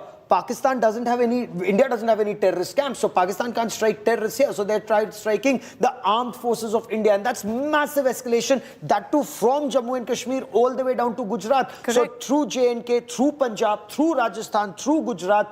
Massive escalation by General Asim Munir. This man is very dangerous for Pakistan. And you know, while we did precision strikes on terror launch pads, what Gaurav said about them attempting to target our armed forces, them targeting civilians too. We've been seeing that along the border as well. So Bhuj, you've seen it. In Rajasthan too, you see several locations. There's a frontline fighter airbase at Uttarlai. In Uttarlai, where that's where again we've seen an attempt to fire missiles and drones in several locations in Rajasthan. Let's quickly play that out. You have Uttarlai, you have Falodi. You have Nal. Nal again is a very significant air base. And you know, why do you have these bases right at the front line? Because this is virtually like a staging camp for operations that need to be undertaken off when your aircraft are, after striking, they're returning, they can come here to these bases, frontline bases, that your defensive and offensive capabilities. Of course, this is from in earlier times. Now you have aircraft and your mid-air refuelers, they can take off from anywhere in the country and go anywhere across the country. But Pakistan targeting the entire front line of Indian Air Force bases from Jammu and Kashmir to Gujarat is a very important message. Pakistan also in a way attempted to take out some of our missile defense systems and shields through this drone attack, because some of these air bases, apart from having a fighter jets, also have your missiles for your air defense. So Pakistan is escalating. India doesn't want to escalate. But what is India doing? The moment Pakistan does this, India hits at their air defense system. So that next time when we go in, if there is a requirement, and God forbid, but if there is a requirement, their enemy air defenses are already suppressed. It's a concept of warfare called SIAD, suppression of enemy air defenses. This is what India did at Lahore, and as you pointed out, you know, in Rawalpindi, in Sialkot, and a couple of other places that the government is not talking about. Okay, what's very clear, and the messaging here is very important. In Chandigarh is the Western Command headquarters. Batinda, Punjab has the IAF base. Adampur, which Gaurav was referring to, is a frontline fighter IAF base. That list goes on. There are 15 places, several of those in Punjab, by the way, that you see, including Pathankot, which already, of course, was targeted by Jaish-e-Mohammed as well. Absolutely right. And in Jammu, the IAF base, Army base, all of these were targeted. Let me just highlight here that the moment Pakistan scales up, they're escalating, assuming perhaps that there won't be any retaliation from India because we've done Operation Sindoor, we've targeted these terror camps. But that's not the message here. The message is, if you target us and if your mission is unsuccessful, doesn't mean we won't hit back, Gaurav. Absolutely. And hit back is not to escalate, but to send across a message to Pakistan. India could have escalated. If Pakistan tried to hit us at 15 different locations, India can hit at 15, maybe even more locations. And you've seen from that Balakot operations, India can hit anywhere in Pakistan. Balakot is the other end of Pakistan, from after which Afghanistan starts in Northwest Frontier Province or Khyber Pakhtunkhwa. So India hit Balakot, you can hit Balakot again, but India does not want to escalate. That is why it's only at Lahore, which is barely 25 kilometers from Amritsar, that their air defense system was destroyed. Of course, quite close to the core headquarters. So the signaling is very clear. India is still signaling, Pakistan is trying to destroy some of our bases. You know, as the government put it, non-escalatory response is what we're looking at. But let's say if there's an attempt again by Pakistan, hopefully they've learned their lesson, because of those 15 sites that they tried to target, not one did they manage to hit. All of it thwarted. And just imagine the level of alertness of our forces, that on high alert, and this is what we mean by high alert, because when Pakistan said they were on high alert, we pulled off Operation Sindoor. When we said we're on high alert, they attempted to hit 15 locations across a 3,000 kilometer stretch. We stopped all of it. Our forces repelled and thwarted every single one of them, and then gave them the exact same treatment. And unfortunately for Pakistan, we've always been successful in the operations we pull off. And that's also because of the free hand that the government has given to our forces. Prime Minister Modi has been at the nerve center of planning, monitoring Operation Sindoor. And he chaired crucial meetings today as well, perhaps tracking all the latest that's been happening, and round 2 of Operation Sindoor. Our next report tells you more.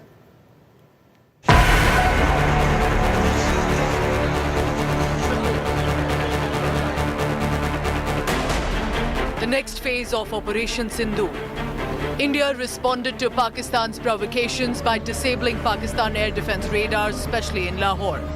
Pakistan's attempt to fire missiles at 15 Indian cities was successfully foiled by the Indian defense systems. India's leadership, meanwhile, also simultaneously focusing on operational preparedness across the country to ensure citizen safety. Prime Minister Narendra Modi chaired a high-level meeting with secretaries of various ministries on Thursday, calling for continued alertness and clear communication while reaffirming the government's commitment to national security and operational readiness. The meeting was attended by the Cabinet Secretary, senior officials from the Prime Minister's office, secretaries from key ministries including Defence, Home Affairs, External Affairs, Information and Broadcasting, Power, Health and Telecommunications. A statement issued by the Prime Minister's office confirmed that the focus of this high-level meeting was to strengthen civil defence mechanisms, ensure the security of critical infrastructure, and efforts to counter misinformation and fake news. Ministries were also advised to maintain close coordination with state authorities and ground-level institutions, it said. Secretaries have been directed to undertake a comprehensive review of their respective ministries' operations and to ensure foolproof functioning of essential systems, with special focus on readiness, emergency response and internal communication protocols. Prime Minister Narendra Modi stressing the need for seamless coordination among ministries and agencies to uphold operational continuity and institutional resilience. PM Modi reaffirmed the government's commitment to national security and citizen safety. As the Indian Armed Forces carried out missile strikes on 9 terror targets in Pakistan and Pakistan-occupied Jammu Kashmir, and then the drone response at the air defense systems, is a reminder from India that terror attacks against our innocent civilians will not be tolerated anymore. Bureau Report, India Today Television.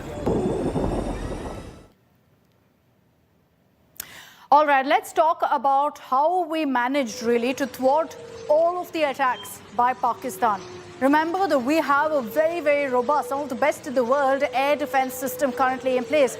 And that was clear in the fact that you saw all attempts to go ahead and hit 15 locations by Pakistan, all of that immediately dismissed. India has used the Israel-made HAROP drone and Russia-made S-400, called the Sudarshan Chakra. Let's talk about the S-400 first. The S-400 Sudarshan, it can detect, track, engage a wide array of aerial threats, including stealth aircraft, fighter jets, drones, and cruise or ballistic missiles at ranges of up to 400 kilometers. Its arsenal includes multiple missile types, allowing layered defense against simultaneous threats at varying distances and altitudes. Now, this particular system's radars also extremely effective. So in difficult environments, the Sudarshan Chakra really steps up. And it's this S-400 that's demonstrated its prowess repeatedly. Now, in fact, previously in drills also, it's shot down 80% of a simulated enemy aircraft package. And it's the S-400 that helped us last night, that helped our forces last night repel all of these attacks. Let's also tell you about the HAROP drone. It's a small one. It's called the Israeli HAROP Killer, or a kamikaze drone. It acts as cruise missiles by exploding right into enemy targets and radars. Almost feels like it's crashing right into it, and then boom. It's a second-generation member of, in fact, a loitering munition family of systems. So it has combining capabilities of a UAV, a drone, as well as a missile, two-in-one, essentially. This drone also acts as a surveillance drone and a lethal missile, as India has used it. It loiters over target areas, then dives right into it upon detection. So HAROP drones search, find, identify, attack, destroy targets, perform battle damage assessment as well. These are the two weapons that have been used, that have helped India hit back at Pakistan, at their military establishments this time. And Pakistan had this one coming because of them attacking our military establishments across a 3,000-kilometer border.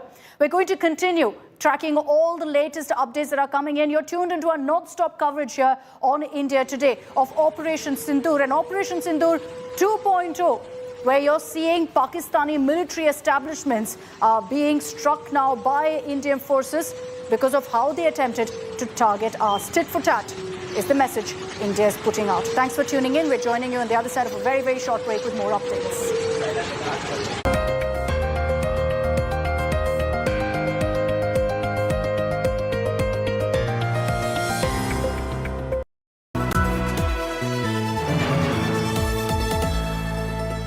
Motorola Edge 60 Pro, the edge of excellence.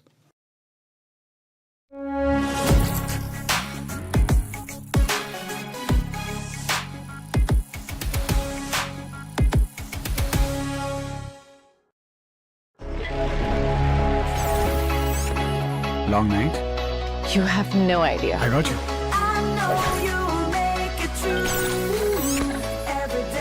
Motorola Edge 60 Pro. Hello, Moto. Motorola Edge 60 Pro, the edge of excellence. Hi, here are the top headlines presented by Motorola. India foils Pakistan's attempts to target 15 Indian cities. India destroys Pakistan's air defense system. Complete blackout from 9 p.m. to 5 a.m. in Gurdaspur.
Make your media plan smarter with India Today Live TV on your connected devices.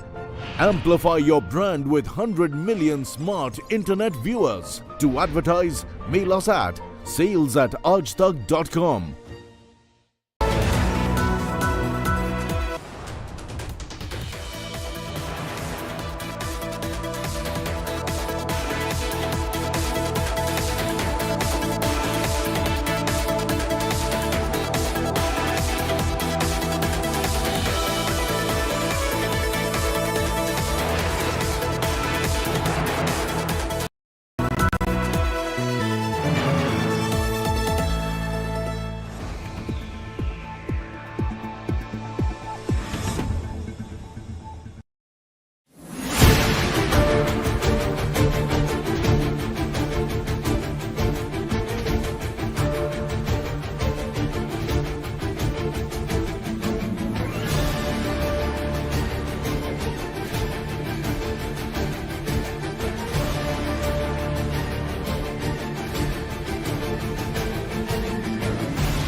Weather forecast now. Delhi, maximum 39 and minimum 26 degrees. Mumbai, maximum 29 and minimum 23 degrees. Kolkata, maximum 42 and minimum 27 degrees. Bangalore, maximum 30 and minimum 22 degrees.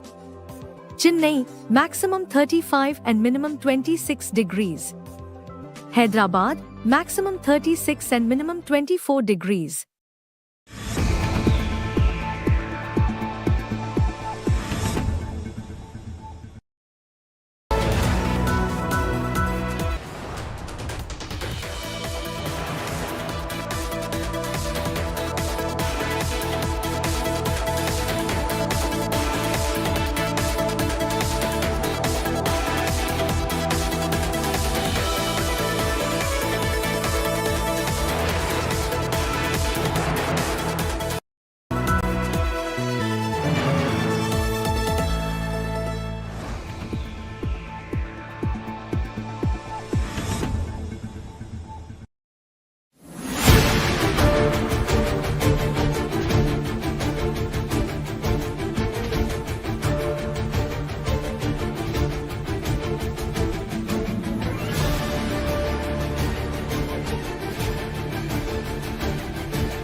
Make your media plan smarter with India Today Live TV on your connected devices.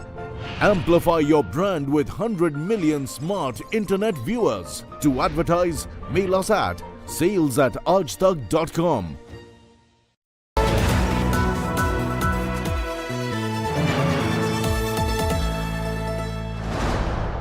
Co-powered by Aditya Birla Sun Life AMC Limited.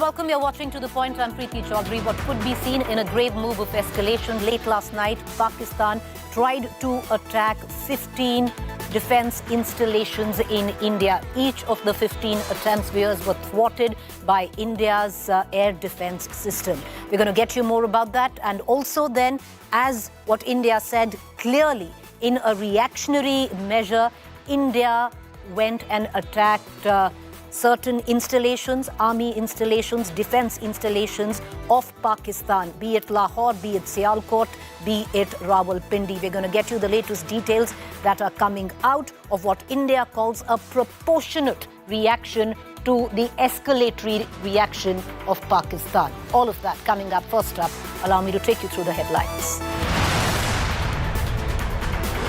India shoots down Pakistan missiles across 15 locations. India destroys Pakistan air defense systems in Lahore, strikes systems in multiple Pakistan cities.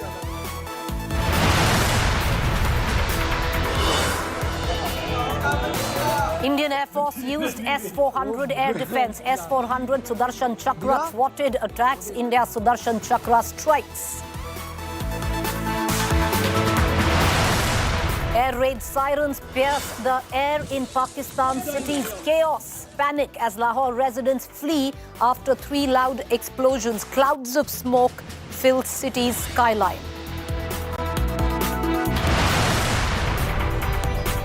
India sends a clear warning to Pakistan, says face HAROP if you escalate again. Busts Pakistan's claims that civilians died, asks why was Pakistan army at funeral of terrorists.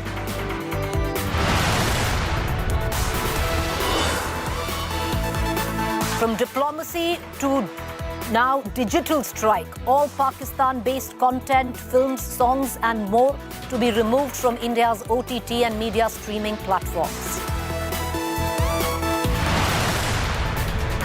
India's water strike after drone attacks. Salal Dam gates opened, flood threat now in Pakistan.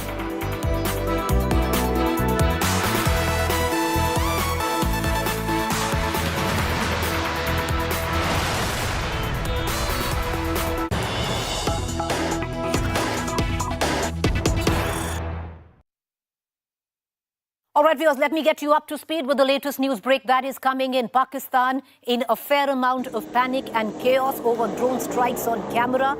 Drone remnants now found across Pakistan cities. Indian drone debris found in Karachi, in Rawalpindi and Lahore.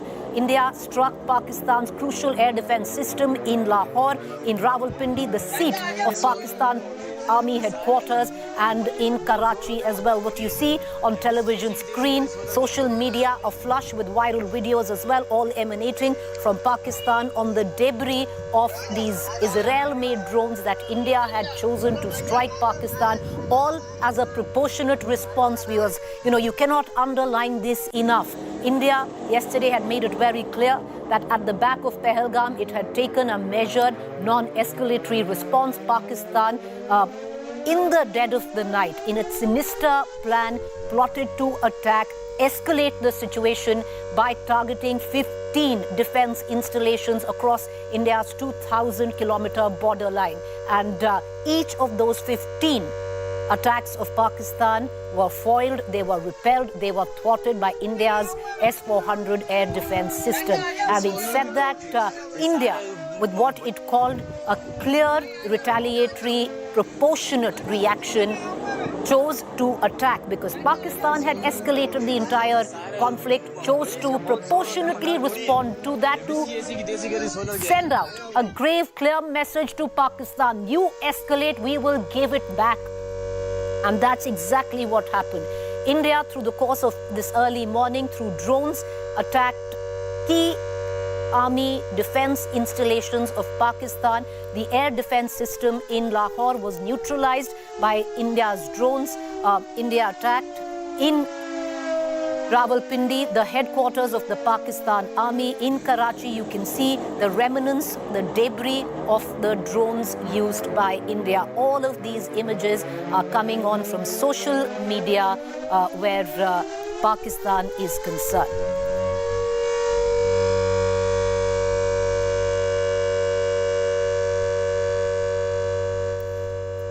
Meanwhile, India today launched phase 2 of its Operation Sindoor against Pakistan. We are technically now in phase 2. India's HAROP drones struck military installations, like I pointed out earlier, Karachi, Lahore, Kant, Rawalpindi, Islamabad, Gurjanwala and Chakwal. The visuals of Indian drone debris found on your television screen, you can see on various parts of Pakistan, viewers. Pakistan in a sense of chaos, in a sense of panic, where its residents, villages, recovering pieces of the debris of the drones that India used to retaliate, proportionally retaliate to Pakistan.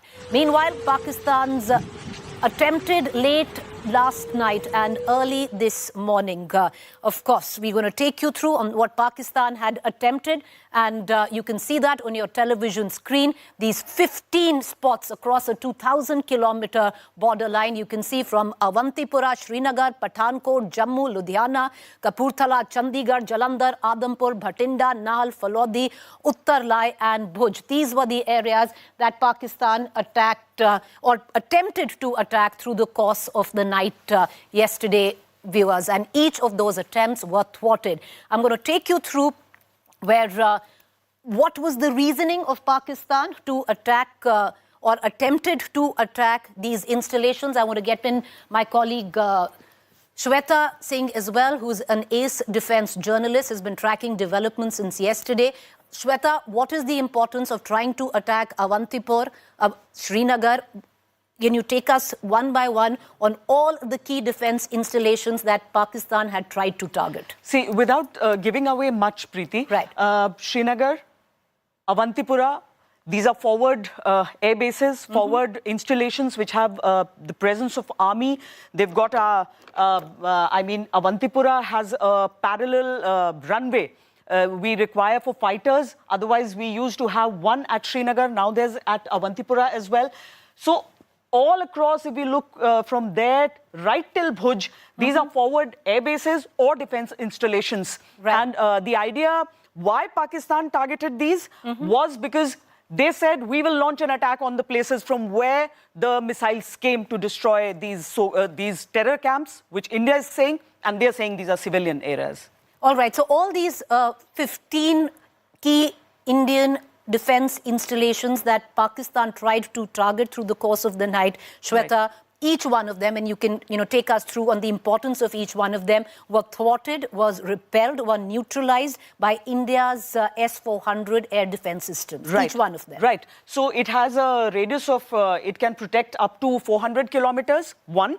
And we have two for the Pakistan border, two for the China area, and one for Delhi. So our big cities are all protected. If we talk about all these areas, Preeti, like we're saying that we don't want to give away which fighter planes are kept here or which units are deployed here. Because that will only help Pakistan. Exactly. Right. They might have a fair idea in this age of information. But each one of them was crucial to India, you're saying. Bhuj, again, instrumental in wars. It is a forward air base. It covers the entire south of Pakistan. Uttar Lai, we fought a battle there. Falodi, we fought a battle there. Nal, Bhatinda. Now, you don't just see the forward air bases or the forward defense installations, but right behind that, we have ample defense strategic assets which Pakistan wanted to target. Adampur is an air base, and we've got, but it has got a fantastic air defense system. I was recently covering there, and it is almost like an 18-kilometer high invisible wall which protects you from all around. So Pakistan was perhaps daydreaming with the technology that they have, which is downgraded from what we have, S-400, and that is made in China. So China made a cheap copy of S-300 and sold it to Pakistan. Pakistan by now knows what happened. So Amritsar right on the border, and whenever something happens in Amritsar, it can be heard in parts of Punjab, Lahore. And that's why when their missiles tried to strike Amritsar, there were reports from Amritsar, the civilians said that... The sound. Yeah. In the middle of the night, the sound. So it was actually the S-400 firing as well? Give us a minute, Shweta. What I'm going to do is I'm going to ask our producers to play the importance of S-400. That is India's air defense system, and that is what neutralized and thwarted this attack on all these 15 key installations. And that is bought from Russia. We've got, this from Russia. Can you take us through on the importance of S-400? Because, since the morning, we've spoken ad nauseum, Shweta, that S-400 and its importance in the air defense system and what it did last night. Take us through that. Preeti, I would speak in a common man's terms so that everybody could understand it. Otherwise, there is a lot of jargon that is associated with defense and it confuses you. So when we talk about S-400, it is a system. It is a system which, number one, it detects, okay, is something happening? Then if there is a launch towards that particular area which it is covering, then it will launch a missile to actually neutralize it mid-air. That is what happened. We found debris of semi-exploded missiles. And all the villages bordering Pakistan, you can see all the villagers have found some kind of debris. Some kind of debris, and that was because there was in mid-air, it was neutralized. So if there's a fighter plane that's coming at whatever height, if there's a drone that is coming your way, if there's a missile, ballistic missile that's coming your way, an S-400 system is designed to actually kill it in the air. It is like when we talk about Israel, it is like our Iron Dome. It is our Iron Dome. So S-400 is our Iron Dome. I wouldn't say it is the technology that Israel uses. It is not as advanced, but for Pakistan or for China, we are fully equipped. S-400 can fight them because even China does what Russia is trying to do, and as far as air defense systems go, and that is what was happening. Shweta, stay with me. I'm going to cut across to Gaurav Sawant as well, who's joining us right now from the newsroom. We'll also have Sandeep Punithan with me here in just a short while. And before we move on to the proportionate response of India at the back of what Pakistan had planned and India thwarted, all of this happened, viewers, yesterday in the middle of the night. And Gaurav, now, our managing editor has been tracking all developments through the course of the night meticulously. And Gaurav, we can now say for sure we are in the second chapter of Operation Sindoor, where India now will give a proportionate response to whatever Pakistan does. Because Pakistan attempted to escalate, India thwarted with a proportionate response. Preeti, you're absolutely right. And the superstar here was the S-400 system, which is the world's most advanced air defense system. Nobody in the world, not even America's THAAD, which is the Terminal High Altitude Air Defense System, comes anywhere close to the S-400s, because the S-400s are able to neutralize any threat. It may be a threat as low as 10 meters, virtually surface skimming missile that's coming in, or an incoming threat which is at 50,000 feet altitude, which is the virtual ceiling for any fighter jet. It can take down missiles at both levels, or a drone or a threat that's coming in. It can scan multiple targets simultaneously and decide which target to take down when, in terms of priority, in terms of the speed of the incoming threat, which needs to be taken down first, which needs to be taken down second, third and fourth. It has a series of systems. Now, these are road mobile systems. There's a command and control structure. There is a radar system, and then there are the missiles that are fired. And India, withstood a lot of pressure, including from countries like the United States, to go ahead with this deal to buy 5 S-400 systems. 3 have already arrived and have already been deployed. So nothing in the world is better than the S-400s right now. Point 1. Point 2, Pakistan launched near simultaneous assaults at 15 different locations using missiles and drones. India targeted 9. Pakistan wanted to send out a message that they were stronger. They targeted 15 from Jammu and Kashmir through Punjab, through Rajasthan to Gujarat, and each and every one was destroyed. But India, while not wanting to escalate, wanted to give demonstrative and punitive action against Pakistan. What's demonstrative? That you take down their missile defense system, the HQ-9s that were taken down. Significant, while made in China, quite like the S-300s, an earlier generation of the missile defense shield that Russia had produced. But the fact is, Lahore becomes vulnerable. Rawalpindi, which is general headquarters, the Pakistan Army headquarters, that becomes vulnerable, as does Sialkot, where there's massive troops being amassed by Pakistan. So that signal's gone out. And not just here, down the line, multiple places have been targeted, which government will make clear. But again, Pakistan will now try to go up the escalation ladder and target once again. That's where the armed forces are ready, not just with the S-400s. I'm going to come right back. I'm going to just stay with that thought. I'm going to pull in Shweta as well on how India then gave a proportionate response to Pakistan. And once again, viewers, like Gaurav was pointing out, let's break Operation Sindoor in the phase 1 part, where day before yesterday, through the dead of night, India attacked 9 terror installations, only precise terror installations in Pakistan. And now we're in phase 2 of Operation Sindoor, where India has used drones to strike Pakistan, which was a proportionate response, because Pakistan escalated last night. Their attempts were thwarted, neutralized, but India was successful in sending back a proportionate response with a strong message, Shweta, and that message, I was reckoned, was delivered by Israel-made drones. Would you elucidate what India used? And the sheer fact that Pakistan could not intercept these drones and they hit their target with precision, the sheer fact that the seat of power in Rawalpindi was hit, which gave a message that you come for us, we can hit you where we want. And you know, Israel is as excited with what has happened because the videos are all over. Preeti, I'd like to take you a night before when Pakistan, in a response to our attack on their terror centers, sent swarm drones. These are again source-based. I've spoken to a lot of soldiers posted on the line of control, and they've said there have been reports of swarm drones coming in from Pakistan, trying something nasty, but did not happen. Now, they try to attack our bases. So Pakistan also used drones plus missiles? They tried to. Not attacking these places particularly, but probably for Rekhi. Okay. We can just say that at the moment. And India responded by these HAROP drones, which were sent inside Pakistani territory on these bases from where their stupid attack was, I think, unleashed. That would be the best thing to say, because their air defense failed when we sent in the missiles and the drones for the attack on day one.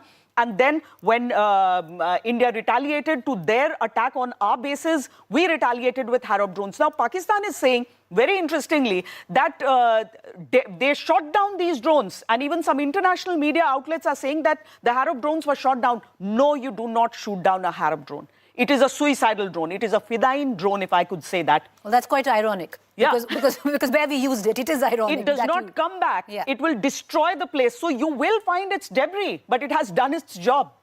All right. So, Gaurav, would you want to come in and reflect on this drone technology that India has that clearly Pakistan could not intercept at all, and with precision struck their target and sending a chilling message? We've struck you in your seat of power, Rawalpindi. So, you're absolutely right. Rawalpindi is the seat of power, its general headquarters, and the stadium. Shweta has reported from there on ground zero. There's a cricket stadium right next to it, which was where the messaging was done very effectively. Taking down their missile defense shield again is a messaging that's done very effectively. If we can take this down, if we can take Muridke and Bahawalpur down, then the core headquarters is not far. But so far as India is concerned, it's only messaging. Point one. Point two, as Shweta was mentioning, HAROP's state of the art. Yesterday I had Israel's ambassador Reuven Azar on the show with me, and he was talking about the technology cooperation that's happening between India and Israel. We all know of the intelligence cooperation that's happening between India and Israel.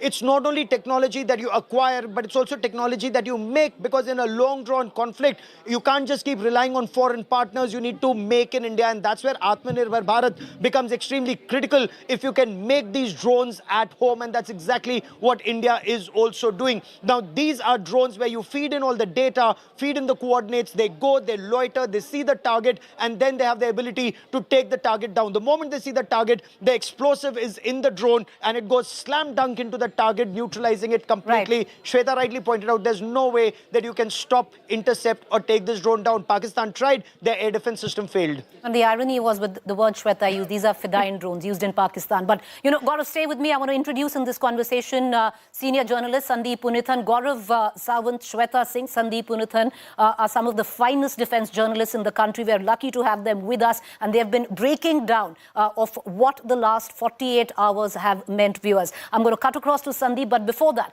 let's quickly dip in to that press conference by the Ministry of External Affairs exactly 45 minutes ago on briefing the world on the second phase of Operation Sindoor, on how India's hand was forced the second time to give a proportionate response to what was grave escalation by Pakistan, or an attempt at grave escalation by Pakistan last night. Listen in, we are back with the three of them. Pakistan has also claimed that India deliberately attacked religious sites. This is completely false. Again, I have made it clear that the targets were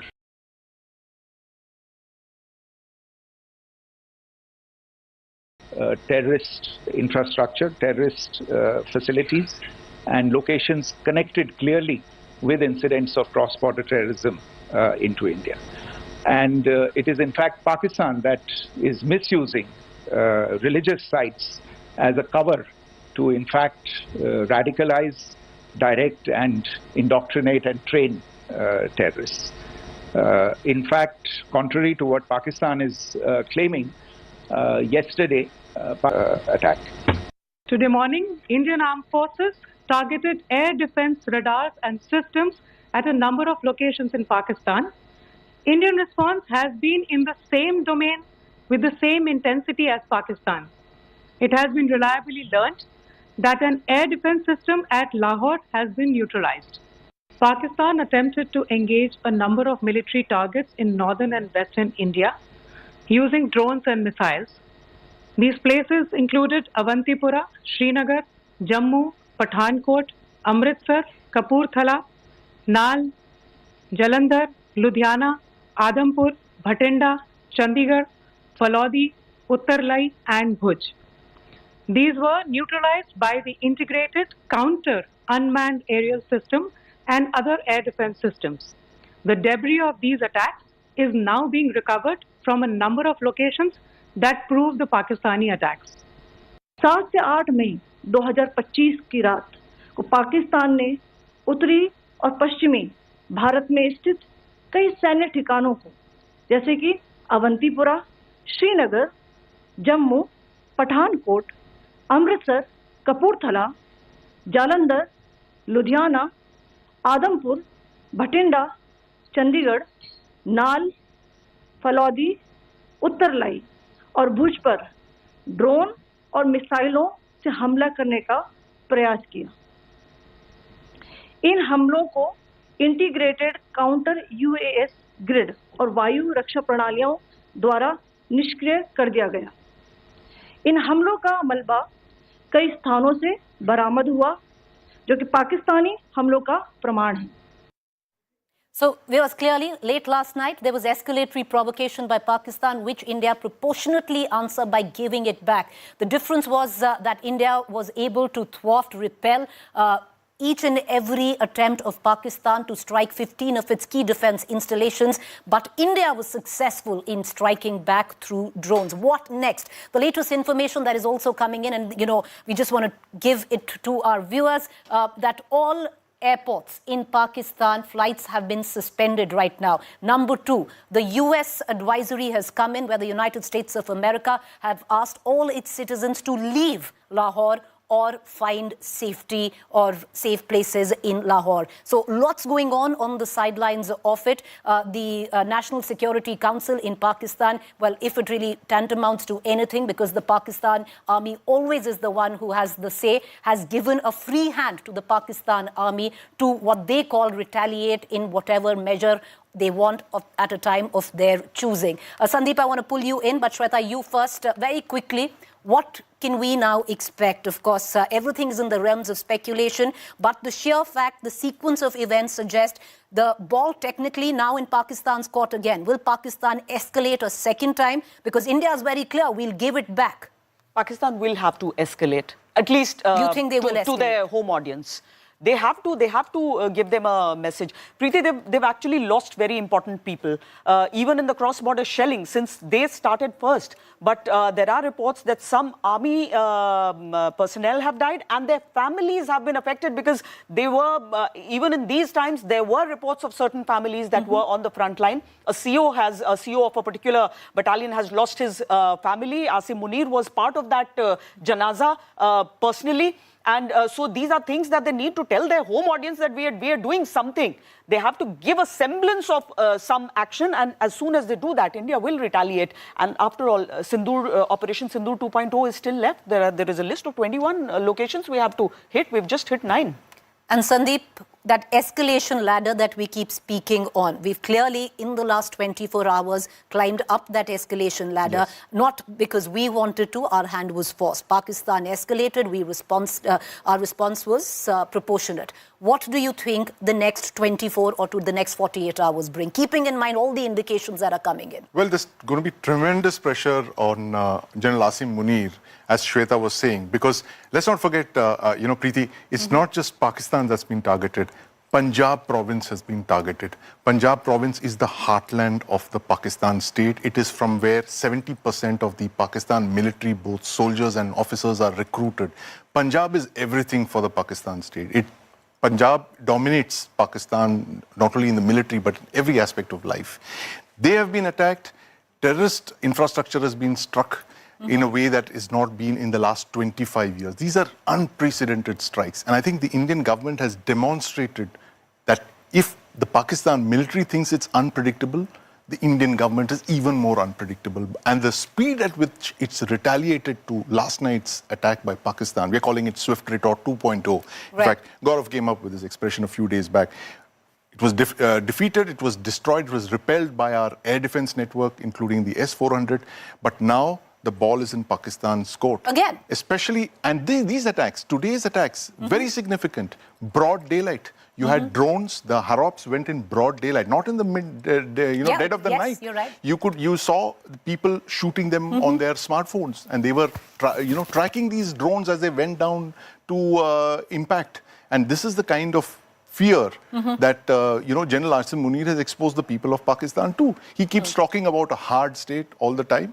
Well, this is the hard state that he envisaged. Just before I let both Shweta and Sandeep go, because India has been able to strike Islamabad, Rawalpindi, Lahore, Sialkot. There is a lot which is going on where the Indian audience is concerned, where Delhi, because Delhi is right up where the threat category is here. But, I want to cut across how, at least with the kind of air defense systems that we have, and we're going to give you out the graphics there, that Delhi right now, Shweta, is impenetrable. Like, you cannot get to Delhi. It is. Even on a normal day, it is, you cannot just attack Delhi. And we've come up with those graphics. There are actually 8 layers if you talk about it.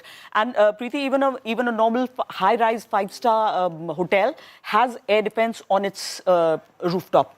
There is air defense there.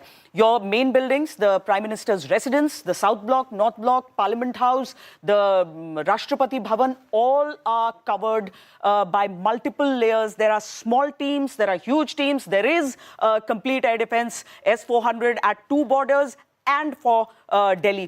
They know the importance of New Delhi. Any attack here from the air would be fatal, would be deadly, and that is why Delhi is protected in such a way. Sandeep, you want to reflect on that? Because a lot of people are speaking of Delhi. It's right up the threat ladder. And if you're escalating, there is an imminent threat where Delhi is concerned. But I think it's impenetrable right now. It is impenetrable, Preeti. But, as Shweta just put it, multiple layers of defenses, looking at everything from drones, from small drones right up to fighter aircraft packages. But if Pakistan were to make that mistake of attacking Delhi, even, crossing into airspace and attempting to attack Delhi, that would be another red line that they would have crossed, and the consequences would be terrible for Pakistan.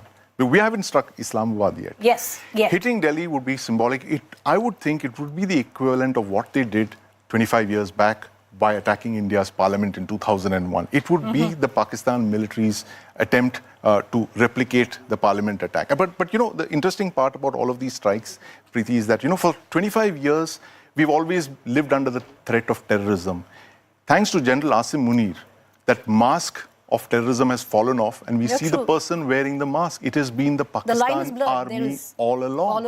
And those pictures that we saw yesterday in that... The funerals. Where you have the soldiers standing side by side with terrorists. That just tells you that's the biggest visual proof that you have that Pakistan, the rogue nation, is the one for whom terror is an instrument of state policy. I just want to give you both just 10 seconds each, and then we're going to quickly cut across to what the defense minister said this evening. The next 24 to 48 hours right now, Shweta.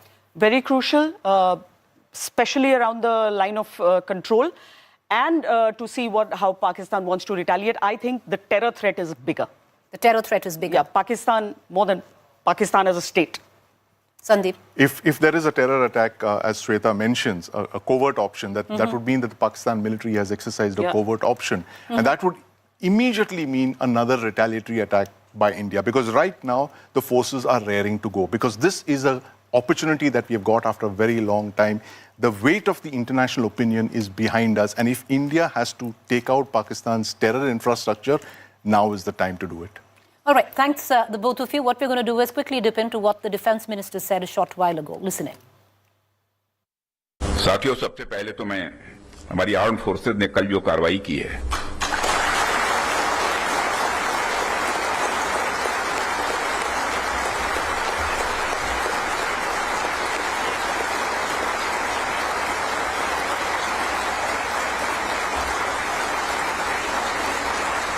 और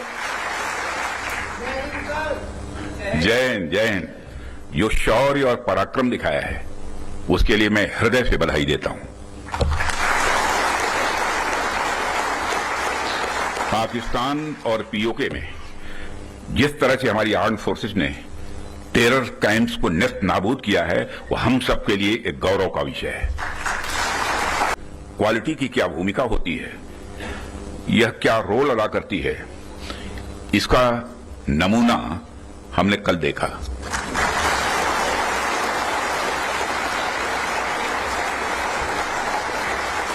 जिस precision के साथ यानी जिस सटीकता के साथ operation सिंदूर execute किया गया वह अनइमेजिनेबल है, बहुत ही सराहनीय है। साथियों, मैं समझता हूं कि इस दिशा में प्रयास करने का यह सबसे उचित समय है, क्योंकि इस समय जो परिस्थितियां चल रही हैं उसे आप सब देख रहे हैं। हमारे रीजन में ही आज जो स्थितियां उत्पन्न हो रही हैं उससे आप सभी अवगत ही नहीं हैं बल्कि अच्छी तरह परिचित हैं। हमने हमेशा ही एक रिस्पॉन्सिबल नेशन होने का रोल बड़े संयम से निभाया है, सदैव निभाया है। हम लगातार इस बात के पक्ष कर रहे हैं कि समस्याओं का समाधान बातचीत के जरिए से हो, परंतु इसका अर्थ यह नहीं है कि हमारी सहनशीलता का कोई नाजायज फायदा उठाए। यदि कहीं कोई हमारे इस संयम का फायदा उठाने की कोशिश करता है तो उसे कल की तरह ही क्वालिटी कार्रवाई का सामना करने के लिए भी पूरी तरह से तैयार रहना होगा। Don't test our patience because we will give it back. We are a responsible nation, but we are capable of a more than proportionate response. That is what the defense minister said. With that, viewers, I'm going to go into a quick break to stay with us. On the other side, we're going to cut across to the 2,000-kilometer border that India shares with Pakistan, speak to our reporters who've been stationed in key locations. All of that coming up. Stay with us.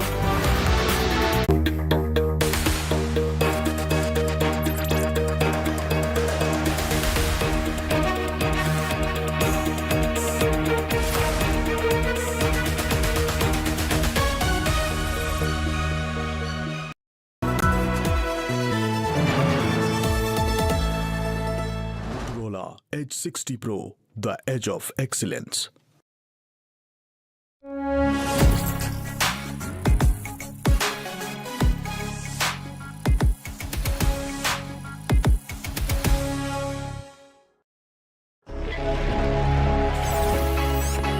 Long night? You have no idea. I got you.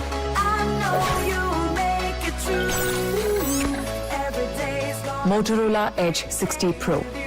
Hello, Moto. Motorola Edge 60 Pro, the edge of excellence. Hi, here are the top headlines presented by Motorola. India foils Pakistan's attempts to target 15 Indian cities.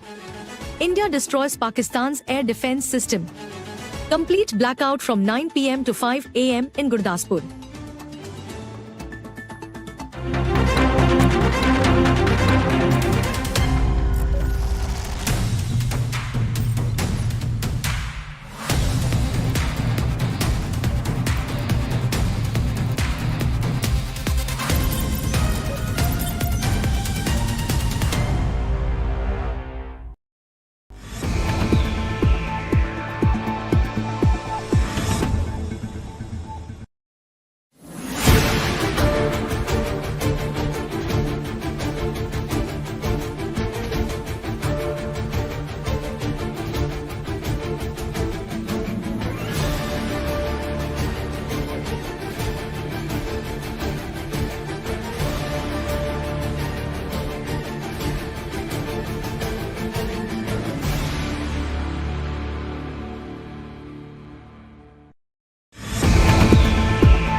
The shrapnel marks on these walls reminds me the picture that I witnessed in 2019 post Balakot airstrike by Indian forces on the terror camps in Pakistan.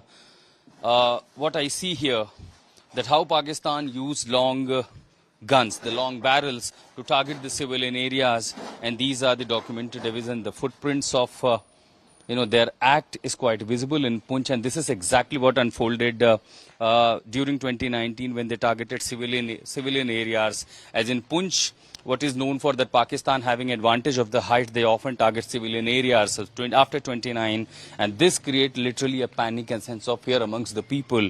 They're targeting civilian areas with the long guns, and this shows that how scared Pakistan was after the airstrike carried against the terror camps, which was in response of the Pahalgam terror attack.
Welcome back, viewers. You're watching To The Point. I'm Preeti Chaudhary. Till now, before Operation Sindoor, even where Balakot was concerned, there were quite a few who had raised questions whether or not Balakot has happened. Because this time around, satellite imagery, visual proof, videos have flooded social media to get a larger understanding that India hit, and India hit hard. I want to take you through some of the damage that India inflicted on terror camps that India hit, terror launch pads that India hit, as far as the province of Punjab in Pakistan, which housed the headquarters of the Lashkar-e-Taiba and the Jaish-e-Mohammed. I want to take you through some of the satellite imagery that is coming through. You can take a look at the screen. Markaz Subhan Allah, this is Bahawalpur. This is the nerve center of terror for the longest time. And you can actually see right here, I can point out, if you can see these two holes, these two holes, viewers, are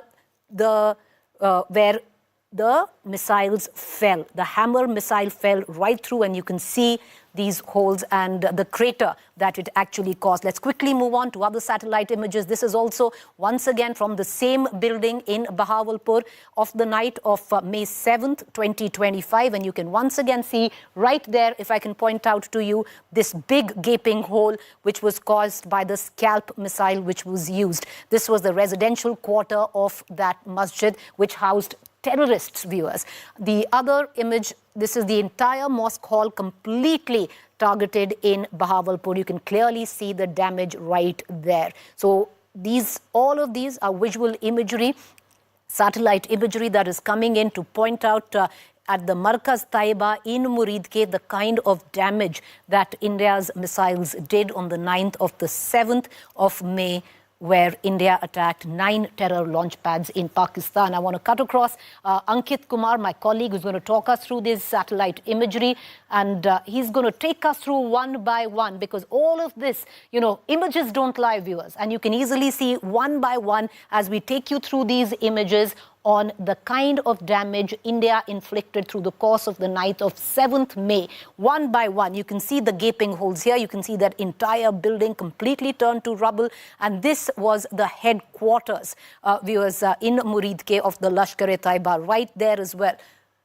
And this was Muridke, Pakistan. We also showed you Bahawalpur, where you can see gaping holes in the masjids there, which was the residential quarters of terrorists. Once again, let's cut across to Ankit Kumar, who is joining us who is going to take us through all the latest that is coming in. Okay, we're going to go to Ankit in just a short while, but let's take you now one by one of all the reports that have been filed by my colleagues at the LOC, because Pakistan has made a clear attempt, viewers, to come after civilians. India was clear that civilian population was not attacked, but Pakistan have no such qualms. 16 people have died, Indian citizens have died, which include 5 little children. India will pay back in equal measure, already has, through the course of this morning, a proportionate retaliatory response. Listen in to all these reports filed by my colleagues. Caught in the crossfire of India-Pakistan escalation of tension, there are civilian casualties. At least 10 people have died here in Poonch, and meanwhile, several of them are injured. We are speaking here to several of the victims who are getting treatment here at Poonch Hospital at a time where times are uncertain. It can be shelling at any point of time. But meanwhile, we speak to him. उस time क्या हुआ था, आपको चोट कैसे लगी और क्या मंजर था उस समय? मैं रात के 1:30 बजे फायरिंग शुरू हुई, तो हम यहाँ काम करते हैं, हमारा कारोबार है यहाँ पे। हम घर जा रहे थे सुबह 7 बजे। सुबह 7 बजे जब हम घर पहुँचे, नीचे चौक में पहुँचे, तो वहाँ शेलिंग हुई हमारे ऊपर। जो कैजुअलिटी होता है इस तरह से, और जो बच्चे होते हैं, आप देखिए रुखसाना है, 12 साल की हैं, शायद उन्हें पता भी नहीं कि ये भारत पाकिस्तान के बीच में जिस तरह से चल रहा है टेंशन क्या है, लेकिन उसका खामियाजा बच्चों को भी भुगतना पड़ रहा है। उनके बड़े भाई हैं, लियाकत हमारे साथ हैं। लियाकत जी, क्या हुआ था, कैसे चोट लगी आपकी बहन को? 1:30 बजे रात से लेके सुबह 11-12 बजे तक फायरिंग चली। सुबह 8 बजे हम घर में थे, पूरा परिवार अंदर था। मकान के छत के ऊपर गोला गिरा, छत के ऊपर नीचे थे, ये नीचे आ गए बच्चे, दूसरों को भी चोट लगी लेकिन वो बच के, इसके ज्यादा चोट आ गई। एक मंजर है यहाँ पे अस्पताल में, क्योंकि यहाँ पे जीवन और मौत के बीच में जूझने वाली बात है, लेकिन उस बीच में पाकिस्तान से आई शेलिंग, सिविलियन एरिया को टारगेट करना अपने आप में, और इस बीच में यहाँ पे जितने लोग हैं वो यहाँ पर अपनी ट्रीटमेंट भी करा रहे हैं उस वक्त जब शेलिंग कभी भी हो सकती है। कैमरा पर्सन गिरीश के साथ Kamaljeet Sandhu, Poonch, Ground Zero. 7:30 a.m. in the morning, when Pakistan resorted to firing heavy artilleries on the civilians in Poonch, and one of the shells that fell exactly here in the Gurudwara Poonch. When we know the casualty gone more than a dozen in Poonch, there was one shell that fell right here, and the magnitude of that explosion that took out almost everything around, and the splinters, the shrapnels that fell all over here in Gurudwara. And look at these marks of the shrapnels. So all these glasses were broken. They deep penetrated even the metal windows here in the Gurudwara, and the piece of the shrapnels can be visibly seen here in the Gurudwara premises.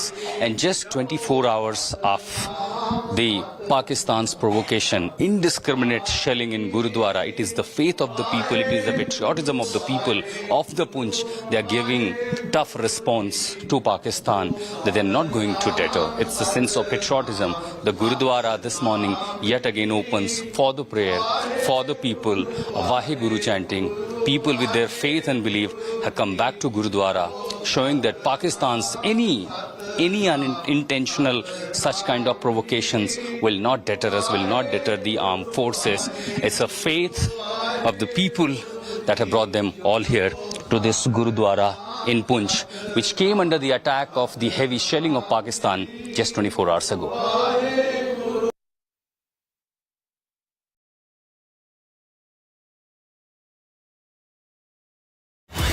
We are in village Makhanwindi, and you can see the explosive out there in the fields of the village. This is right close to the J2 wall where the report was shown earlier, but this is the explosives which is right now also lying in the fields of this village. You can see this is a big explosive which is there in the field, and you can see, and the people, we'll talk to the people also. हाँ जी, क्या हुआ था रात को, आपको क्या देखा आपने?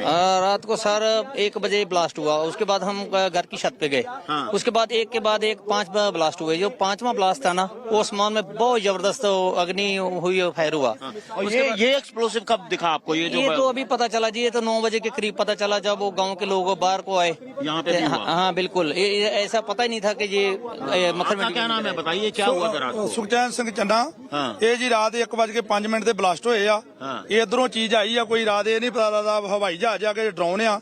ਉਹ ਜਦੋਂ ਲਾਲ ਬੱਤੀ ਤੇ ਜਗਦੀ ਚਮਕਾਰੇ ਪੈਂਦੇ ਸੀ ਉਦੋਂ ਬਲਾਸਟ ਹੁੰਦਾ ਸੀ। All right, let's cut across to the relentless team of India Today reporters who've been cutting across the LOC, which India shares with Pakistan and filing in reports. I want to cut across to Asim Bassi, who's joining us from Amritsar. Anmol Bali is joining us from Gurdaspur. Kamaljeet Sandhu joining us from Punch. Amit Bharadwaj, Uri, and Shivani Sharma once again from Uri. Shivani, the next 48 hours crucial. Once again, Pakistan could escalate. Preeti, next 48 hours are crucial because Pakistan can retaliate, and the forces are on a high alert along the line of control and also the western border, where Pakistan attempted to target the military installations across the length and breadth of the border states in west part of India, be it Punjab, be it Rajasthan, be it Jammu and Kashmir, from where we are reporting right now. And Indian forces are on a high alert with all the assets in place, the S-400s, the Akash missiles, the other air defense systems that are in place right now. So everything is in place and the preparedness is high, alert is high at the LOC and also on the skies, Preeti. All right. So all eyes are tuned in. You can see the skies, because the lights are out where Shivani is, and you could see the skies at the back. I want to cut across to Asim Bassi from Amritsar. Gurdaspur, Asim Bassi will see blackouts now starting today. Yeah, yesterday also there was a huge blackout an entire night in Amritsar, and today also the Gurdaspur will wear a blackout look. Today also I am at a village where the Pakistani missile was shot down by the Indian troops. This is the same village, and still their troops are on alert here, the cops are there, and in the border areas also the army is very, very vigilant along the Atari, because the Indian troops have hit Lahore also, and right next there is Amritsar, which is on a very, very high alert, especially the bordering areas. The army has been put on very high alert. The education institutions have been closed in Amritsar till 11th. The airport is closed till 10th. So taking no chances, the Indian troops that gave a befitting reply to Pakistan are yet again on a very, very high alert in Amritsar, which is a extremely sensitive and strategically important border area. All right, from Amritsar, where there was debris of the drones which India had neutralized, I want to also cut across to Anmol Bali, Gurdaspur. Anmol Bali, Gurdaspur today from 9 p.m. is going to see an indefinite blackout lasting, we still don't know, but it starts today. Preeti, basically it was seen after escalating tensions between India and Pakistan. Today, Gurdaspur administration has imposed a complete night blackout from 9 p.m. to 5 a.m. in the morning, and police is on the ground. And not only Gurdaspur, other various districts, Amritsar, Pathankot, are on high alert at LOC, and people are embracing to markets to buy essentials for the night. And essential services like hospitals and central jail will be given power supply, but even they are asked to close the windows and doors so that light could not leak, because today it was seen that various attacks were made by Pakistan, and especially various places in Punjab, the bordering Amritsar, as well as non-bordering Jalandhar. So to make sure that light doesn't leak, and a complete blackout starting 9 p.m. in Gurdaspur. Kamaljeet, the maximum civilian damage, collateral, has taken place in Punch. What's the latest? Well, the next 24 to 48 hours are extremely crucial. There's also intelligence input coming in. There's credible information with intelligence that there could possibly be a Fedayeen attack which could be launched by either Jaish-e-Mohammed or Lashkar-e-Taiba. This is what we're breaking to our new news viewers. This is also important because, remember, there has been an attack, Operation Sindoor, specially launched by Security Grid, on these terror hideouts, and thereafter this is a very personalized attack as far as Lashkar is concerned, Jaish-e-Mohammed is concerned.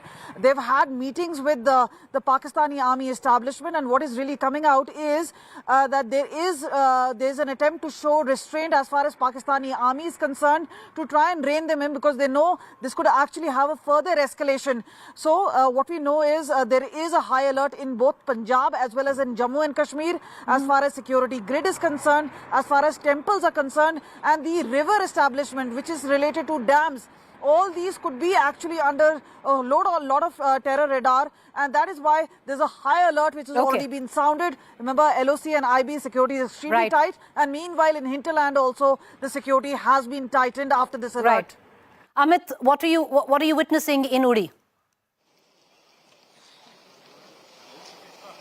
Well, Preeti, the security has certainly been beefed up in the Uri sector as well as Baramulla, and that happened after the noon, when we were looking at the visuals coming from Islamabad and Rawalpindi as well. So certainly there was security being beefed up in this particular area. One thing that is to be noted, people are hurt in the villages of Uri sector like Islamabad, and other related areas, but it cannot be a coincidence that the heavy artillery and shelling that is happening in this area ever since 1998, this is the first time they are witnessing such an artillery and shelling.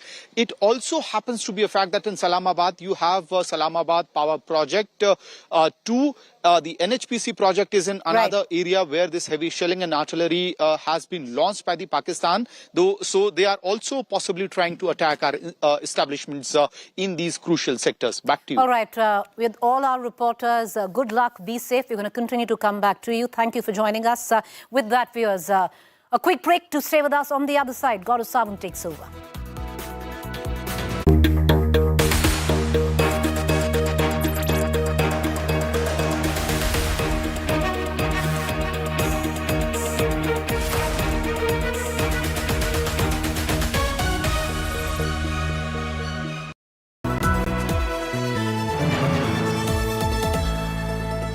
Motorola Edge 60 Pro, the edge of excellence.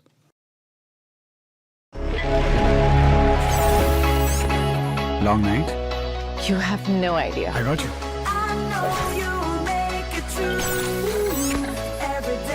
Motorola Edge 60 Pro. Hello, Moto.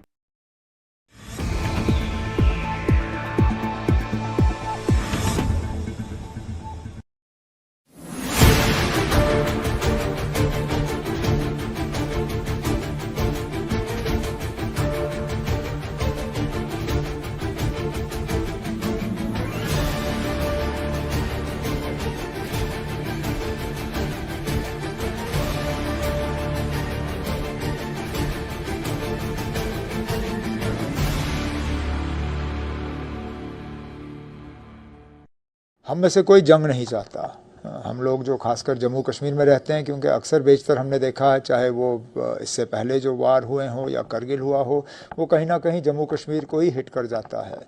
हम तो चाहेंगे कि हालात जो हैं वो दोबारा ठीक बने, लेकिन उसके लिए पहले हमारे जो पड़ोसी मुल्क हैं उनको अपनी बंदूकें शांत करनी होंगी। यहाँ से फिर बंदूक चलेगी नहीं।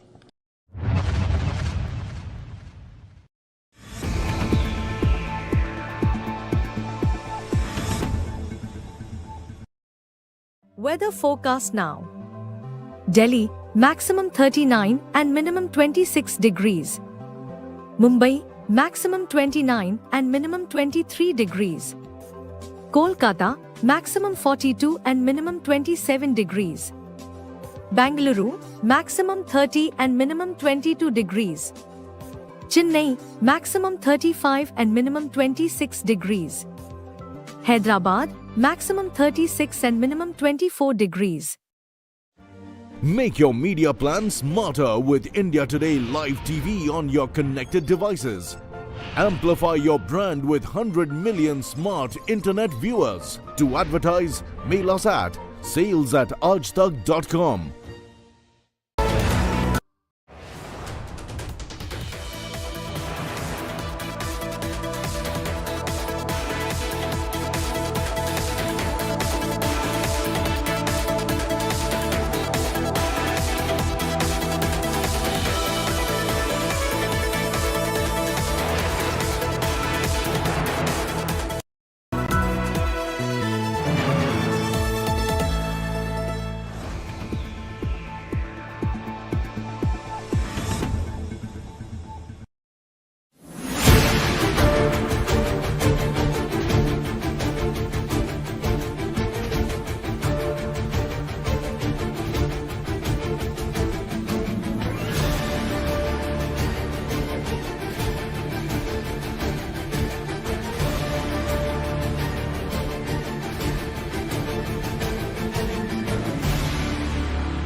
story of courage emerges from grief.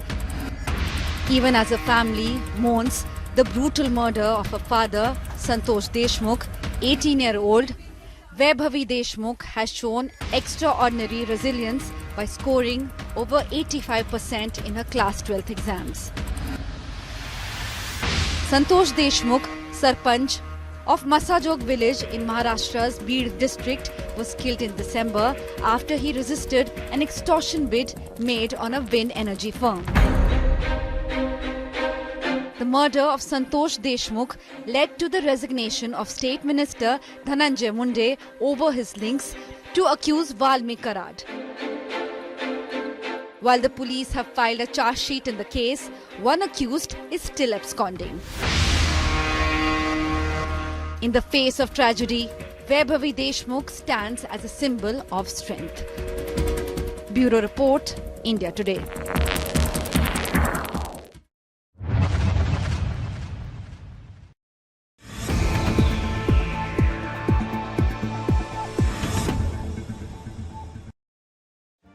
Make your media plan smarter with India Today Live TV on your connected devices. Amplify your brand with 100 million smart internet viewers. To advertise, mail us at sales@aajtak.com.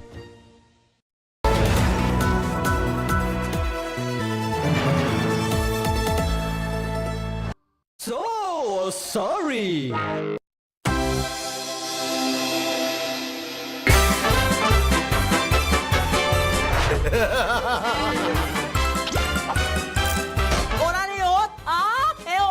Ui, ada.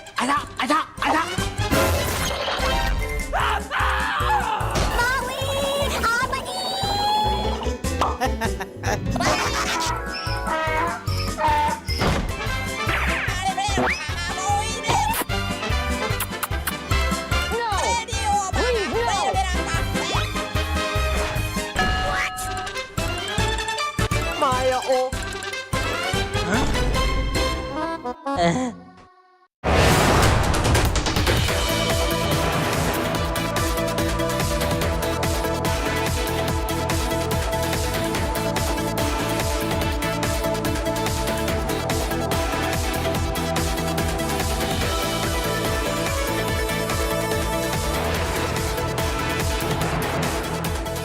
So sorry.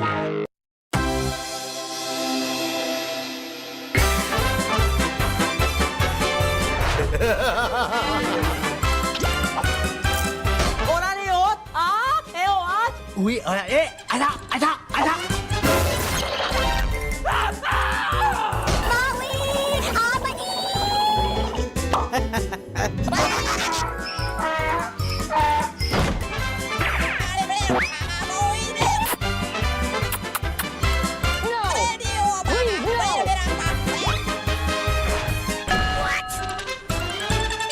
Maya, oh.